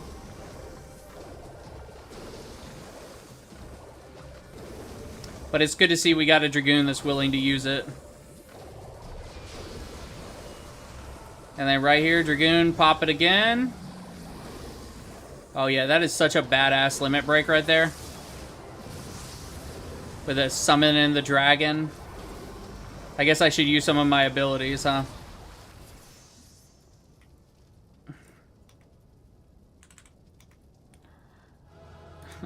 I just said G instead of GG, okay. That's fine, they got it. They understand what I'm trying to say. They know what I'm trying to say.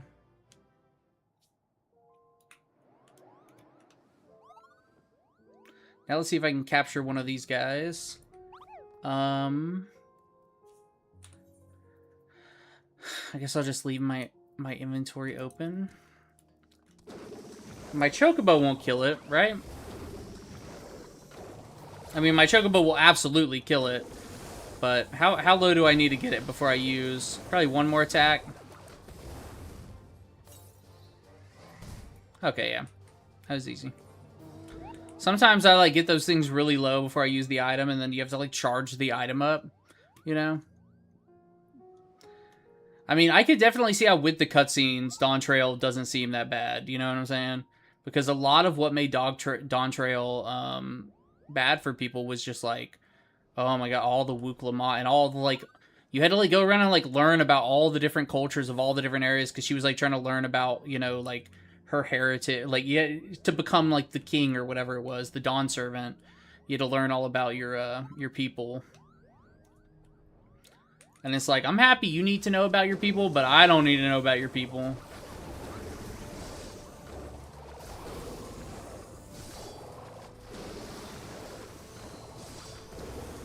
Like, I mean, how many missions have we spent with the Pelu Pelu?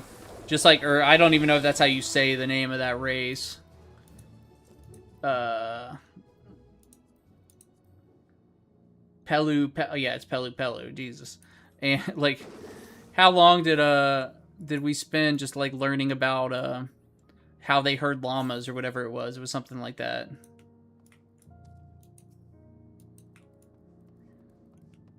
Okay, I think I didn't numb him quick enough, so now... Okay, yeah, I have to restart. I mean, but Endwalker and Shadowbringers weren't like that. There wasn't that level of fluff in those games, you know? Or in those expansions. That's a big reason what made Dawn Trail so unbearable for a lot of people. Was that bad fluff, you know? Like, but Endwalker, like, the fluff in Endwalker, you were learning about, like, the Unsundered World, you know, which was, like, fucking cool as shit. Like, you were learning about the origins of Hydaelyn and Zodiark, and, like, these big mysteries, you know, that you didn't even know were mysteries in A Realm Reborn or Heavensward, or even Stormbreaker.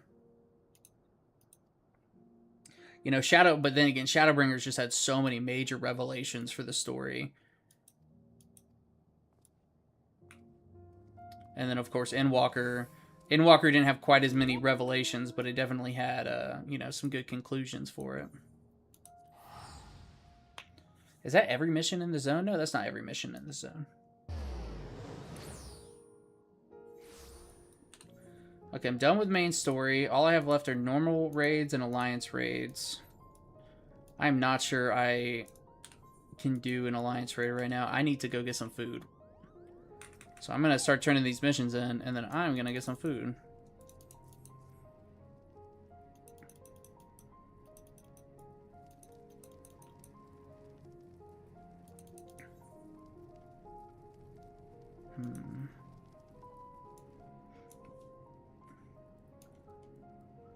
Normally I only stream like once a day. I don't get back on, but I haven't decided about today yet. Because there is a big event going on. Oh, well, thanks for hanging out with me, and it's really good to get to know you. I'm on Excalibur, so I think you have to be on... Hey, a notification came through. Hey, XHey, thank you so much for the follow. that one came through, but the one I got earlier didn't come through. That's crazy. But thank you so much for the follow. And thanks for hanging out and chatting all day. And then I'm on Excalibur, but my character's name's just, if you want to, like, screenshot or something, I'll leave it up if you want to level those characters. Fugio Lotharian. I would type it in chat, but I'm using this, like, ground control thing, which it says multi-chat is read-only mode. So I can't, you know, it won't let me type from ground control for some reason. Even though I know your main is Raffle My Waffle. Oh, okay. You don't see very many troll names like that in the game, but it's good. Raffle My Waffle. It rolls off the tongue.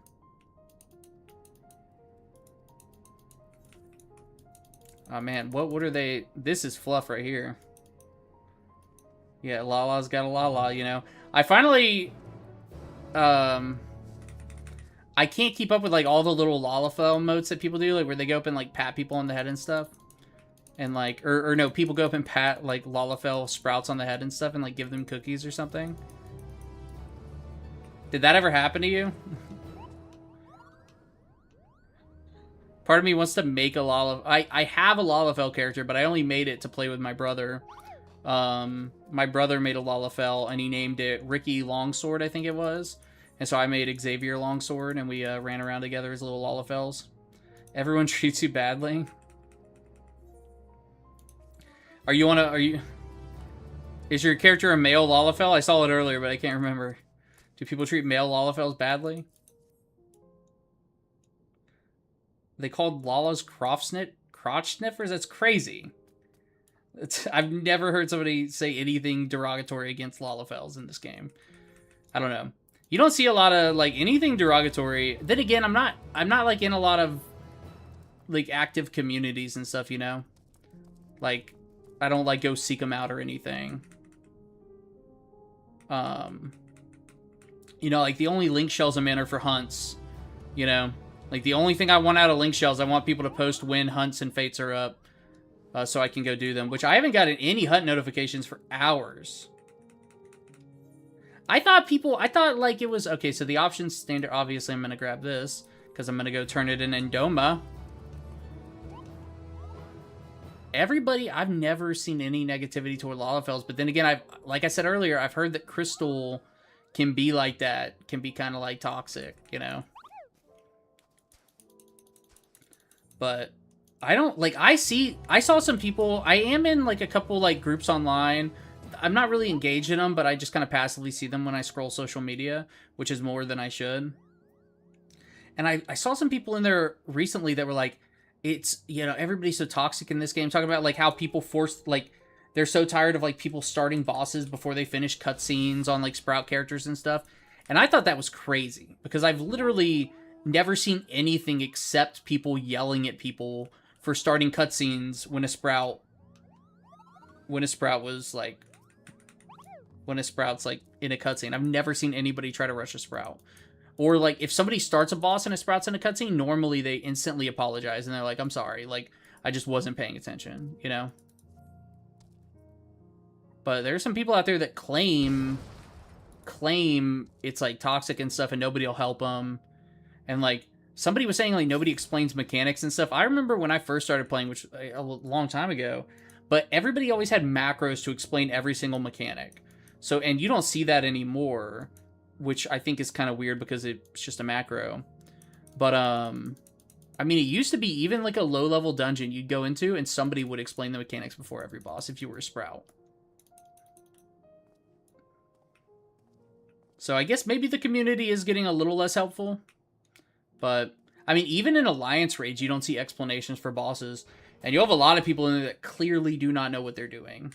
And I'm one of those clearly people.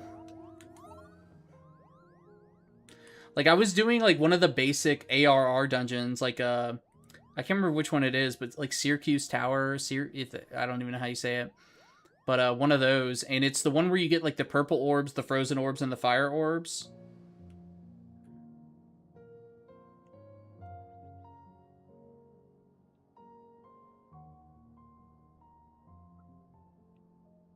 I mean, I don't expect anybody to read about a fight before a dungeon or before a trial. But it used to be that, like, people, like I said, people just had macros, and you would just, like, as you were going through dungeons, somebody would click their macro, and it would just explain every single boss fight as you were getting to it, and it'd be a very simple explanation. And that used to be the standard. It used to be that but then again, I'm not a Sprout. You know, I haven't been a Sprout in a long time, so maybe I'm just not seeing it because I'm not with Sprouts.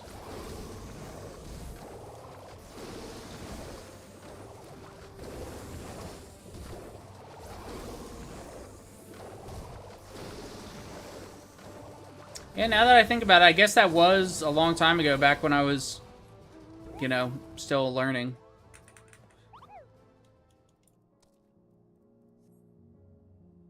Post a link before you start content. I mean, the only time I expect somebody to watch a video before they do a fight is in Extreme Trials.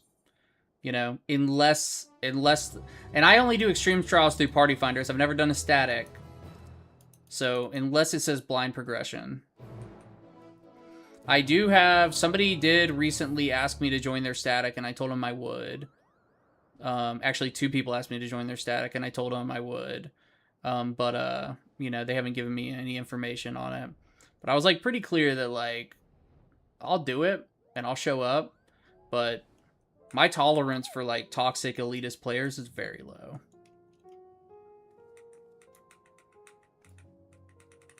Like, I used to be around that a lot, and I used to, you know, be an in-game raider and stuff, and I've never enjoyed just the, like... I used to run a training guild for raiding, like, getting people into in-game raiding in Elder Scrolls Online, and I really enjoyed it. But it was just, like, so many people in those raiding communities just are the worst.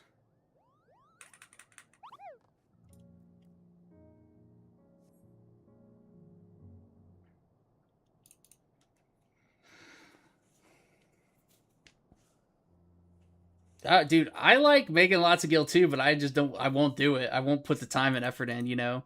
Like, I know the best ways of making guild, like crafting, you know, maps, uh, and then, of course, people always say flipping using the saddlebag exchange. Right, it's called saddlebag exchange, if I'm not mistaken, to, like, flip items across data centers. And I'm just like,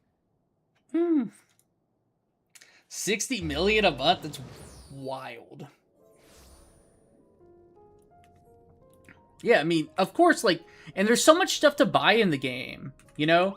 Like, I have, in my guild, I have some really, really, really rich people in my guild, you know? And, they just buy every single new mount that comes out off the market board, if you can buy it off the market board. And, like, they don't have to do the content, like, the duck-billed platypus. I did all of those runs. I did 36, 37 runs of... I mean, I can even check the achievements to see how many more I need to get to 50. Of Northhorn. Oh my god, so many runs of that Fork Tower. And then, but day 1, she had the mount, because she just paid the, you know, 50 million it was to buy it. And I was like, okay. 1.5 million gil a day. I mean, yeah, so she's the one who runs the submarines for our guild. She's not the guild master, but she runs the submarines for the guild and makes a ton of money off of it. And not just that, but also the guild workshop. So the guild workshop too makes a ton of money because there's stuff that you can only craft through the guild workshop, and it takes a ton of time and effort. And like housing skins specifically, you know. See, but you're talking about having 3 subs to have an FC and stuff. I'm not sure if I'm willing to do all that.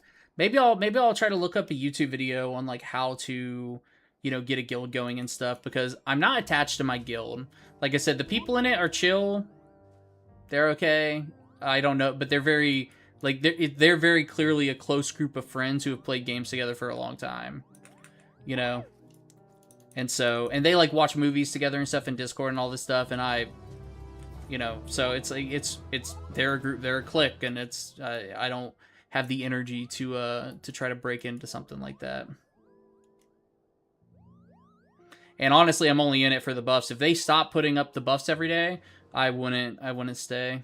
The heat of battle buff. Every step with price. What's the total price? How much did you pay for the signature? Well, I guess you didn't pay for the signatures. You said you had friends.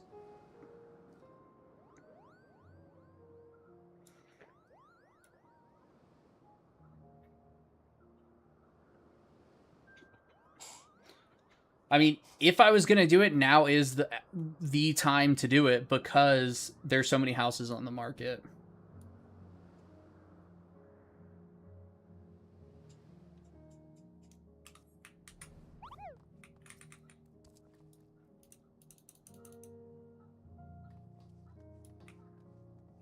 Give me a lump sum price. How much have you paid altogether to get to rank 6? Okay, 15k for FC registration. Oh, okay, 15k is nothing. For some reason in my head I thought 15 mil. Okay, I mean, those numbers aren't bad. I mean, because I've already paid all those for my personal house, obviously. Workshop unlocks 800k. That's not bad either. Is the workshop also the place where you do subs, or is that separate? And then obviously you had to buy all the materials to craft all the stuff you crafted. 10k Gil submersible registration certificate. I mean, 10k is obviously not bad. Okay. So 5 million to get to the point where you can have subs. But that's not including the stuff you crafted that you were talking about. And is that stuff where you just get free materials to craft? I doubt it, right? You probably have to buy that. Maybe you can buy it from a shop. 300k for 470 crafts. That's a lot less than I thought you were going to say it was. How much time, though, to 470 crafts? Do they stack, or did you have to, like, clear your inventory a lot for that?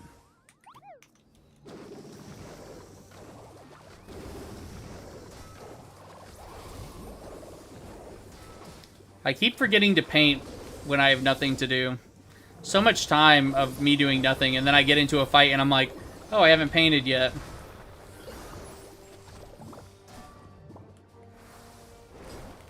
Oh, wow.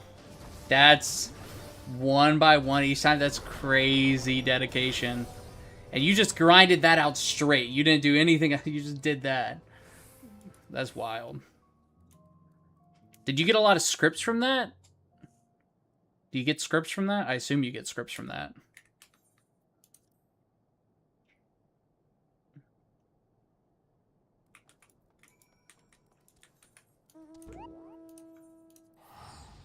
How have there been no hunts posted on my link shells in hours?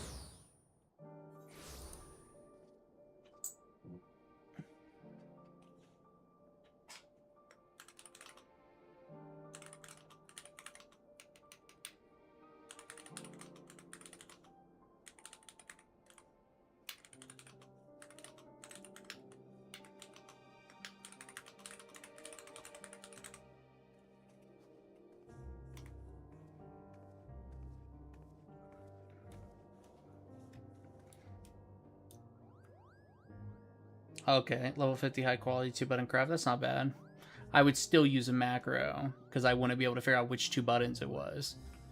But this is my second. Oh, you have to shop around to find the mats. Okay, so it's not from an NPC vendor. You have to get them from the market board.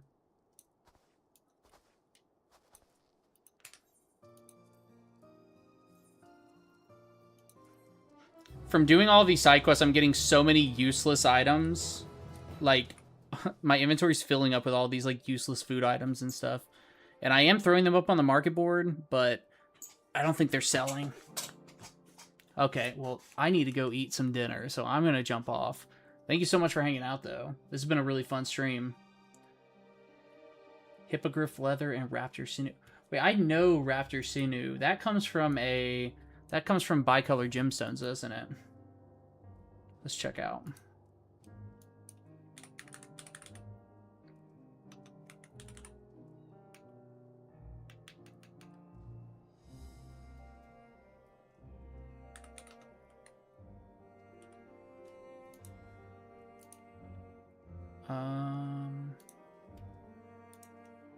Oh, never mind. It doesn't come from that at all.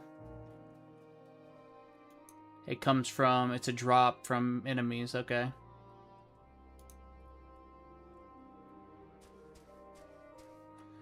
For some reason, it rang a bell of something that I bought with bicolor gemstones recently. Which I need to go spend my bicolor gemstones because they've been maxed out for a while.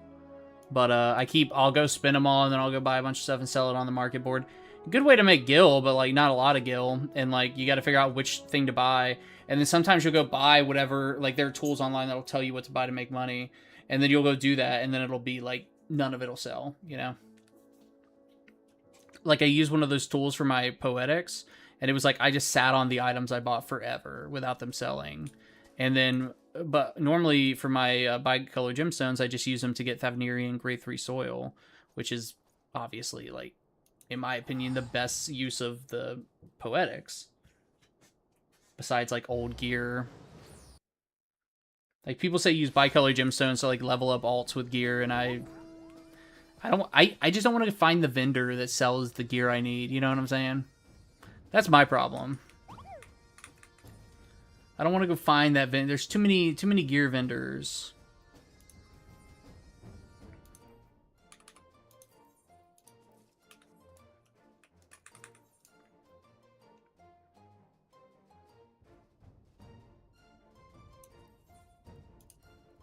That's a lot of stuff.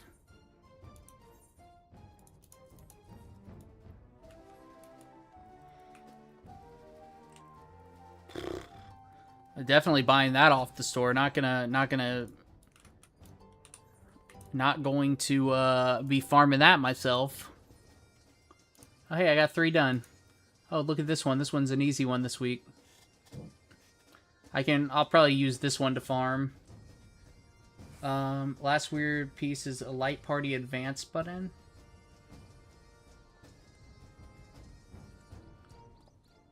Yeah, what's a light party advance button?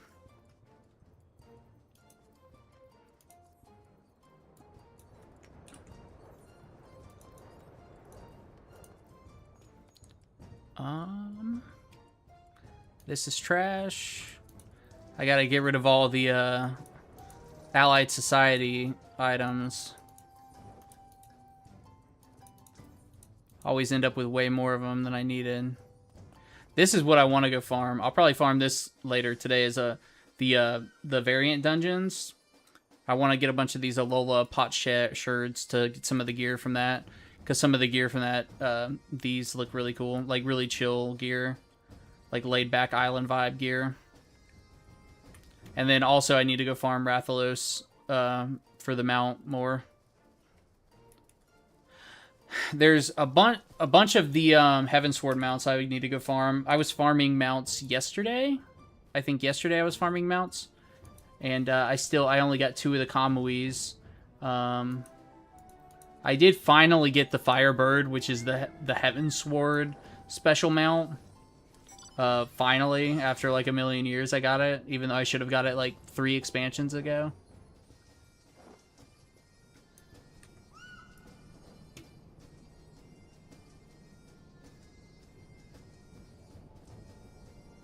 Oh wow, that's interesting. That's hilarious that you have to have a light party to all hit the button at the same time. That's awesome. Okay, no longer calling all perspective. Oh, he was just saying something in chat. Oh, look at the Kamuis. Look at that Kamui mount. I want that Ninetales mount. Oh, well, I'm about to get off, so I'm jumping off. Thank you so much for hanging out. But that is the end of my stream today. And thank you so much, XA. Hope to see you around on... I'll look out for an invitation from Raffle My Waffle. Raffle My Waffle. Hey, no problem. Thanks